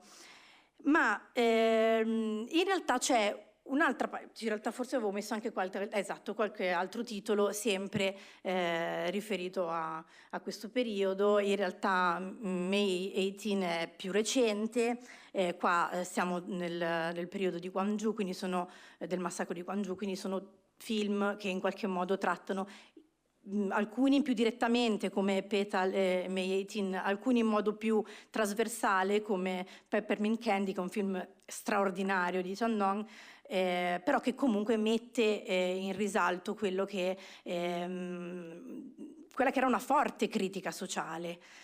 Ma in realtà lateralmente, forse anche un pochino dopo, c'è tutto un filone di cinema coreano che invece si concentra sul racconto della storia e non ha quindi la pretesa di avere un messaggio in qualche modo di critica sociale. E l'esempio più eclatante è chiaramente Taxi Driver. Poi tra l'altro questo è uno di quei film che da questo punto di vista funziona molto bene, tanto che questo tipo di cinema, che quindi è rivolto a un grande pubblico, non è un cinema d'autore, non è un cinema mirato a mandare un messaggio specifico, è un cinema per il grande pubblico.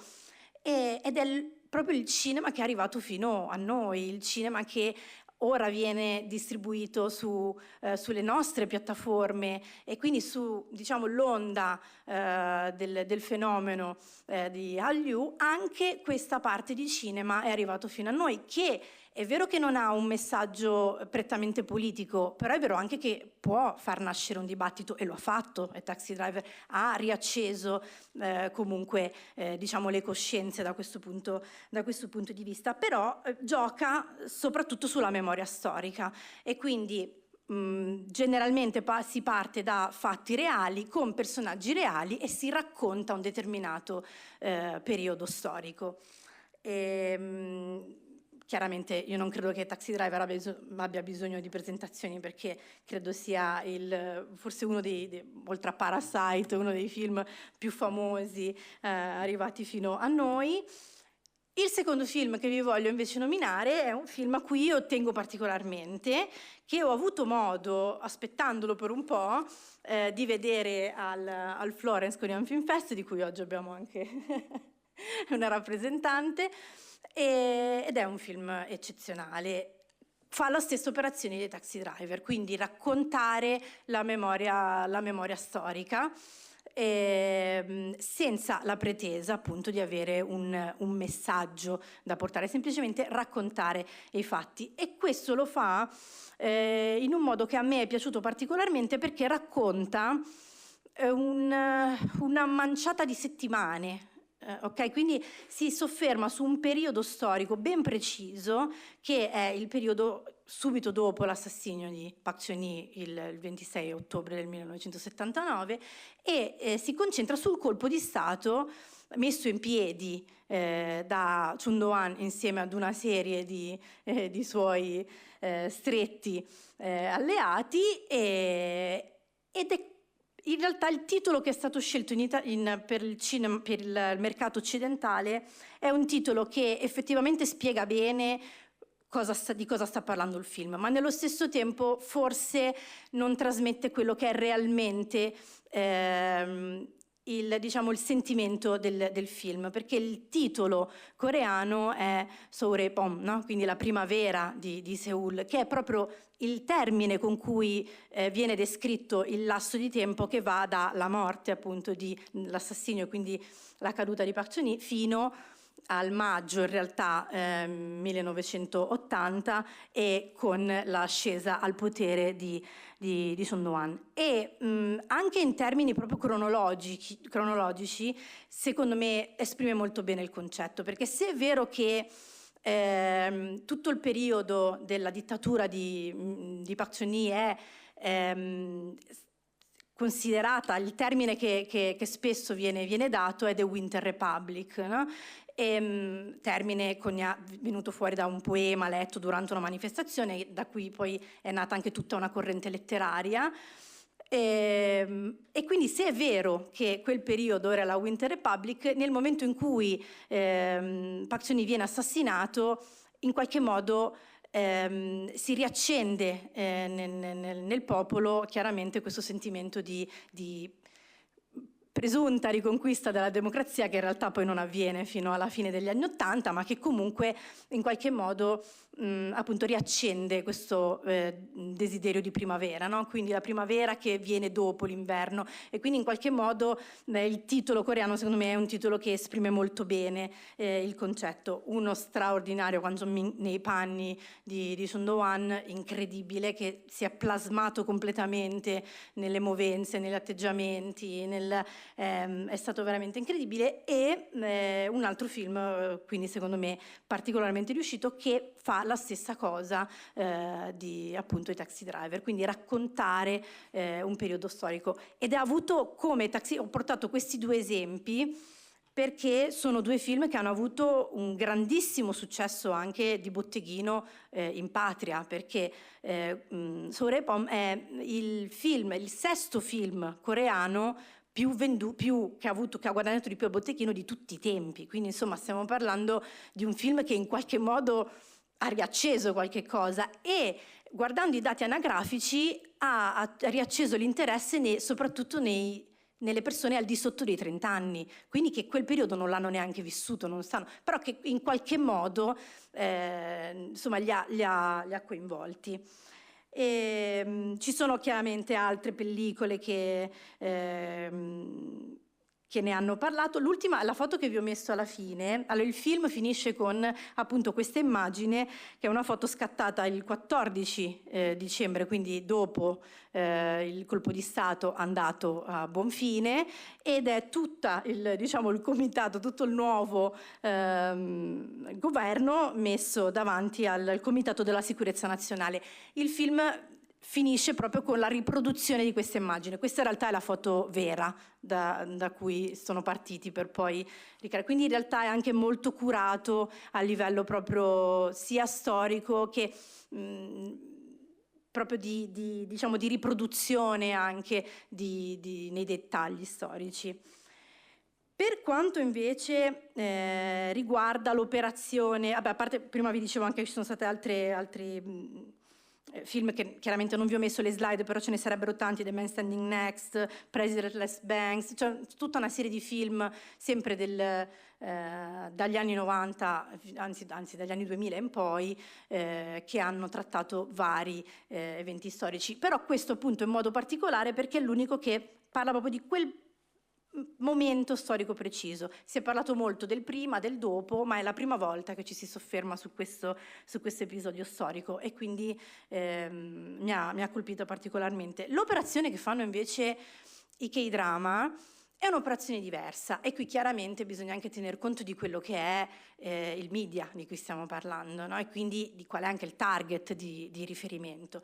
E quindi invece di giocare su la memoria storica, chiaramente anche qui, come dicevo prima, le tematiche ormai sono molto più ampie, le produzioni sono molto più ricche, quindi ci si può permettere anche di curare a livello fotografico, a livello di abbigliamento, a livello scenografico proprio, molto di più i K-drama, e quindi sono venute fuori delle operazioni veramente molto interessanti. E quello che fa normalmente il K-drama è quello di non raccontare i fatti in senso stretto per come sono avvenuti, ma prendere una storia di fantasia e impiantarla in un periodo storico, quindi partendo da una storia che generalmente molto spesso gira intorno alla storia d'amore, ma non necessariamente, ma comunque impiantarlo in un determinato periodo storico, suscitando, soffermandosi sui sentimenti, sulle suggestioni più che sui fatti reali in senso stretto. E ci sono due K-drama, in realtà tre, di cui vorrei parlarvi oggi, che secondo me da questo punto di vista hanno fatto un lavoro eccezionale. Uno è forse quello che ha dato il via a questo filone di K-drama, che è, qua erano i due film di cui vi parlavo prima e le altre pellicole, però insomma era giusto per farvi vedere le locandine, ed è Reply 1988, no? Dramma incredibile, fa parte di una trilogia, si prende in considerazione diverse annate. Questo è quello dedicato al 1988, anno cruciale, no? Non è stata una scelta casuale, anno cruciale per la storia coreana, le Olimpiadi di Seul, si usciva finalmente nell'87, c'è stata la rivolta di giugno, quindi insomma le prime elezioni democratiche, tutta una serie di cose, però come vi dicevo prima non narra di eventi reali. Questa è la storia di un quartiere e delle famiglie che vivono questo quartiere in quegli anni, e quindi quello che funziona molto bene è ricreare tutto quello che gira intorno a queste famiglie, per rievocare alcune suggestioni. E in modo particolare ci sono due eventi, come dicevo prima, le Olimpiadi di Seul, e ancora, diciamo, c'è ancora uno strascico di movimento studentesco, perché chiaramente non è che nell'87, finito il governo di Chun Doo-hwan e la dittatura allora magicamente ci sono stati una serie di anni di transizione. Tra l'altro comunque Chun Doo-hwan è stato seguito da No Tae-woo, che era di fatto il suo secondo, quindi insomma sono stati anni un po' di transizione, quindi c'erano ancora i movimenti studenteschi. E la cosa che uno dei tanti momenti di questo K-drama è che hanno in qualche modo impersonificato in due sorelle, Doksun e Bora, quelli che erano i due elementi legati alle Olimpiadi, no? Quindi Doksun che fa la portabandiera alle Olimpiadi, e sua sorella che invece fa parte dei movimenti studenteschi che erano contro queste Olimpiadi. E quindi in qualche modo lo sceneggiatore e il regista hanno fatto sì che i due elementi venissero impersonificati da due dei personaggi del K-drama, e questi sono solo due di elementi. Reply 1988 è pieno di riferimenti del genere.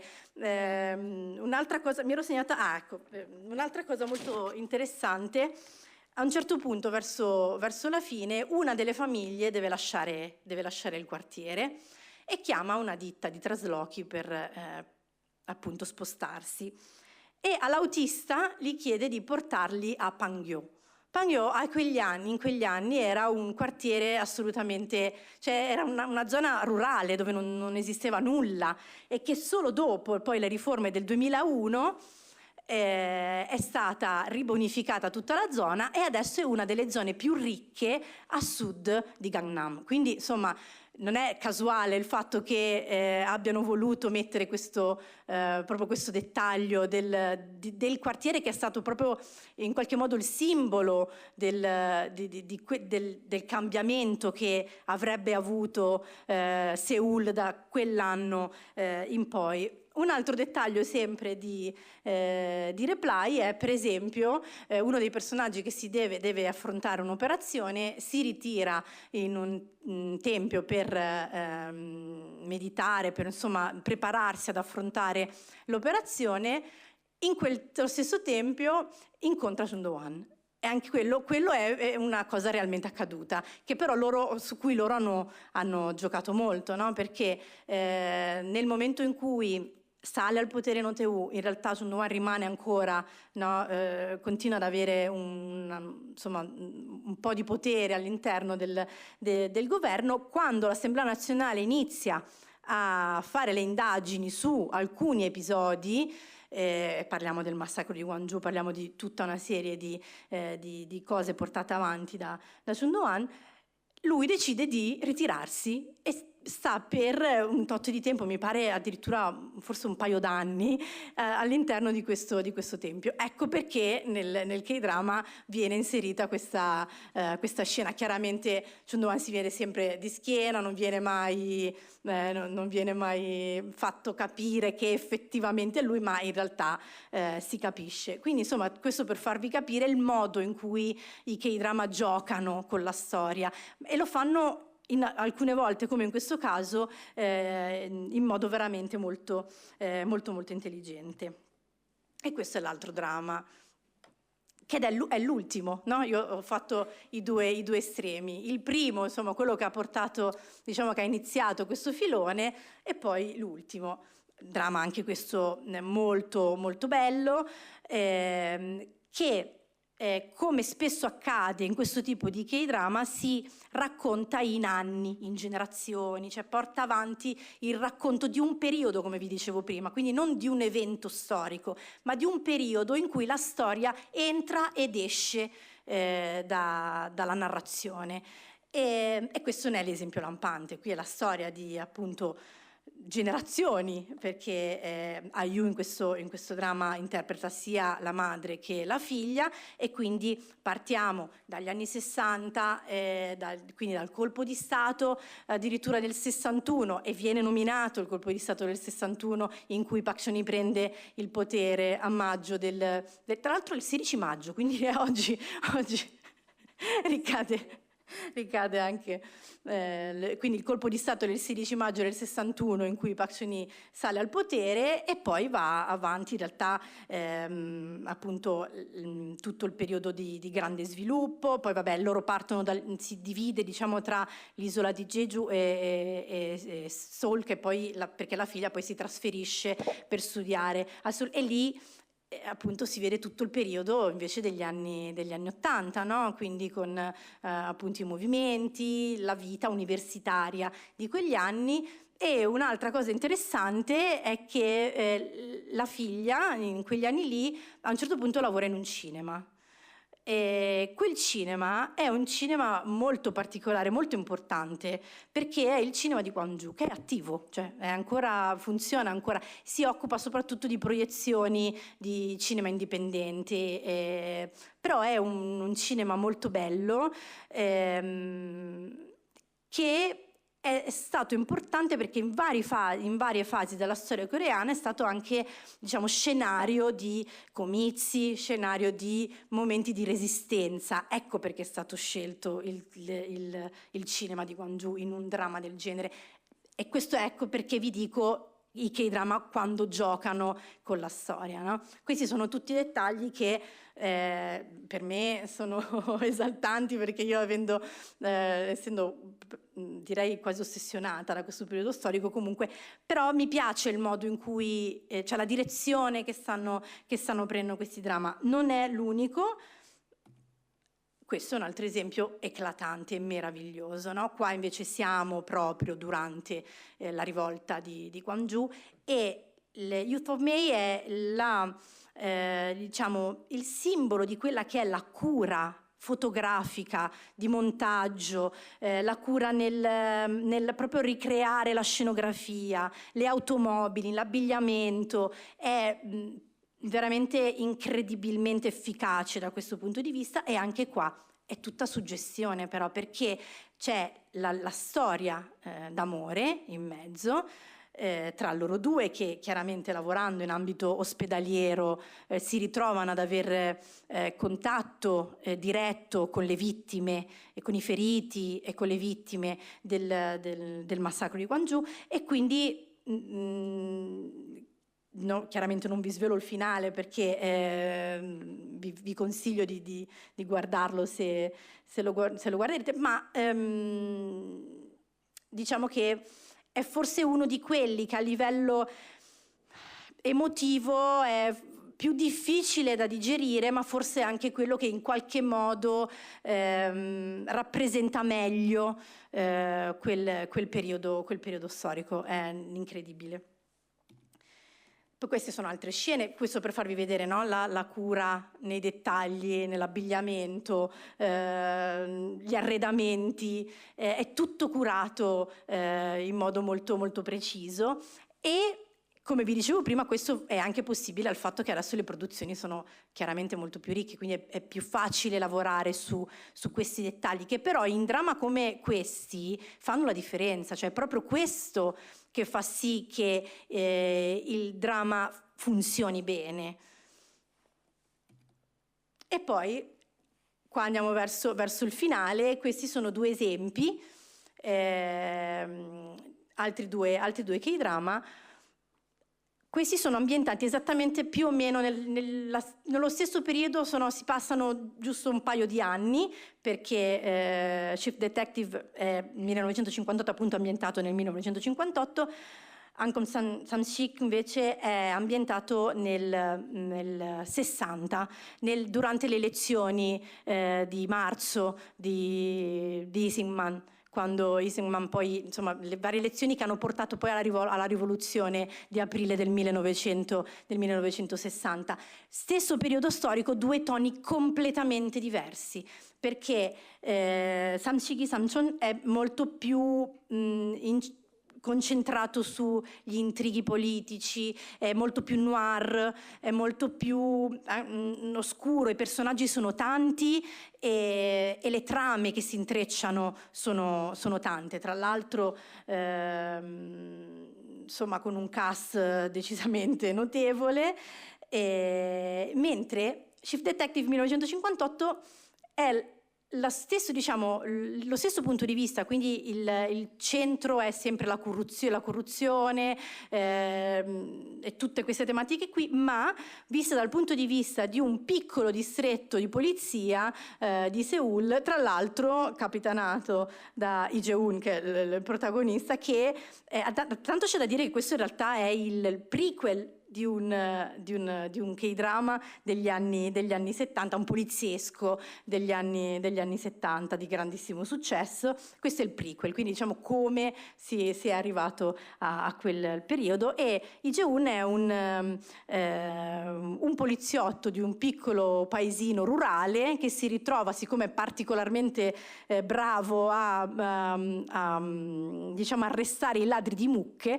viene mandato a Seul per diciamo in questo gli viene fatto fare il salto, no? di carriera, e viene mandato in questo distretto di Seul che però è intriso di corruzione, comandato da la politica e quindi da tutti gli scagnozzi di Syngman che in qualche modo controllavano tutti i distretti, e lui avrà a che fare proprio con questo, cioè lui che invece è una persona moralmente molto dritta, moralmente molto onesta, si ritrova ad avere a che fare con la corruzione di quel periodo.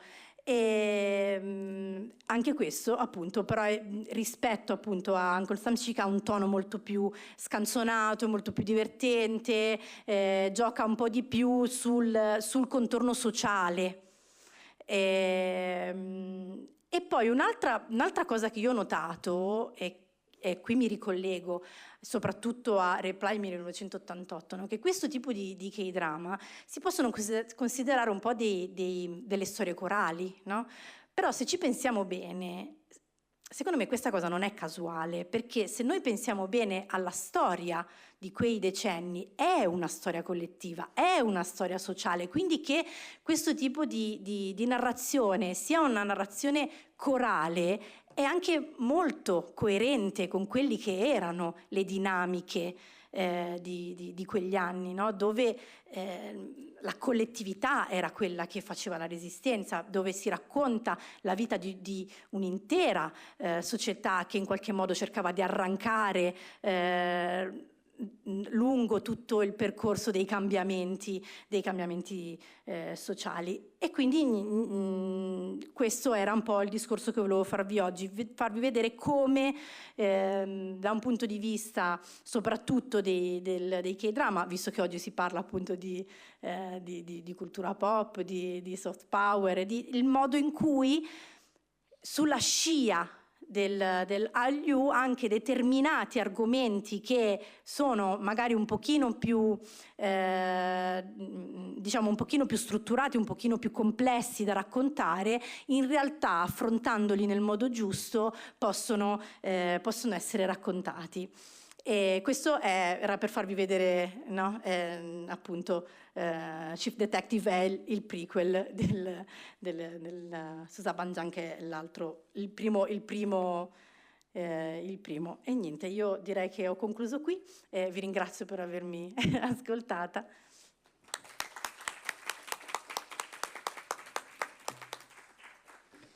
Grazie mille a Paola Scavo. Passerei allora alla prossima relatrice, che è Caterina Liverani. È una critica cinematografica iscritta al Sindacato Nazionale ed è assistente alla programmazione presso il Korea Film Fest dal 2015. Collabora col mensile fiorentino Lungarno dal 2013 e ha partecipato alla stesura del volume curato da Roberto Lasagna, Korea Shock, il nuovo cinema horror della Corea del Sud, edito da Profondo Rosso nel 2023. E il suo intervento è intitolato 10 anni di studio sul cinema della Corea del Sud. Quindi diamo il benvenuto a Caterina Liverani. Grazie. Ok, grazie mille a voi, thank you very much, 감사합니다. Io ringrazio tantissimo la professoressa Cho Min-soo che mi ha invitato naturalmente a questo incontro. I make a very quick translation of my speech but I'm not familiar anymore with the university classes from almost 20 years because I always watch movies alone in my room. So I try to make this very quick translation because I previously write in Italian. So I wanted to tell my experience as a film critic within the Korean cinematographic working at the Florence Korea Film Fest. When I started, I was already an grown-up critic, and so this is the story of how I fell victim to the soft power. When I started 10 years ago, I had a slightly distorted idea of what Korean cinema was, given by the Korean films that had been successful and had come out in theaters at the time. Movie like that from Kim Ki-dok, Primavera, Estate, Autunno, Inverno e ancora Primavera, which was very popular even in cinema. Iron 3, Ferro 3, also by Kim Ki-duk, and Lady Vendetta from Park Chan-wook, which I had the pleasure of seeing in Venice Film Festival when he actually came out. So there was this not a lot of movies in the movie theater, and there was not a platform, Netflix, Disney Plus. Even by that time, I personally even had an internet connection because I was a little bit primitive. So. The more I navigate into Korean cinema, the more my perception changed and become more demanding as a spectator too, thanks to the quality of Korean cinema. Because I had a very intellectual and authorial reference and of movie like this. And the first thing I discovered was how entertaining this cinema, the Korean cinema, could be. And yes, being an horror nerd, basically, the first genre I loved was the horror and thriller, whether it was commercial or authorial cinema. This film was very different from the simplicity sometimes of most of the Hollywood products. Movie like this, hide and seek, the scripts were much more complex and articulated, and this film, Hide and Seek, and this Office, these two movies are two social horrors that tell a lot about contemporaneity, such as overpopulation in Asian metropolis, and how alienation in a toxic, especially this Office, how the alienation in a toxic work environment can push to homicidal madness. So it was very interesting for me. And even though I'm not a big fan of this genre, I was impressed by the quantity and the quality of crime movies. Until a few years ago, as a selectionist of Florence Korea Film Fest, I had to say that it was the largest genre in terms of quantity of movies every year that the cinematographic Korean industry proposed for the market. There was a lot of polizieschi, poliziotteschi, even if you want to translate with some of humor, black humor, but there was a lot of these movies. And I found that the authors, the director in this particular kind of movie, they have found their own language by looking, of course, at Hollywood classic, but also from Hong Kong classic movies. So you can find this very dark situation with two cops, one good cops, one evil cops, a victim, a soul with a heavy rain. This atmosphere was very, very emotional, and yes, a very particularly aesthetic that reminds me in particular from Hong Kong suggestion. And movie like, for example, New World, A Hard Day is, this is a very important movie because this is a crime movie, but with a strong, deep sense of dark humor, which we look how important is in the Korean cinematographic. This is an historical cinema,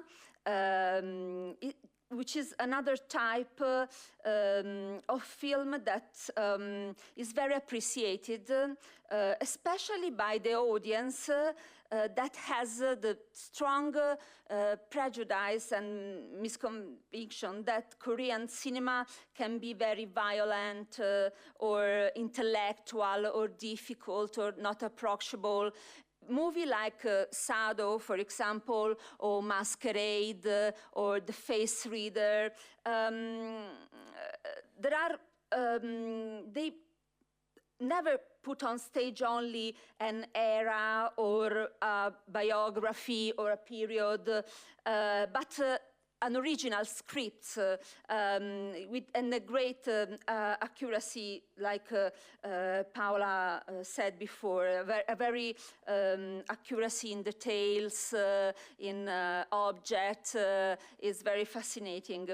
If I would like to summarize my experience with the auteur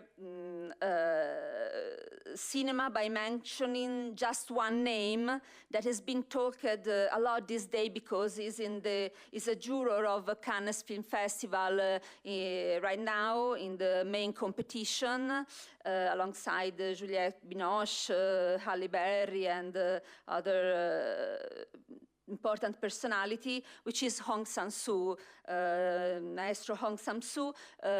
This is a frame from his last movies, which is actually distributed in Italy. Una viaggiatrice a Seoul is the Italian title, with Isabelle Huppert, of course.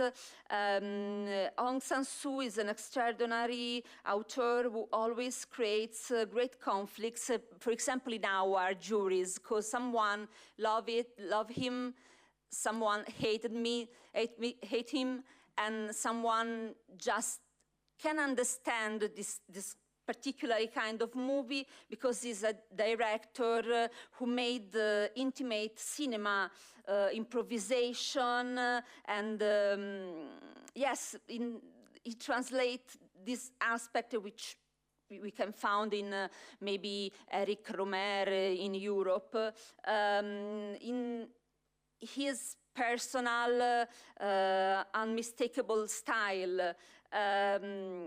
Well, this image, this frame in particularly, show, for example, how a South Korean director chose his muse in a European actress, which is, of course, not so young anymore, but is iconic in our, as a European audience, memory. So it's a very unique author. Of course, I had the chance in 10 years to discover a lot of authors, like, of course, Kim Ji-woon, and many of them. I even remember Lee Chan-dong, of course, and other tremendous director. But an author like Hong Sang-soo is, for me, maybe it was impossible to know him if I hadn't the chance of the festival.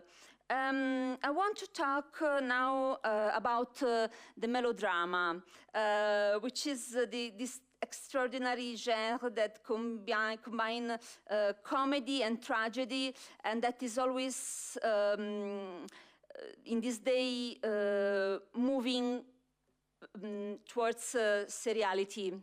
Like Paola said, this genre, in my opinion, has greatly influenced, for example, the structure of movie like Parasite, Mother, The Host, and in general the poetic of and a director like Bong Joon-ho, which rewrite all this suggestion and put in a appealing style that seduce the world. But melodrama, I think, is the seeds of this movement. I want to conclude with the independent cinema made by authors who have learned very well the lesson of European directors like, for example, Romanian Cristian Mongiu, Dardenne Brothers, and even Ken Loach, because they are movies that talk about young people, conflicts,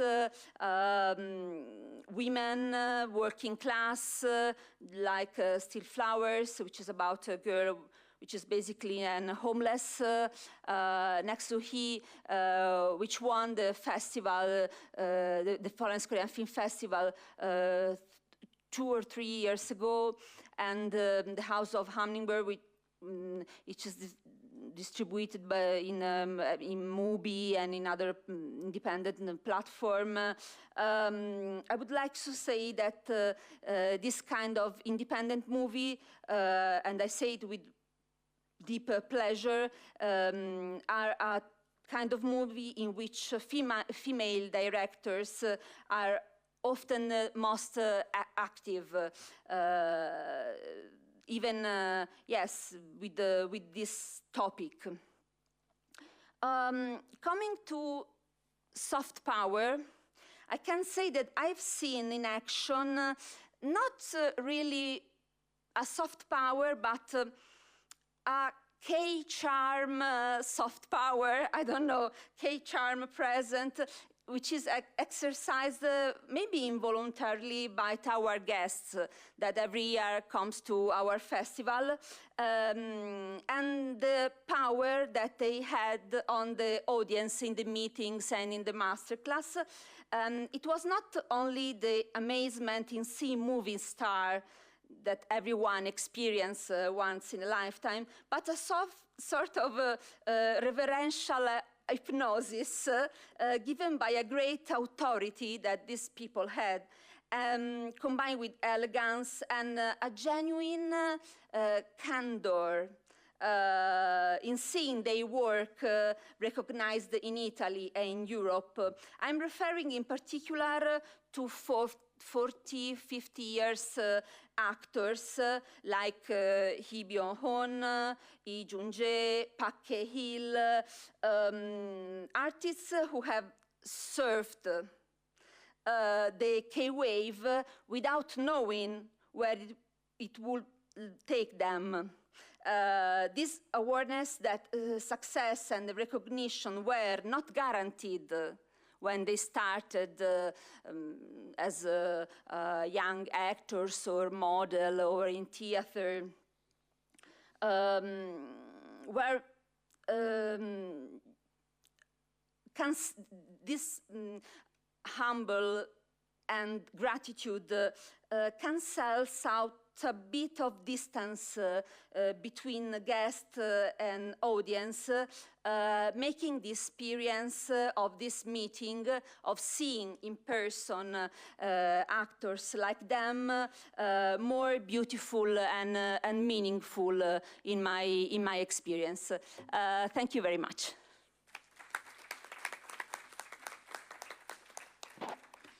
Thank you, grazie Caterina Liverani. Passiamo alla nostra ultima ospite di oggi, che è Irene Lustrissimi. Irene Lustrissimi ha un dottorato in studi coreani presso l'Università La Sapienza di Roma. È specializzata in letteratura coreana. Il suo percorso accademico è iniziato con una laurea triennale in lingue e culture orientali presso La Sapienza nel 2016, seguita da una laurea magistrale in studi coreani nel 2020. Ha ampliato le sue competenze con un secondo master in New Media e giornalismo presso l'Università Niccolò Cusano nel 2021 e ha inoltre svolto il ruolo di docente a contratto di letteratura coreana presso l'Università La Sapienza per un semestre. Dal 2021 al 2023 ha lavorato come teaching assistant per il progetto CivisKF presso La Sapienza e la sua ricerca di dottorato si è concentrata sulla forma letteraria emergente nota come web social o web novel, esplorando come le piattaforme digitali stiano plasmando le narrazioni coreane contemporanee. Il suo intervento si intitola Web novel e webtoon, il caso Solo Leveling. Grazie, diamo il benvenuto a Irene Illustrissimi. Okay, grazie Fabrizio. Hello everyone. I think I'll present to you my paper in English, although the presentation is in Italian, but we will use the English as our lingua franca today, so everyone can understand. Today we have seen and talked about Korean soft power. We have seen different characteristics, elements, and tools about the Korean soft power and how it grew in these last years. Now I would like to look with you to other two tools, elements of this Korean soft power. They are kind of new elements, above all webtoon, and the Korea, as we know, Korea Crescent global influence with strategic and smart use of soft power, as we have seen today, used the Hallyu, Korean wave, and all those elements. And as it grew in these years, we are looking, we are watching, we can see that also webtoon and above all webtoon and web novels too, they are coming with the Hallyu 3.0 and becoming more and more important in this context. And we can just think about that webtoon since 2020. This is a study by Koka, which was on the 2021. The Korean webtoon, they gained above 1,053 billion won in South Korea, only in South Korea. And yeah, I would like with you today to analyze webtoon and web novel power. And I took this case study, which is Solo Leveling, and which is one of the most emblematic, important, and famous webtoon and web novel all around the world. It gained a big recognition all around the world because also of its transmedial evolution, and it had this great global impact. Solo Leveling represents the perfect mix of cultural strategy, and it was a local product that became this global through the one-source multi-use strategy, which is really famous in South Korea, used in South Korea, consolidating and affirming the image of Korea as a cultural leader. And Solo Leveling, what it is, maybe some of you have heard about it, some of you have read, maybe, the web novel or the webtoon, or you have watched the anime version, or there is also the video game, because Solo Leveling is it was born as a web novel written by Tugong. It was serialized from the 2016 to 2018. It became really famous instantly in South Korea, and it also grew instantly all around the world, globally. There are a lot of global readers who became interested in this kind of novel. It tells the story about this protagonist, this main character, who is Song Jin-woo. He is a hunter in this kind of sci-fi and dystopic Korea, And he is a normal hunter. He doesn't have any strength. He is pretty lame as a hunter, but for some reason that will be discovered much later in the series, he gains a lot of power and he levels up instantly. And he is the only one who levels up so quickly and becomes so powerful. This kind of web novel, as I said, is a kind of sci-fi and dystopic. There are some fantasy elements, but above all, it has this kind of video game RPG characteristics. And yeah, as I was saying,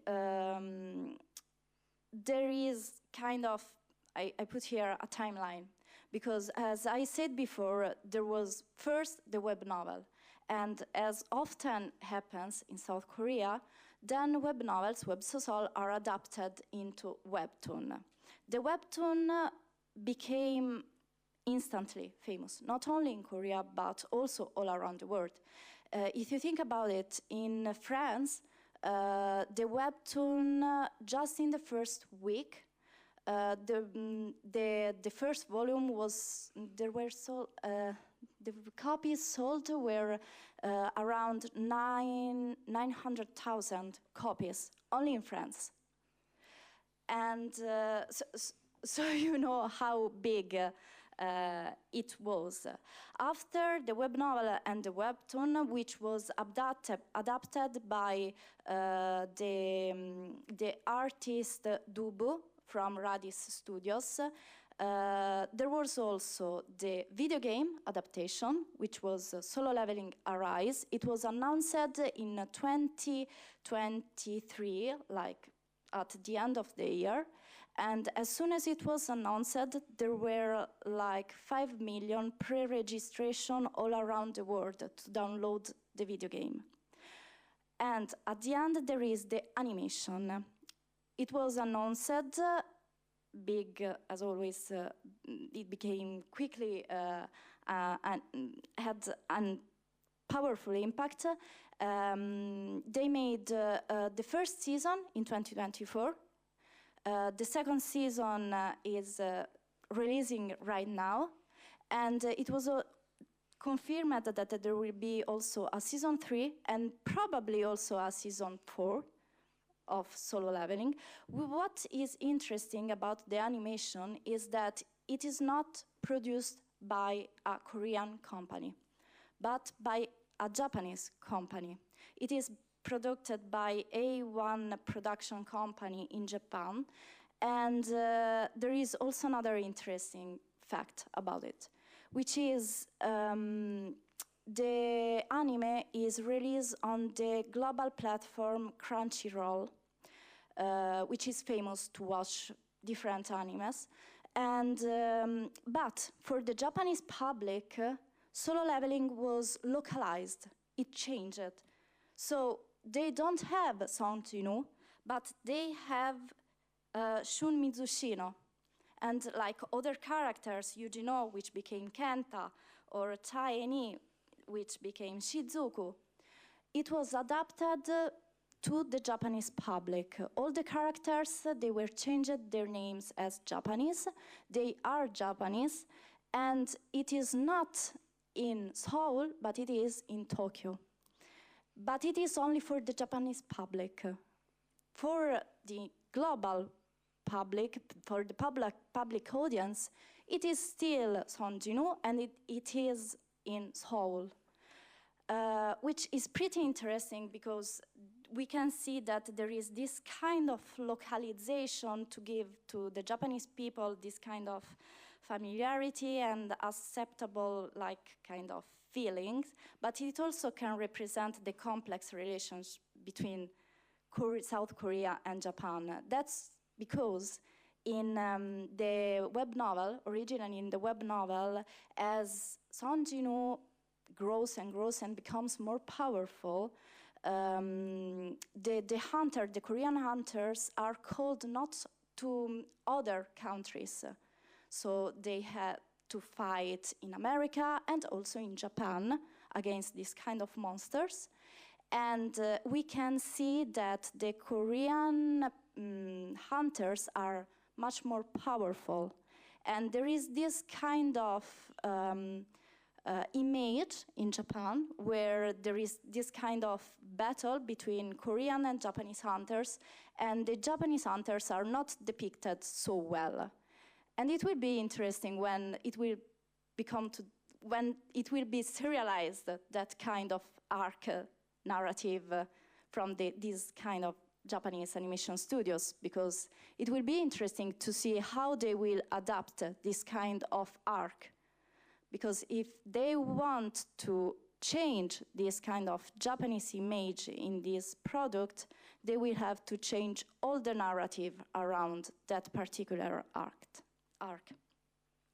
So, as we have seen also, in this kind of timeline, we have also some, not adaptation, but we can see it's grow globally, because in 2021, the American publishing house Yen Press, Yenon, which is one of the most famous in America for webtoon and web novel publication, decided to imprint and starting releasing the solo leveling web novel and webtoon too. And in Italy, the webtoon is right now published. They started in 2021, and they are still releasing solo leveling by Star Comics, which is another very famous publishing house here in Italy for comics and webtoon. And yeah, thanks to, so as we have seen, thanks most of all to the platforms such as Naver Webtoon. Naver Webtoon had a major impact in all of this. Naver Webtoon was the first platform which became global. They released what was called, there were two kinds of platform about Naver. There was Naver Webtoon Korean and Naver Webtoon Global. In Naver Webtoon Global, people could not only read translated Korean webtoon, but they also could publish webtoon on their own. In fact, Naver Webtoon was the platform which gave the name to this kind of webcomic. Webtoon is, this word came out the first time from Naver in the 2013, and it was the same for Websosol. It came out in the 2013, always thanks to Naver. And an example about this, about the global impact, is that Webtoon shaped the digital and the digital comics all around the world. An example is Lore Olympus, which is a really famous webtoon, but it was written by an Australian author, which is Rachel Smith, and she became quickly famous. Her webtoon is translated like in 30 different languages. She won different international prizes for her webtoon, but she decided to write it following the Korean example of webtoon.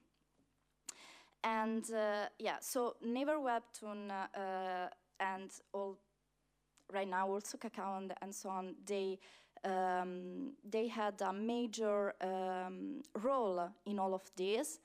Webtoon above all, they have like 82 million of users every month, and it is a growing data, this one. And another important factor was the osmos. I was saying before, this transmedial strategy, the one source multi-use, is one of the most used in Korea. As we know, there are also many dramas which were adapted to from web novels and webtoon, such as Kimbisowo Kurolka or Jinsimi Tata. So there are so many about this.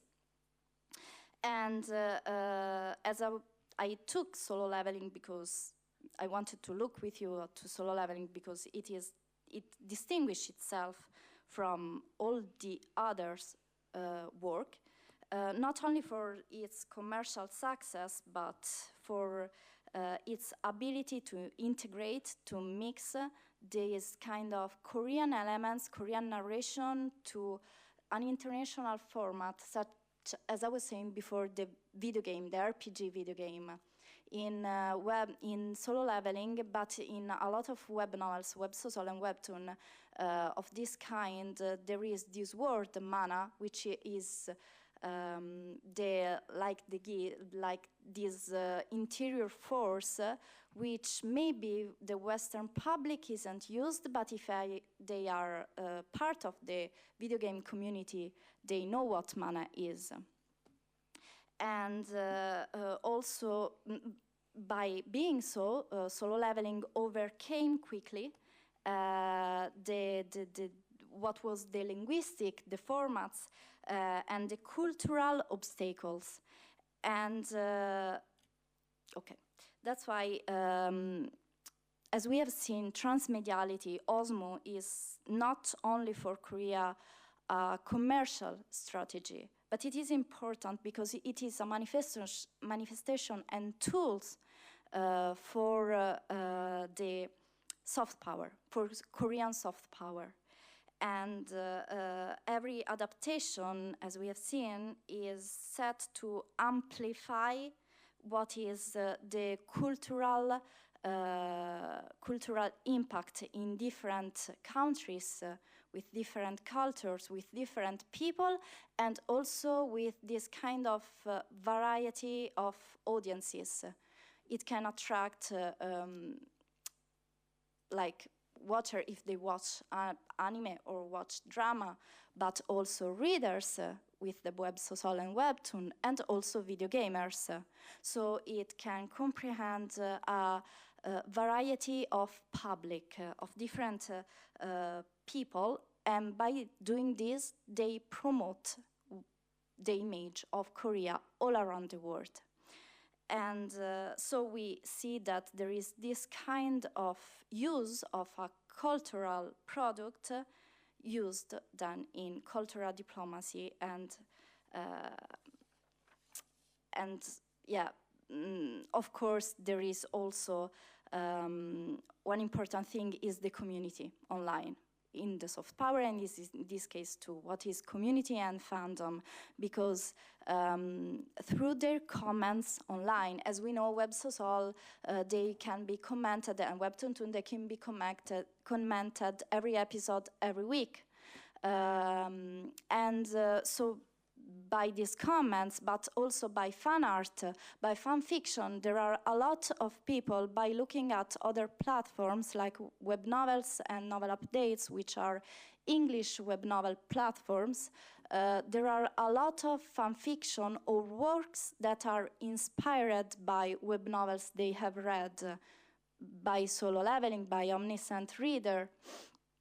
And by doing so, using all of these fan act and also through SNS, video on TikTok, Instagram, Reddit, Discord, there are so many.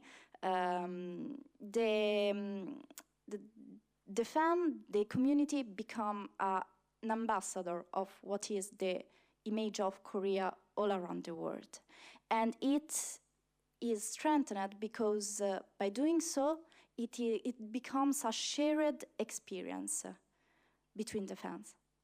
And therefore, soft power is not limited to this kind of content distribution, but somehow these people, this fan, this audience, take part and are an active part to all of this. I wanted to be short because I know that I'm the last one and it is late. Maybe we are all hungry too.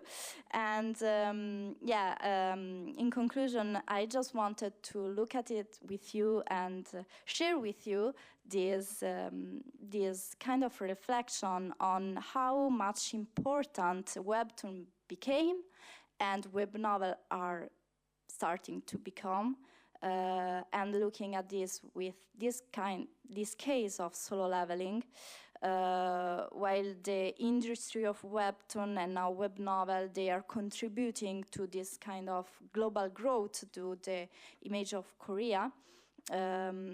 Looking at an interview by Joseph Nie, he said that Korea has an exceptional potential of soft power, and that is because of its successful experience of economic development, technological breakthrough, and modernization, which are three important characteristics to this kind of cultural product, webtoon and web novel.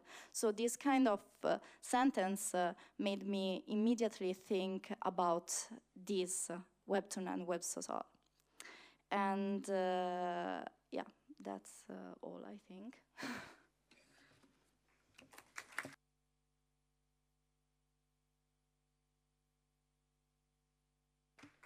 Grazie mille, thank you to Irene Illustrissimi. I think we have around 10 minutes for discussion, so if you have any questions, please raise your hand.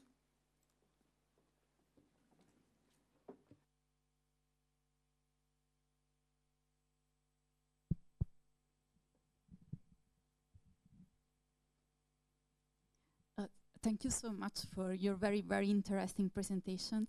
So my question is for Professor Bae Tae-hyun and Paola Scavo, because both of you talked about like trauma, historical trauma, and the representation in cinema. So I was thinking about the Nobel Prize for Literature. You know, Han Kang, she also talks a lot about historical trauma. It's a very important topic in her novels. But the reception of Han Kang's stories in Korea actually is kind of controversial, because many Korean people, I heard from them, she's too violent in her descriptions, and also she describes Korea in a very negative way. So I was wondering, how is the reception of these movies, especially the one that wants to represent historical trauma, to Korean people, and the reception of Korean audience of this movie?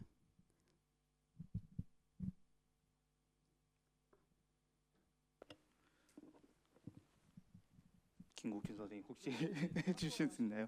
네, 죄송합니다. 네, 통역을 조금 부탁드리겠습니다. 제가 질문을 잘 이해했는지 먼저 한번 조금 점검하고 싶은데요. 한강 작가의 소설을 얘기하면서 그런 트라우마를 재현하는 거, 한국 영화에서 그런 트라우마를 재현하는 데 있어서 그런 폭력성에 관한 질문으로 조금 이해했는데, 제가 제대로 이해한 게 조금 맞을까요, 혹시? 네. 한강 작가의 한정에서 이제 말씀을 드리자면, 한강 작가의 작품 베지테리안이 이제 채식주의자가 영화로 한번 제작이 되었거든요. 근데 그거에 대해서 이제 한국에서의 평가는 대단히 조금 낮게 보고 있습니다. 그거는 이제 죄송합니다. 네.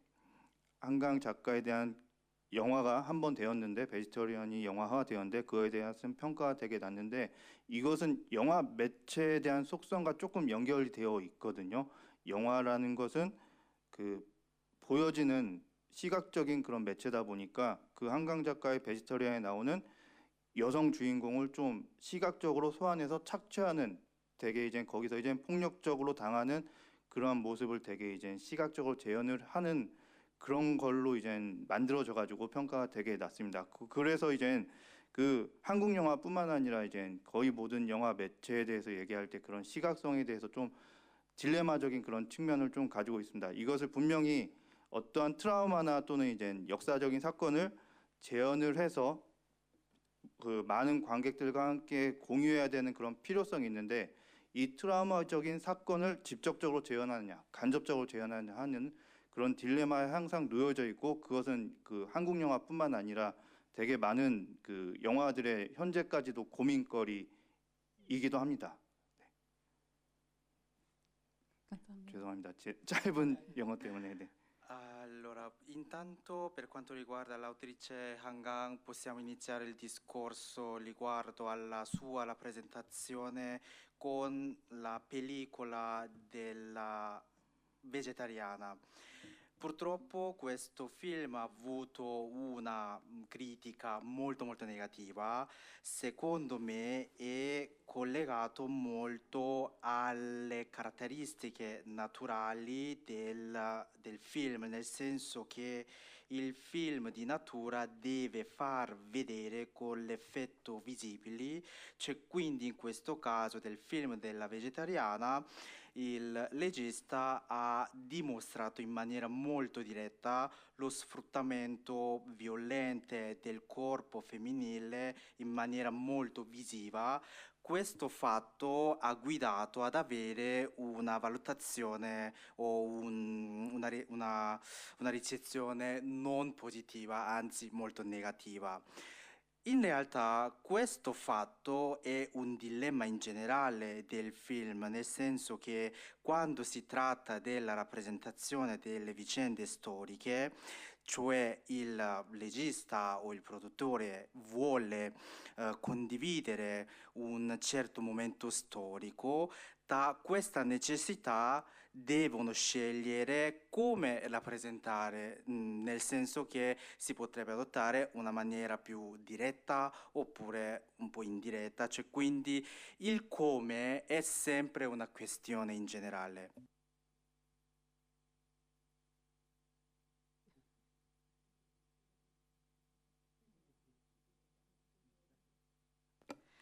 Ok, tradurrà in coreano poi il professore. In realtà anche qui è divisiva Hangang, cioè non solo in coreano, nel senso che una delle cose che spesso e volentieri all'interno del book club che gestisco mi viene fatto notare, cioè, è successo proprio di recente tra l'altro, una ragazza e io in questo caso parlo in modo particolare di atti umani. E una ragazza mi ha detto non ce la faccio, cioè questa violenza che in realtà poi secondo me è proprio la sua forza, viene percepita anche qui, anche da persone che quel trauma non l'hanno vissuto direttamente, proprio perché è un sentimento così universale che in qualche modo arriva anche a chi legge, e lei è così brava a tradurre questo trauma in parole che ti arriva tutto. Cioè, lei non si perde in troppi discorsi, è molto diretta.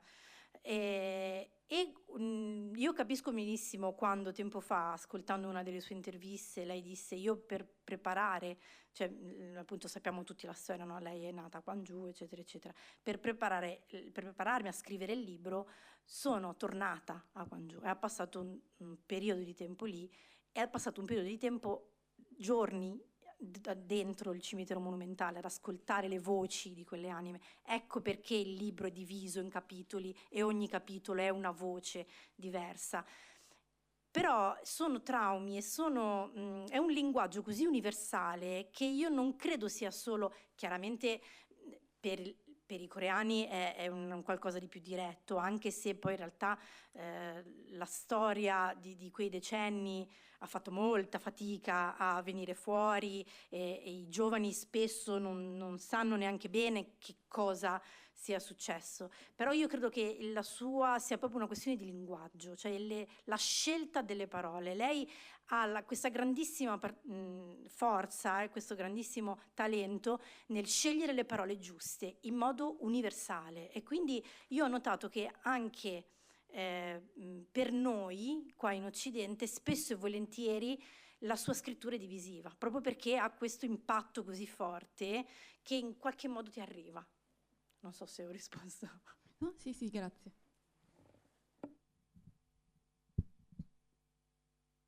한강수 소설의 일단 이탈리아 독자들의 수용에 대해서 어떻게 읽는지 어떻게 느끼는지에 관련해서 사라 선생님께서 말씀하셨던 것처럼 유사한 감정을 이탈리아의 독자들도 느끼고 있는 것 같습니다.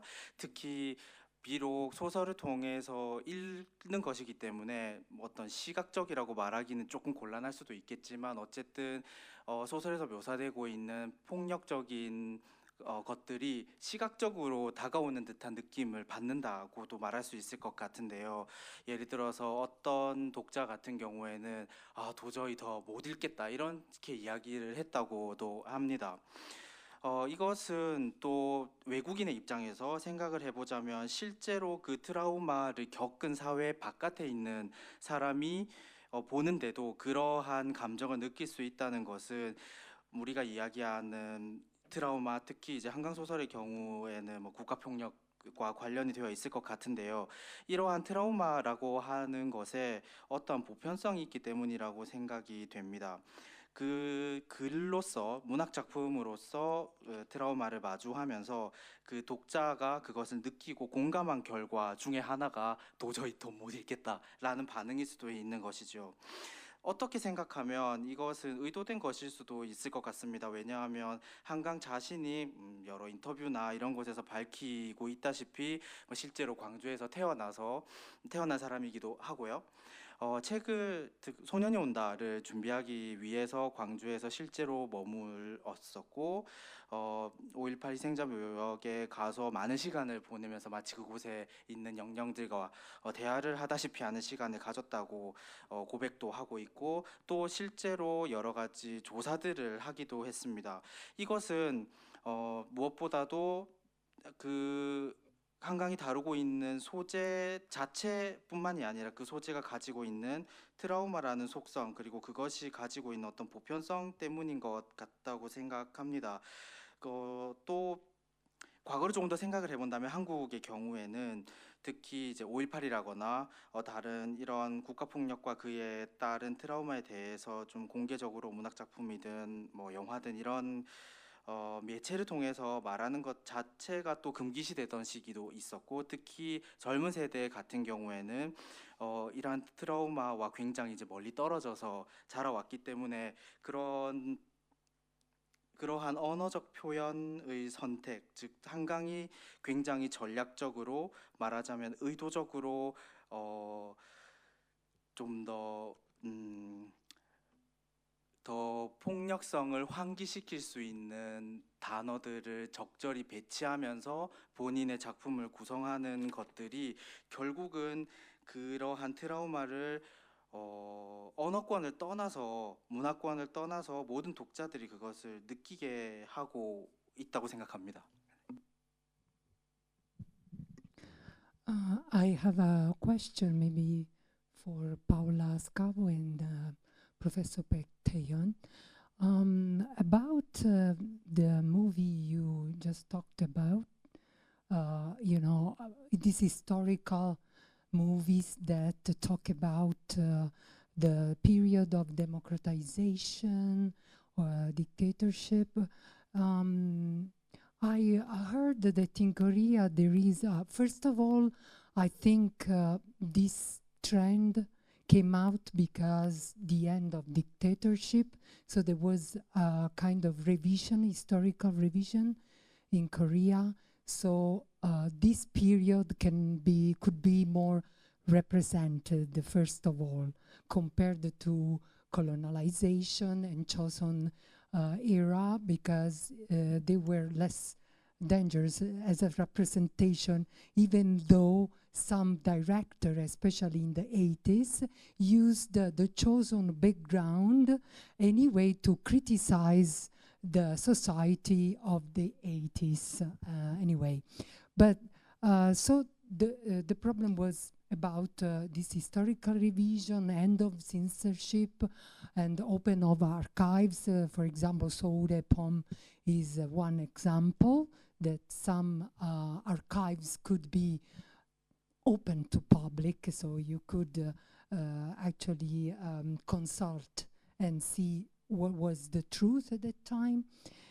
So I was wondering, for example, if you had the chance to look at 모래시대, this TV serial, because this is a big drama that actually broke. It was the beginning of representative in the 90s, what happened in the 70s through the 90s. So it's very much representative of this kind of historical more than the others you talked about. So I suggest to, if you have a chance to see, Moreshide is called in Italian clessidra or sunglasses, because I had a very big success in Korea. Around 70% of people watched, and so broke finally this kind of, prejudice about to represent those years. So it can be considered the beginning of this. Also, I would like to suggest this drama, 그대 그리거나, also of the 90s, because it's a drama that also had, big success in Korea, and talks about, family relationship, basically, but still it represents that period, the post-democratic period. So there are two important TV series in Korea and very representative. So about that. Also, I want to ask Professor Baek Tae-yeon about single spark or those kind of movies. Do you think that can also, because nostalgia is a new trend in Korea, nostalgia of the 90s, so a lot is coming back in Korea in some different fields of remembering those time in a kind of nostalgic way. But about movie, can we talk about restorative nostalgia instead of resistance or memories, like in Korean, 복헌적 향수, this kind of term that has been constructed by Svetlana Boym when we talk about memory studies and nostalgia, because they are both linked together. So I don't know if you looked at kind of theories by Svetlana Boym about this reflexive nostalgia and reconstructive nostalgia when we talk about, in literature or movies or that deal with memory.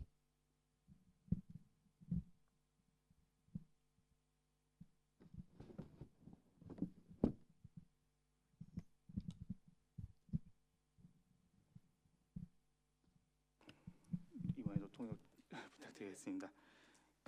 제가 요 영화 아름다운 청년 전태일을 이제 가지고 생각한 것은 이 아름다운 청년 전태일한 영화가 전태일을 재현하는 데 있어서 전태일의 모습을 그냥 재현하는 게 아니라 전태일의 전기를 쓰는 그 지식인 출신의 시선으로 이제 재현이 되었다고 보고 있고, 그리고 그래서 그것은 단순한 노스텔지아, 향수를 그냥 과거의 모습을 그냥 재현하는 게 아니라 오히려 역사를 지식인의 눈으로 새로 쓰는 그런 시도를 벌어지고 있어서 그런 노동계층의 그런 발언을 이데올로기적으로 봉쇄하는 효과를 가지고 있다라고 저는 조금 생각했습니다. 그래서 뭔가 이제 군사독재 시절에는 그런 것들이 언급이 아예 안 됐었고, 그리고 그런 것들은 물밑에 수면 아래에 감춰져 있어서 그 감춰진 채로 콜렉티브 메모리가 이제 형성이 되었는데,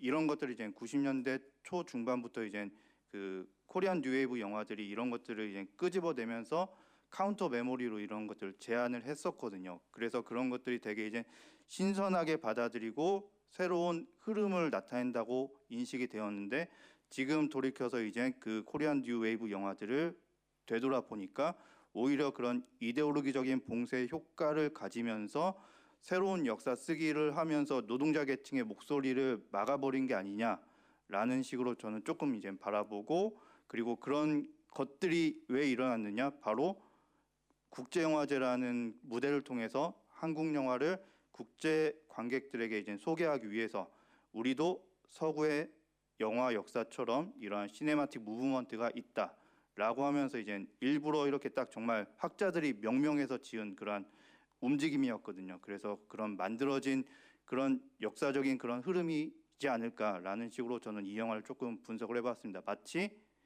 전태일의 역사를 지식인의 눈으로 재현하는 것처럼 한국의 영화 역사를 국제영화제라는 그 무대가 생기면서 그런 시선으로 바라보고자 했던 그런 욕망이 있지 않았을까라고 저는 조금 분석을 해봤습니다.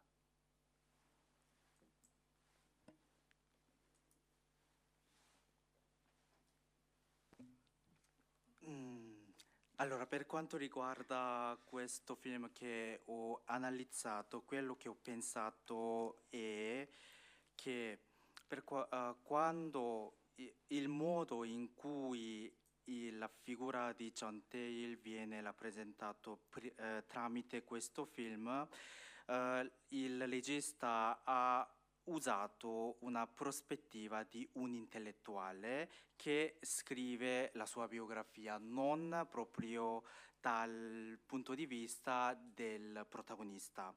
Cioè, quindi a questo punto possiamo pensare che non può essere una rappresentazione sulla base della nostalgia, ma un modo di dimostrazione adottando una prospettiva più, diciamo, erudita. Cioè, quindi tra le critiche di questo film, quando è uscito, c'era una valutazione nel senso che questo film è riuscito a ricostruire soprattutto delle testimonianze delle lavoratrici in maniera più ideologica, nel senso che prestando l'attenzione, cioè, adottando o prestando le mani dell'intellettuale, delle varie testimonianze da parte dei lavoratori possono essere posizionate in un'ideologia, soprattutto in questo caso chi valuta i movimenti dei lavoratori. E poi in questo caso, perché è importante, perché può essere un oggetto di studio questo film, è che durante il periodo della dittatura queste testimonianze delle voci dei lavoratori, chi vengono sfruttati, comunque erano nascoste. Cioè, però quando è finito questo periodo, le memorie collettive di questo ceto, questa classe, viene riscoperta tramite Korean New Wave, cioè questo trend del tempo della cinematografia coreana, che ci possiamo vedere diversi esempi delle rappresentazioni di questo tipo delle memorie collettive, poi memorie contestate, così possiamo dire. Però adesso, riguardando questi film che appartengono a questo Korean New Wave, possiamo pensare due lati. Da un lato un effetto, un'influenza ideologica, nel senso che questi registi come usano, come trattano questi temi. Però allo stesso tempo possiamo domandare che facendo così le vere voci dei lavoratori, in questo caso di 아름다운 청년 John Tail, magari non vengono trasmette adeguatamente perché sono state ricostruite dai registi, e poi soprattutto per questo caso di Single Spark tramite puramente una prospettiva più intellettuale. In questo caso possiamo rivalutare anche questo trend di Korean New Wave, che è un po' distante, possiamo dire, dalla nostalgia in generale, che è comunque, secondo me, una fase inventata della storia della cinematografia coreana per far vedere all'estero, nel senso che iniziando a organizzare le film festival internazionale per mettere anche la storia del cinema coreano come che può avere una fase determinata di una rinascita della produzione cinematografica. Quindi nel mio studio ho tentato di analizzare le maniere in cui la figura di John Tail viene rappresentata su quest'ottica, nel senso che un'altra prospettiva su Korean New Wave. Sulla base di quello ho provato a reinterpretare questo film che è uscito nel 1995.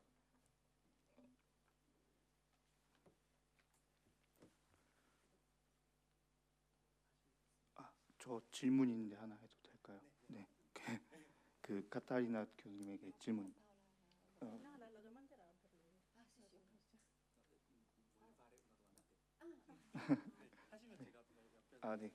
네, 감사합니다. 저는 사실 한국 영화가 상업적으로는 한류들을 욕망하고 있다고 생각하고 있고요.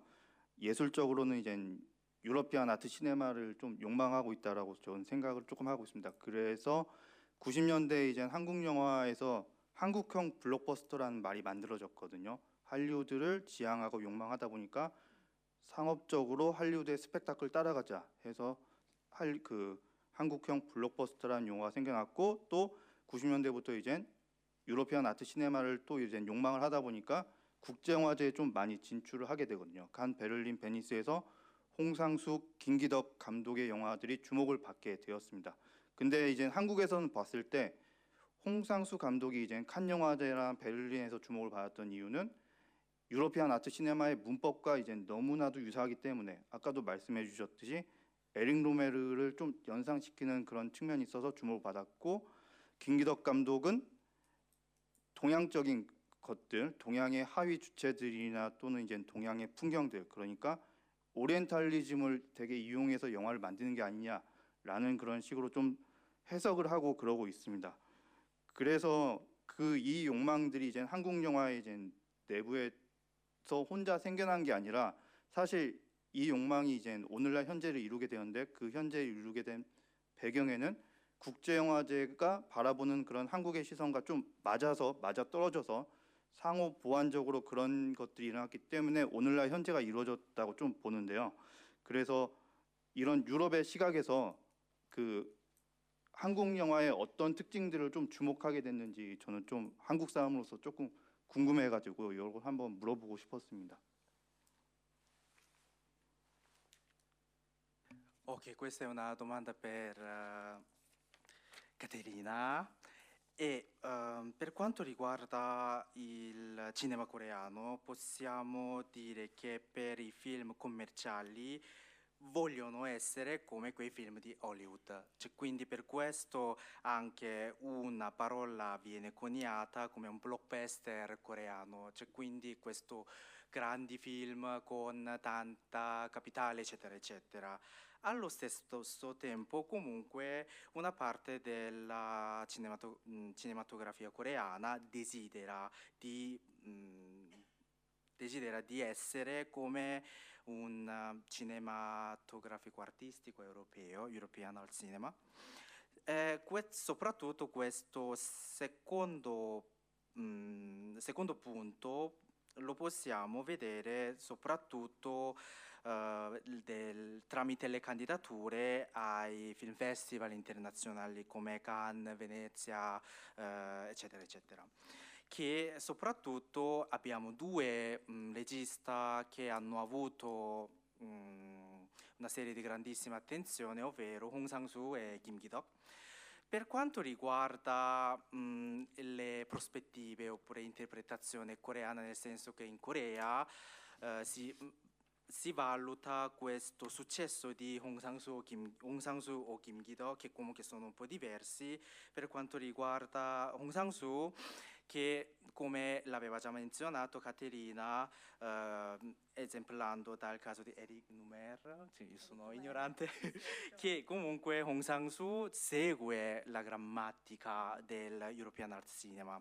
Invece per Kim Ki-dok si pensa soprattutto che è bravo ad utilizzare orientalismo, spesso facendo vedere le scene orientali e poi eccetera eccetera. Cioè, quindi comunque questi, diciamo, due desideri di voler diventare come film Hollywood e voler diventare un film del European Art Cinema, che comunque questi desideri avrebbero guidato il cinema coreano fino ad oggi per essere rilevante. Quindi quello che volevo chiedere è che in generale, dal punto di vista dell'europeo, a quali caratteristici del cinematografia coreana è più interessante, che comunque sarebbe collegato con la prospettiva che adotta questi film festival internazionali guarda la Corea del Sud? Grazie mille per la domanda. Dunque, sicuramente sì, c'è una scissione nella produzione, in quello che arriva poi sul, diciamo, sul tavolo delle scelte per un festival di cinema coreano, tra appunto cinema indipendente e cinema più commerciale. È vero, il cinema indipendente si ispira talvolta, non sempre, ad autori europei. Il cinema più commerciale è anche molto cambiato, tra l'altro in questi anni, è pur vero sì che si ispira molto al cinema hollywoodiano. Io credo che, almeno parlo per il pubblico, che è molto cambiato dalla pandemia, in realtà è aumentato ed è diventato più giovane. Penso che in questo momento l'interesse maggiore è rivolto ai film. Per quanto riguarda i film indipendenti, per esempio alle storie di famiglia, anche ad argomenti quando vengono trattati, non molte volte ancora, ma che hanno a che fare con la queerness o con le donne. Almeno ho potuto notare che sono i film anche che hanno magari ricevuto menzioni o premi nelle nostre giurie. Quindi diciamo c'è una ricerca di argomenti nuovi e che non si sono ancora esplorati per quello che riguarda il cinema indipendente. Per quello che riguarda invece il cinema più commerciale, l'interesse maggiore, cioè la sorpresa maggiore da parte del pubblico è quando un film li fa ridere. Tant'è che quest'anno ha proprio vinto una commedia che si intitola Handsome Guys, che è un film che è puramente una commedia, potrebbe, non c'è niente di drammatico, non c'è niente di melodrammatico, perché abbatte un po' questo pregiudizio che si ha sul cinema coreano intellettuale o sul cinema coreano violento. Quando vedono che li fa ridere genuinamente con, non lo so, il tizio che scivola su una buccia di banana e si tira addosso, cioè li sorprende, li stupisce e li fa ridere. Quindi credo che sia il sociale e la commedia, cioè delle cose di interesse generale in cui chiunque può riconoscersi per quello che riguarda la tematica sociale e chiunque può rilassarsi e sentirsi partecipe di una cinematografia che non conosce.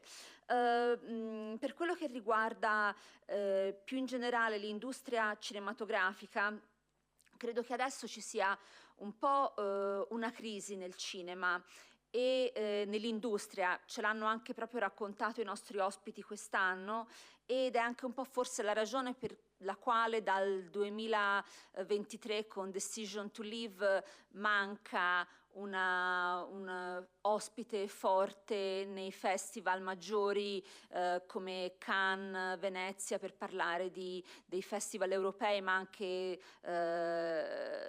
su Toronto, sì, c'è stato qualcosa, ma insomma io quindi personalmente la mia idea è che adesso è il momento degli indipendenti, di parlare di argomenti anche scomodi.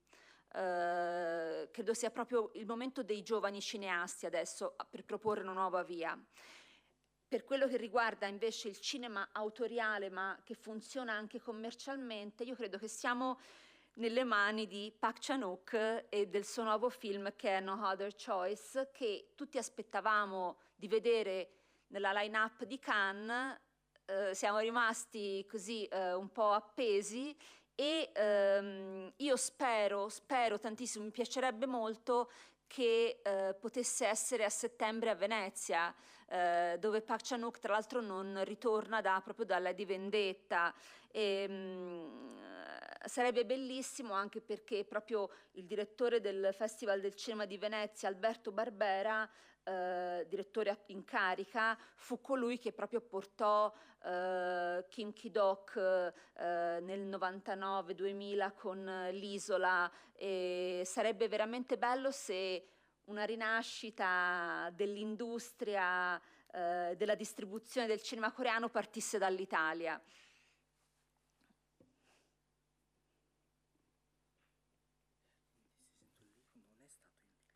A Cannes no, non si sa ancora. Vediamo, speriamo Venezia.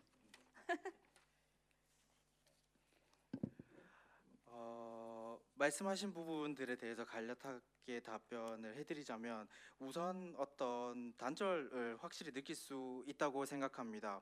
이제 좀 편리하게 구분을 하자면 뭐 독립영화와 상업영화로 볼 수 있을 것 같은데요. 특히 제 생각에는 한국의 상업영화는 최근 들어서 굉장히 여러 가지 문법적인 측면이나 이야기나 이런 것들이 많이 바뀌었다고 생각이 됩니다. 영화제에서 일을 하고 있고 또 제 지금까지의 경험에 비추어서 저는 이탈리아 대중의 입장에서 한국 영화가 어떻게 받아들여지는지, 어떤 부분들에 관심을 가지는지를 말씀드릴 수 있을 것 같은데요. 우선 먼저 강조드리고 싶은 부분은 팬데믹을 전후해서 이 관객층이 좀 바뀌었다는 점입니다. 굉장히 젊어졌습니다. 그리고 이 좀 젊어진 관객층이 가지고 한국 영화에 대해서 가지고 있는 관심에 대해서도 독립영화와 상업영화로 나누어서 답변을 드릴 수 있을 것 같은데요.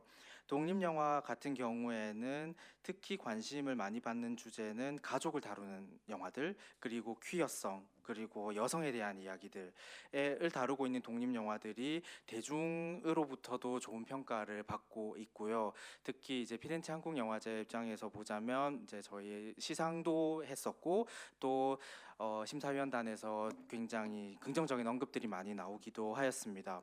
요약하자면 새로운 주제들, 지금까지 독립영화에서 다루어지지 않았던, 그리고 상업영화에서 다루지 않는 새로운 주제들에 대한 관심도가 높다고 생각할 수 있을 것 같습니다.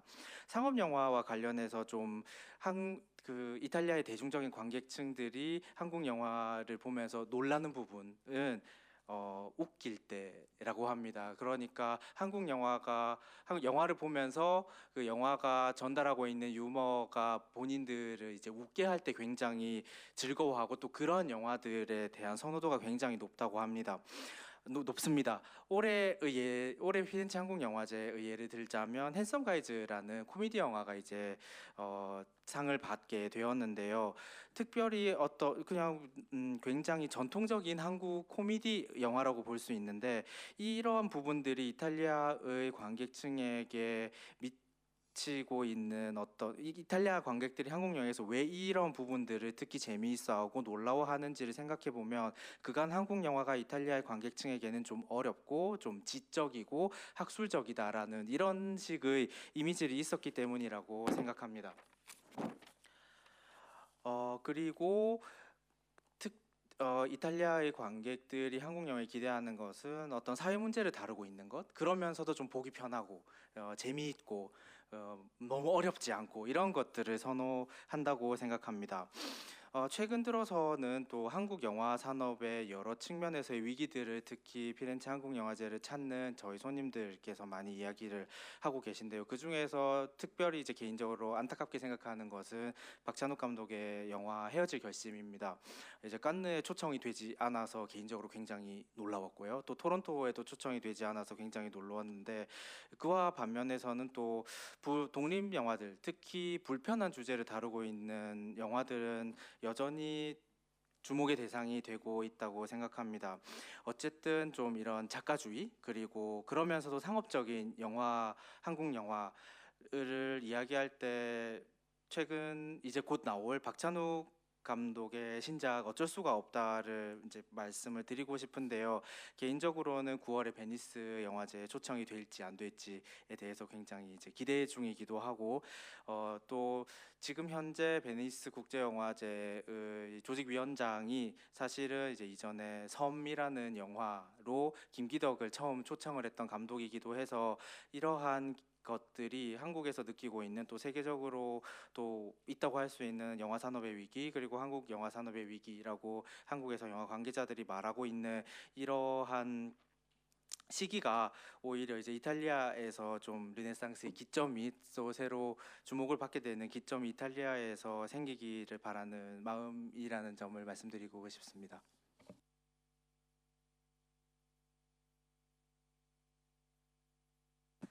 Okay.